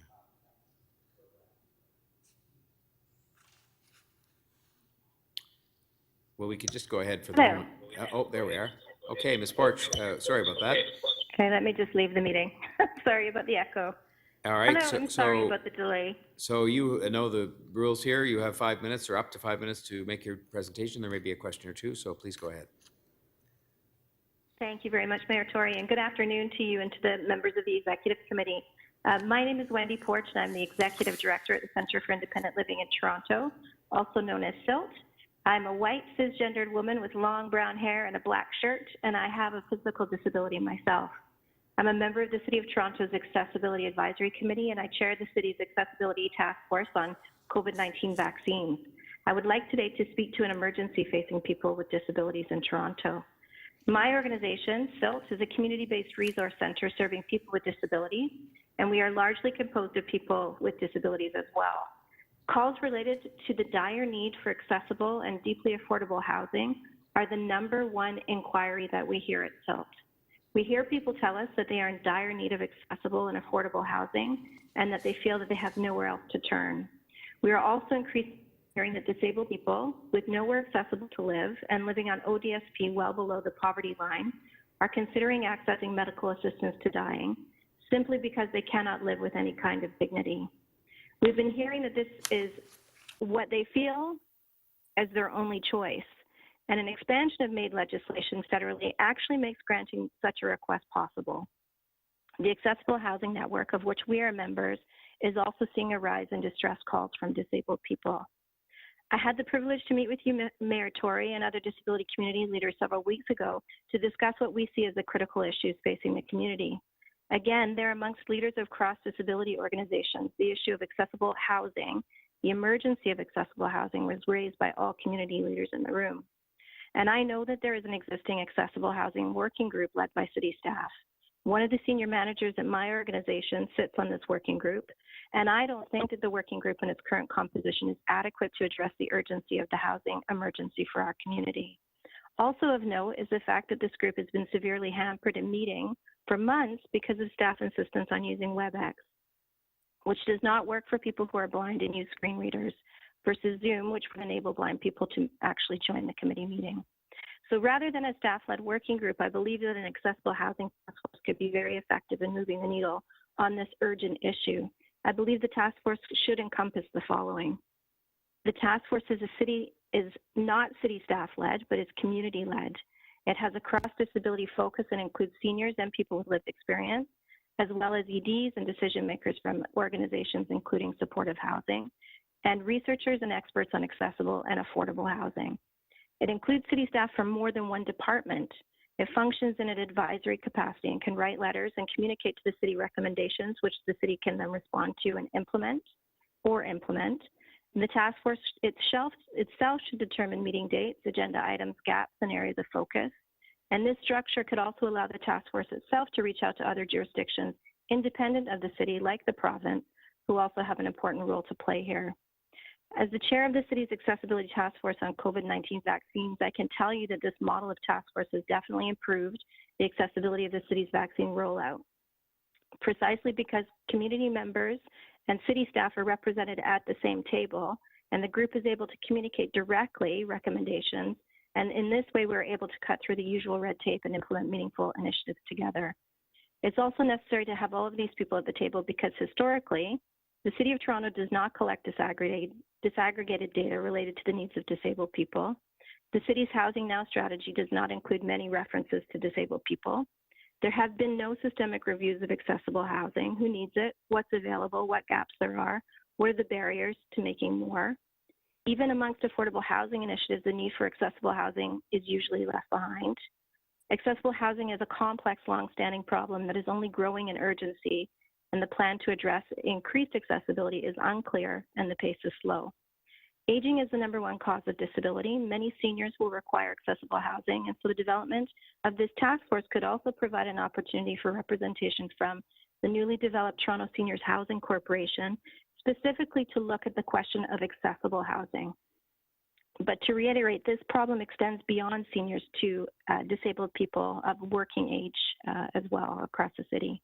So in closing, I would just like to remind everybody that we're all either people with disabilities now or we will be later in life. 22% of the population, and we are rapidly growing as we age. And I ask you, will you build a Toronto that truly includes everyone, a place that provides disabled people the opportunity to live with dignity in the community in an accessible home? Or will the City of Toronto maintain the status quo? And this is a situation that will continue to condemn disabled people and seniors to futures in institutions like long-term care. And thank you. That was an extraordinary deputation in that it hit 5 minutes on the dot. So perhaps you were timing yourself, probably not, but thank you so much. It was very thoughtful. Are there any questions of the deputy? Just can I ask you a question that's, I guess, a prelude to a motion that I'm going to move? And I just want to, I heard what you said very forcefully about the need to look at this. What I'm going to move, in fact, is that the work of the work proposed here, including many of the things you said, and I in fact just made some amendments to my motion that are presently being made, but that we in fact, I'll call it roll this into an existing task force on accessible housing that is happening and expand the scope of that, change the representation on the existing task force so as to have one report as opposed to having two different bodies doing some of the same work. And is that something that you would be that you would think will accomplish the same purpose as long as we keep in mind the same things you talked about in terms of the scope and the systemic nature of what we look at and the representation on the body that's doing the work? Thank you, Mayor Tory. I think it would, as long as the kinds of things that I mentioned around it being community-led and having broad representation from the city as well. As long as those things are kept in mind in terms of the composition of that group, I think it could do that. The existing group is the one that I was talking about that has been stuck in terms of meeting because of the insistence on WebEx. And also there's been changed leadership around that group. And so it has been stalled. I think that, if we can reinvigorate it with these significant changes in terms of its scope and its focus, and put those into a terms of reference, and I think it could at least get started on this very urgent question. Thank you. That's very helpful. Anybody else with questions of this deputant? Okay. Well, thanks very much, Ms. Porch, again, for all of your activism and your advice. Thank you. That would bring us then to questions of staff. Are there any now? And by the way, I should say, because this is actually a momentous occasion, if we could put the screen back up where I can see the councillors. I just got myself put back up there, and looking at myself is not a treat. But Councillor Robin Buxton Potts, I believe I would be right to say, Councillor, this is your inaugural appearance in a public council meeting, and so you're most welcome to the Executive Committee. And I don't know if you have any questions of staff, but before we get even to that, I just want to say welcome, congratulations, and it's no surprise to see you show up carrying on with the work of your predecessor in this area. So welcome. Did you have questions of staff, or did you just wish to speak? Just wish to speak quickly. Okay. Well, congratulations and welcome. Is there anybody that does have questions of staff? Okay, then we can move to speakers. And Councillor Buxton Potts, if you'd be agreeable, I will actually speak first just to table my motion so that you might speak to it, because it obviously may be of interest to you when you see it put up. And I will ask that the clerk put the motion up now that I'm moving, which is that City Council direct the Executive Director to review the terms of reference and membership of the existing Housing Now Accessible Housing Working Group, expand the scope beyond Housing Now to include other accessible housing related matters, and to ensure proper representation to accommodate this expanded scope. And recommendation 2, City Council requests the Executive Director, Housing Secretariat to engage third-party accessible housing experts, including those with lived experience, to support the work of the Accessible Housing Working Group, and to report back to City Council in the third quarter of 2023 with recommendations to increase the supply of accessible affordable housing based on the feedback from the working group, as well as data and evidence. I moved this for a couple of reasons. First of all, the representations of the deputants, I will concur in those in the context of what I understand to be a much bigger concern on the part of people in the accessibility, disabilities community. I've been taking the opportunity to meet now probably with 10 or 12 agencies that serve people with differing abilities in the community. And if you had to name the #1 issue that has arisen in all of those discussions and consultations, it has been the issue of accessible housing. And it relates to both the question of supply and the substance of what those housing availabilities actually are when they're created. And there had been, this is a good news story, established an accessible housing working group. I think it might need a sort of a bit of a jolt of energy. I think that's what we heard Ms. Porch saying. But I think this could be what we need to make that happen. And so that we can expand the terms of reference to incorporate within them of that existing Housing Now Accessible Housing Working Group some of the things that were considered by the Accessibility Advisory Committee, to expand it and to expand the representation of that working group itself, to make sure that it has the kind of community leadership, that it has the kind of representation of people with lived experience and so on that has been brought to our attention both by the committee and by the deputants today. And so I think that is better, to be frank, than having two different groups effectively addressing much of the same set of issues. To have one group that has already begun its work be now complemented and supplemented by additional membership, expanded scope of reference, expanded terms of reference, expanded scope for their work, and we will get one more comprehensive report come early 2023. And I know that sounds far away, or mid 2023. That sounds far away, but of course, with the council having its hiatus, it'll allow that work to be done. I will say, from my own, travels around the city, that this is a growing issue, and it's a growing issue not for people who you might define as disabled or having differing abilities, but just for people who are elderly and a little more frail. A lot of what we're talking about here is going to be applicable to them, and of course we are in an aging society, as we're told many, many times. And so I put this on the table now, and I apologize to Councillor Buxton Potts, but I am able to speak first if I wish, and I'm doing that just to be helpful to her so she can see this recommendation, so that she can comment on it if she wishes. And I would commend this approach, which expands and supplements and complements the Housing Now Accessible Housing Working Group, to broaden it out to include this very helpful proposal that we've had from the Accessibility Advisory Committee. So those are my comments, and I'm happy to then move next to our visiting councillor, Councillor Buxton Potts, for her comments. Thank you very much, through you, Mayor Tory. Thank you to the whole committee for having me. I basically wanted to come and echo the comments that you just said, and to thank you, Mayor Tory, for your attendance at the Toronto Accessibility Advisory Committee on May 5th. I know that your comments were very well received by the committee, and they appreciated having an opportunity to speak with you directly about many of the topics that you just expressed, and wanted to say that I'm wholly in support of the approach and the motion that you just presented. Would love to see more coordination on this issue. We know that the housing crisis impacts everybody, but unfortunately, this is a community that feels it especially hard. So thank you very much for all of your support, and thanks for letting me have my first speech. A good speech it was, Councillor, so thank you so much. And we will look forward to lots more as we go into council and further meetings of committees and the executive committee. Are there any other members of the committee wishing to speak to this matter? Okay, well then it's time to call the question on the motion that is in front of you, put forward by myself. And we can just put that up on the screen quickly. There we are. So I'll call the question on the motion, and I'll ask for all those in favor. Opposed, carried. And I will then on the, that becomes, I guess, the item in effect, because that really replaces the earlier recommendation. So we're done with that, and thank you to all concerned. The next item we have in front of us is item 33.12, the Toronto Police Service response to item EX 26.15, protecting vulnerable persons and reducing homelessness.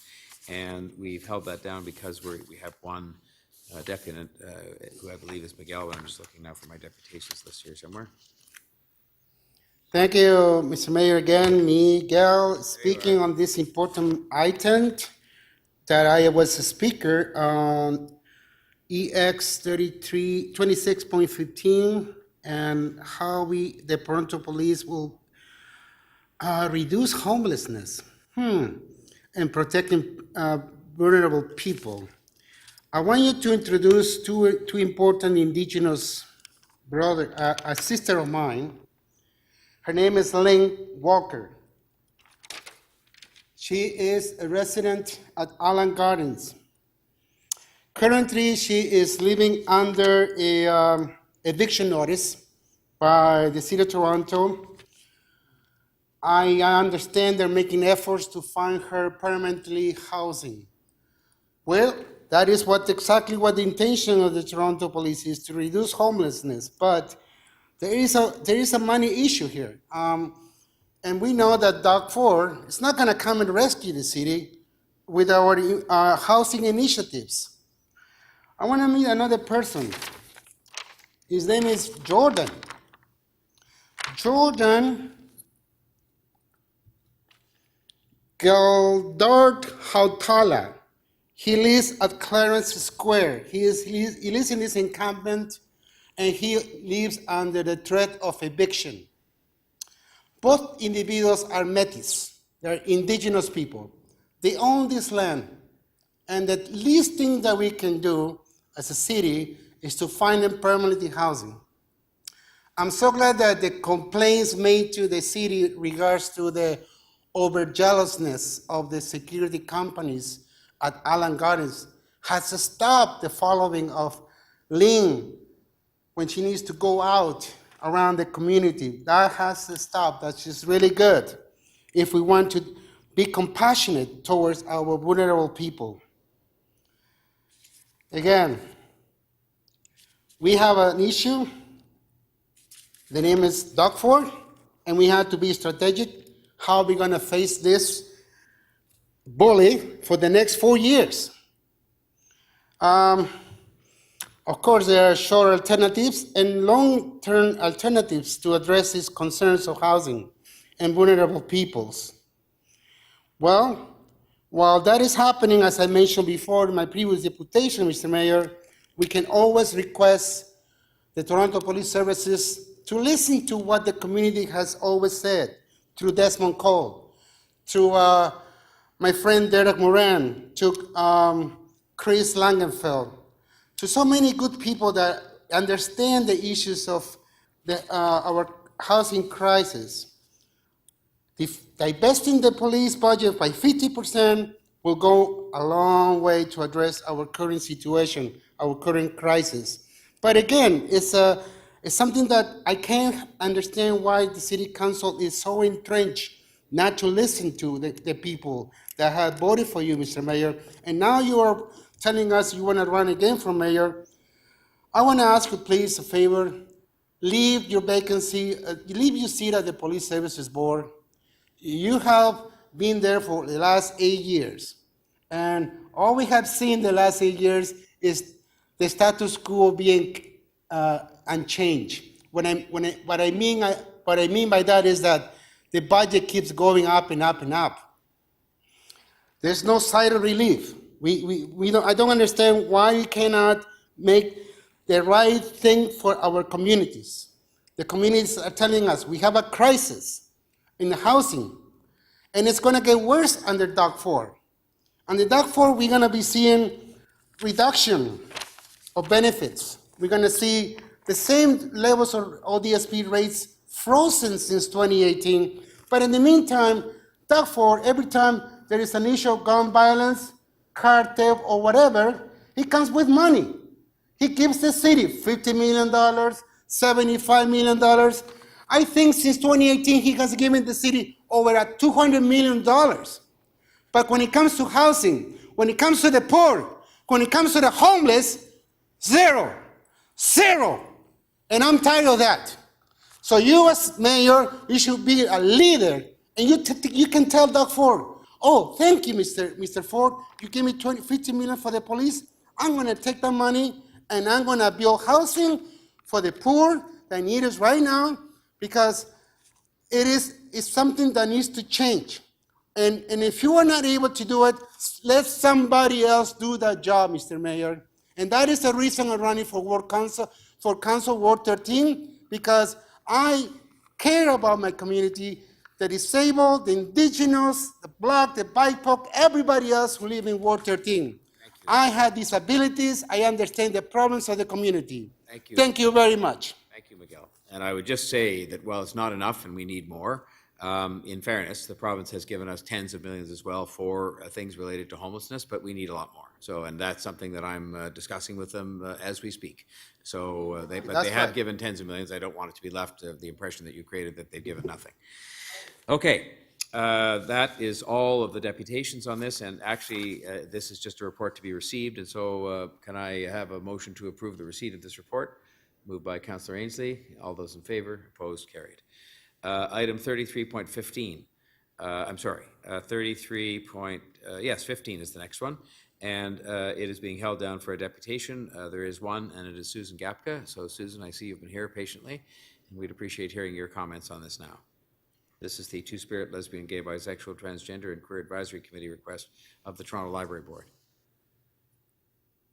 You know the rules, 5 minutes or less, and there may be a question or two. Thank you. Testing. All good. I don't have to do am I on mute? It's been a long time. Thank you, Honorable Mayor, City Council. I just want to really thank all the staff who do all the technology back here. It's been quite a couple of years since I've been here. I think last time I was in this seat, I was applying for a position as a vacancy for City Council when Pam McConnell passed away. So a lot has changed since then. But I'm here to speak. My name's Susan Gapka. I'm a local resident. People know me, used to know me here, but I use she and her pronouns, and I'm here to speak about the recommendation from the Two-Spirit, Lesbian, Gay, Bisexual, Transgender, and Queer Advisory Committee. And it's point 1, City Council requests that Toronto Public Library Board requests the City Librarian in consultation with the Director of Equity and Human Rights to explore opportunities to expand upon the Toronto Public Library Trans-Affirming Care Benefit Package and to extend that to other departments at the City of Toronto. This is something that is very dear to my heart. I've been campaigning and successfully with the province for about 10 years. In 2008, we were able to successfully get the province to relist these type of services. And while it seemed like a significant victory at that time, a lot has changed since then. In 2012, June 13th actually, we amended the Ontario Human Rights Code to include gender identity and gender expression. So we will be celebrating that this year when we get to do a little celebrating at Pride. But we also, it's a 5-year anniversary of amending the Canadian Human Rights Act to include gender identity and gender expression. So we've come a long ways since gender affirming care was relisted by the provincial government. But now we have an opportunity in front of us, and I want to applaud the library board and chief librarian for moving on a number of issues that were raised around gender diverse and trans inclusion as a result of some of the booking of an incident, and that it's time to put that behind us and really just thank the library board for moving, instead of waiting for a collective agreement to actually negotiate gender affirming care for employees. They've actually decided to embed that prior to that, and I'm encouraging and engaging and hopeful that City Council will explore doing that in other city departments. Gender affirming care, surgery, and related supports are critically important for someone like myself, who's a trans woman, one of the first trans women. I got my name changed on this council floor when I was working for a city councillor a couple decades ago, a long time ago. But so there's a lot of nostalgia and memory. But now there's a whole generation of people, non-binary and trans people, who are looking to seek gainful employment, who want to know that their employer is going to protect them and provide the health care that is necessary, things like that are missing from the Ontario package. So I think I could go on and on about this, but I think there's a lot of reports. It is recommended by WPATH, which is meeting in Montreal in September. It's a World Professional Association of Transgender Health. And there's a lot of things that the Ontario package does not include that younger, more vibrant trans people and gender diverse people are now asking for. So I'd really like to see the city coming up to Pride celebration, support this initiative going forward.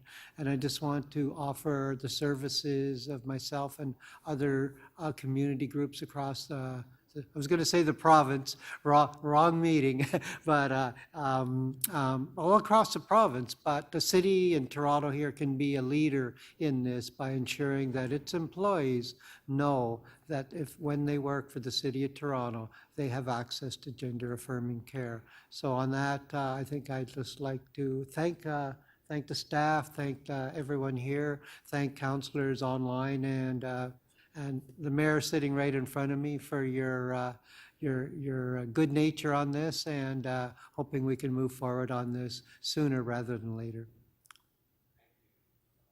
Thank you very much, Susan. Are there any questions of the deputant? There are no questions, but may I suggest you stay put, because you're the first deputant on the next item as well. And so just to be convenient for you not to get up and leave, and because I think this we'll proceed with this the rest of this fairly quickly. So are there questions of staff on this item? Okay, seeing none, we could move to speakers. And again, I'll speak first just because I have a motion to put on the table. The motion really, I think, actually will be a better motion because it proposes to delete the current recommendation and replace it with, instead of having the Toronto Public Library Board to request the city librarian to explore opportunities to expand the benefit of trans affirming care benefit package to other City of Toronto departments. This goes directly to the Director of Pension, Payroll and Employee Benefits and the Joint Benefits Committee to consider opting into the trans affirming benefit as part of the benefits review program for the entire city public service. And there is already a benefits review underway, and this will plug that in. And again, I think in fact will cause it to move more quickly than if it was done as a standalone item through the library. And so that is what I'm proposing. I would associate myself with many of the comments Susan made with respect to this and the fact that its time has come in the context of something that I think is going to be very helpful and supportive of people who are within our midst in the public service here who need to have these trans affirming benefits. So I would commend this particular changed or modified recommendation to my colleagues, and I will, through this motion, which will be voted upon shortly. Are there other colleagues wishing to make comments on this matter? Okay, well, hearing none, then I will call the question on the motion. This is recommendation 1 to be deleted and replaced with the new recommendation. I think we can pop it up on the screen again for a sec. There it is. I think now that we've had a look at that, it's fairly straightforward. I can call the question on this motion. All those in favor? Opposed? Carried. And I think that disposes of the item. Am I not correct? Yes, okay. So then, as advertised, we go to 33.17, Leading and Learning with Pride, a toolkit to support 2S LGBTQ plus seniors. And we have 2 deputants on that. And I'm just going to get it. There it is. 2 deputants on that. The first is Susan Gapka, so you're still in place, and over to you. Well, thank you. That was much appreciated, the past motion. I was expecting to go after the second deputant on this item, Leslie Ann, who spells her name L-E-Z, but because I really felt a couple things I had in mind on this was, first of all, this is really the importance, thanking former councillor Kristen Wong-Tam, who's now my provincial member of parliament, and the creation, and of course the mayor's office and all the city councillors, and I'm looking over at Councillor Ainsley, who also sits on the 2S LGBTQ plus advisory committee to the city, and just these are the kind of recommendations coming that are able to come forward when you have a body, a diverse body of members of our communities giving advice and recommendations about what we need every day on the ground. I also am here because I wanted to really support Leslie Ann in the work who brought this resolution around having a 2S LGBTQ lens and on senior care. As someone who's a trans, picked up the name trans elder just at the beginning of the pandemic, was supposed to speak on the trans elder panel in Victoria, but didn't get to go. And I said, this is, well, I don't know about being an elder yet. And then so I said, well, we'll fly you to Victoria, and all expenses paid, and we'd like you to speak on this panel. I said, okay, I'm a trans elder, but I didn't get to actually do that yet because the pandemic happened. But so I've embraced this title of being able to be a trans elder and support seniors, but also as a trans person myself, concerns about, like, there may be a time when I cannot make decisions for myself, when the legal authorities that if I need to go into a long-term care home or to have assisted care in any form, that I want to be treated with the respect and dignity that I am both entitled to as a citizen of Ontario and Canada and a resident of Toronto. So I'm really here to support my friend, Leslie Ann, who's going to speak next. And I guess just there's a number of surveys and research that'll complement this, but I think Leslie Ann is a prepared statement. So I'm just really in support of my brown, my colleague who's going to speak next on this item and why it's important. Thank you. Susan, thank you. And I just thought it was more efficient to have you stay in place and do it in the order we did. And I appreciate your comments in support of Leslie Lee, who we will hear from next, so that we'll deem it that you have supported her comments in advance, which is as good as supporting them after the fact. So Leslie Lee Cam is our next deputant, and I think she's online, correct? So over to you. 5 minutes, as you wish, and there may be some questions. Please go ahead, and you're welcome.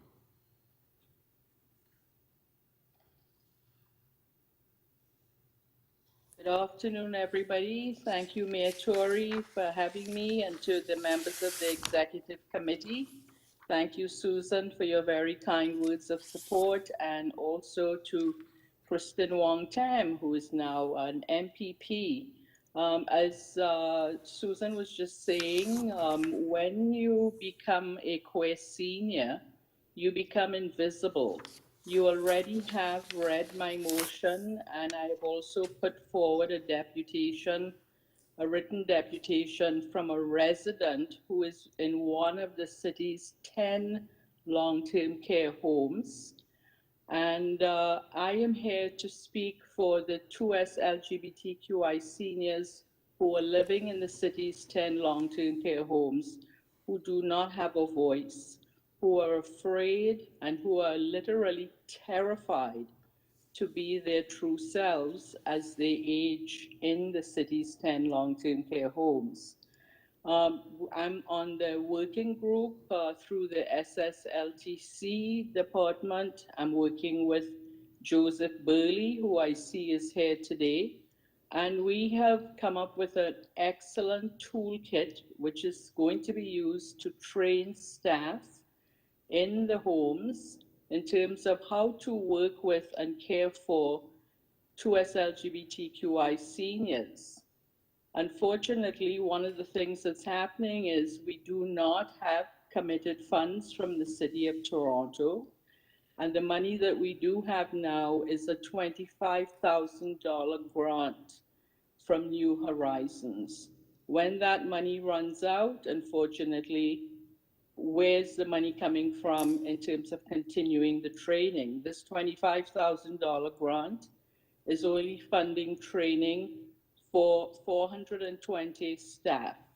I want to commend Mayor Tory for launching CreateTO on Monday.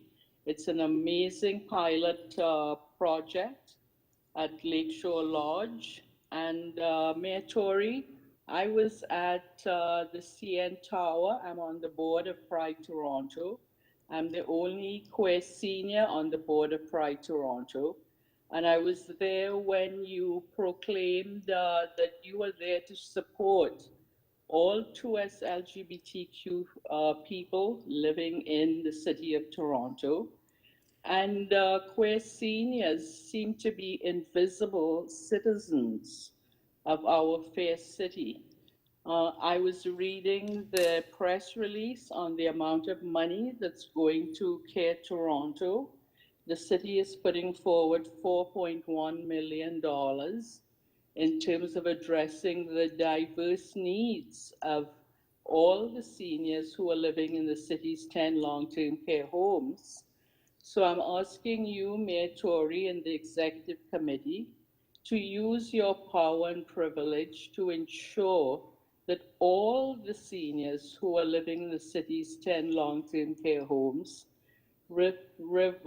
receive the same kind of care equitably and inclusively, and that we are recognized, our existence is acknowledged. It is very difficult when there are 2S LGBTQI seniors in your homes who are afraid because they're hearing homophobic remarks, slurs against them, and they are literally terrified when you read the deputation from one of the residents of the homes. Moving forward, Mayor Tory and the Executive Committee, I am asking you to show leadership in terms of making Toronto a city where 2S LGBTQI seniors can live lives free of violence and live lives that are safe and comfortable. I would ask you that think about your loved ones who are seniors. Would you want them to be receiving the kind of care that we are receiving in terms of physical abuse and neglect? That is why this toolkit, Leading and Learning with Pride, is so essential and important in terms of training all of the staff in all of the city's 10 long-term care homes. And that is why we are asking that the training be mandatory and that the city find the money. There's money, $4.1 million is going into Care Toronto. That the city make a commitment to find funding to continue the training beyond 420 staff. So finally, I'm asking you to please use your power and privilege to improve and save our lives. And I'm inviting you to a Queer Seniors Pride event, a celebration that's happening on Saturday, June the 18th at the Rakai Center, which is a long-term care home at 160 Wellesley Street East, from 1 to 4 p.m. Thank you for your time and your consideration of my request. I thank you very much for your deputation as Leslie Lee Cam.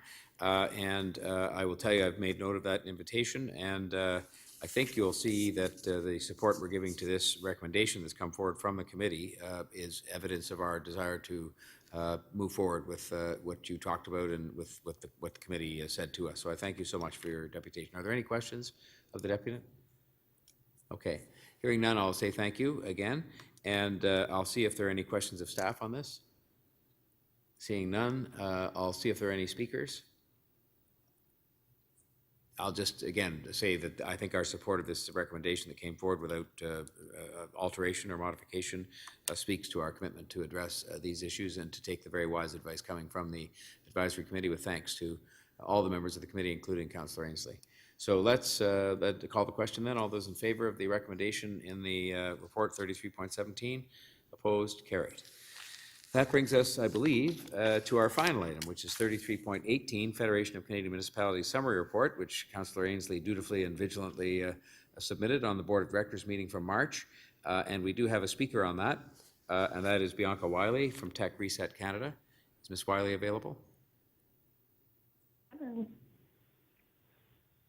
I'm here. Okay. Thank you for being here and for your patience. And you know the procedures. You have 5 minutes to say whatever you wish, up to 5 minutes, and there may be some questions for you, so please go ahead. Okay, thank you, Mayor Tory. Thanks, everyone. It's great to be here. And thank you, Councillor Ainsley, for bringing this report forward and for all the work you've been doing with the Federation of Canadian Municipalities. It was really great to see on page 2 of the FCM report, and I'm reading from it here, that they've approved a recommendation to expand FCM's policy and advocacy work on broadband and telecommunications to include digital affordability, which is very CreateTO. So it's wonderful to see this, and thanks for everyone's work toward it. I've really just got 2 main points here, and both of them coming from the Tech Reset lens of our organization's efforts to try to increase public engagement on technology policy. So that's the lens on this. So the 2 points really relate to one main thing, which is how excited people are for CreateTO. And in order for us to keep this interest and engagement going over the years as we think more and work on that project, I just thought it's a nice moment to stop and try to think about tightening up the language so that both Toronto and all the other cities within FCM are telling the story in a way that it's repeatable. And I really think about the municipality part of this story, because we do not have the same issues with internet affordability as rural or northern places. And so I think this is such a nice venue to try to do some more of this work. And it may sound light, but if we can't tell a repeatable, consistent story, it's quite difficult to engage the public and to really have everyone come in on this work, which I think a lot of us across the political spectrum just want to try to get at this issue of affordability and do that work together. So the first thing is just to make sure that there's, I would say, coherence moving forward through this work at FCM, and agreement on the need to really address a market failure with CreateTO and across other cities. People want to get at the equity issue. We are not trying to compete with the telecommunications industry head to head. We're really looking at alternative and complementary and adjacent models for providing, affordable internet access. And the reason I raise this is that when this item was executive committee the last time and the time prior, there was a lot of discussion about low-cost internet programs that exist, and the suggestion that that was a big part of the problem is that people just didn't know that they were there. And while it's good to work on that, that really doesn't line up with the research that Acorn has done and the research that the city commissioned. So I just want to say, like, as we move forward with FCM on this policy advocacy, yes, let's make sure people know about those programs, but let's also make sure that we're really focusing on what can we do that's different and new and adjacent to what's happening in the market. Because if we want people to be involved in this, it has to be super clear what it is. And I just feel like we've had a little bit of a hard time getting to clarity on what CreateTO is and how much it has in common with other cities that have been, grappling with the same issue. So that's the first piece, is really trying to get that narrative tight and repeatable. The second thing is about FCM strikes me as a fantastic venue to broaden participation in the governance element of both CreateTO and other programs that other cities are trying to pull off. As we all know, we're seeking better value from our existing assets. We're looking at stewardship models. We're trying to consider how do we get more out of what we have? And that means we need to work with other cities, other levels of government, regulators such as the CRTC. So I just wanted to, make it known that, like, within the city, we've got Toronto Mesh. They did a lot of work with the Toronto Public Library on alternative models. We've got a fantastic, globally renowned conference called Our Networks. Lots of people there who have ideas and know-how. There's the Public Interest Advocacy Center with lots of experience dealing with the CRTC, and National Capital FreeNet is another one.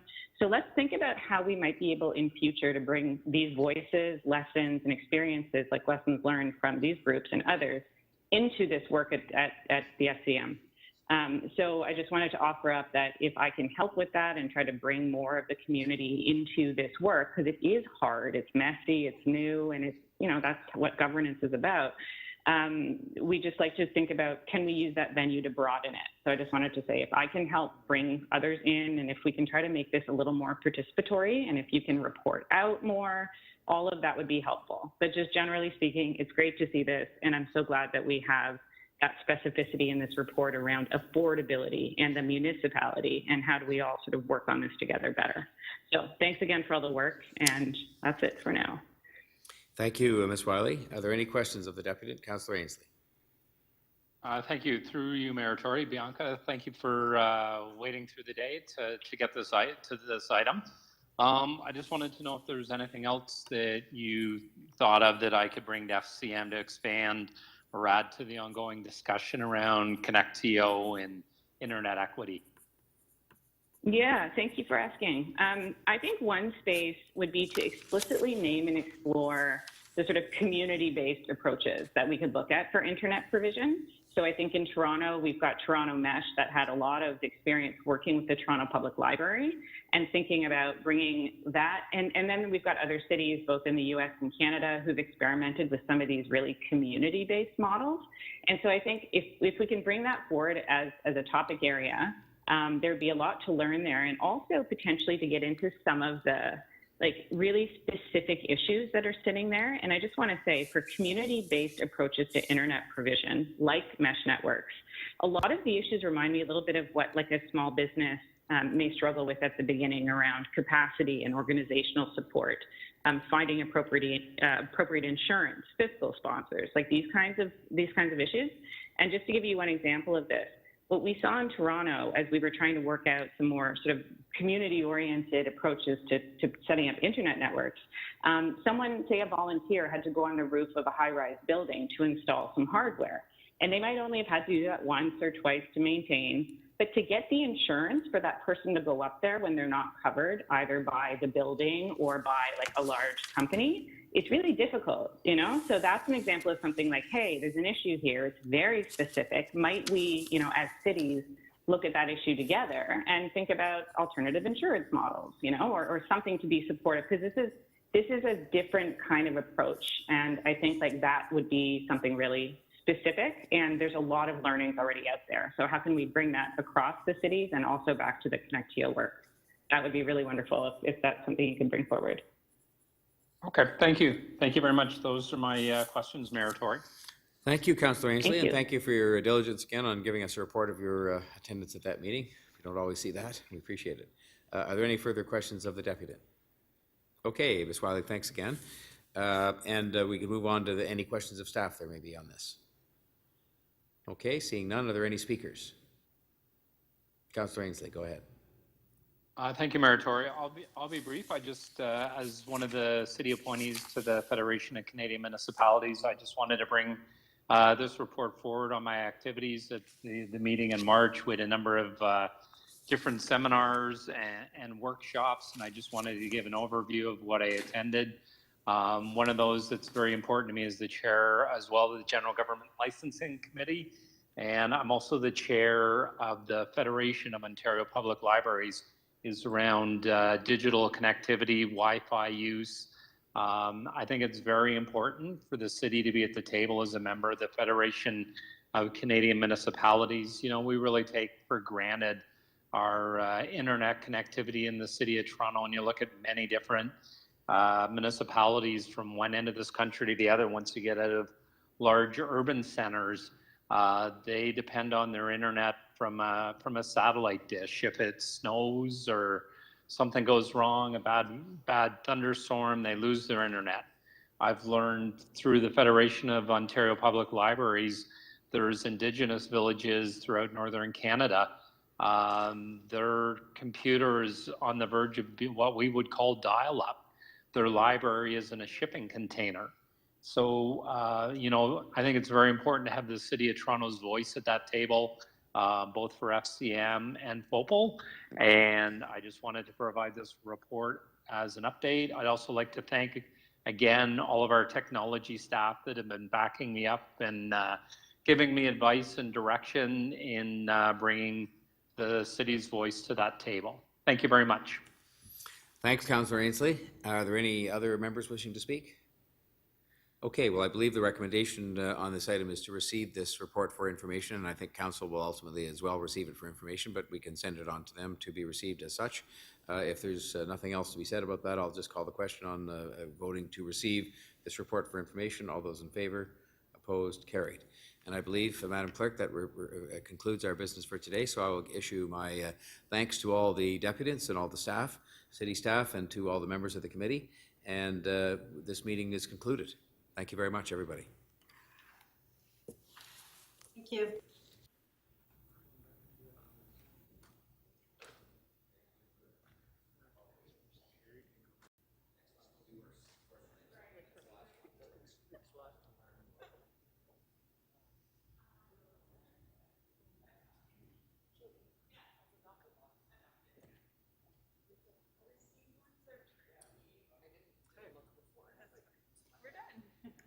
That's the tough part about waiting till the end of the day. You're just like, no questions, just like, move the motion.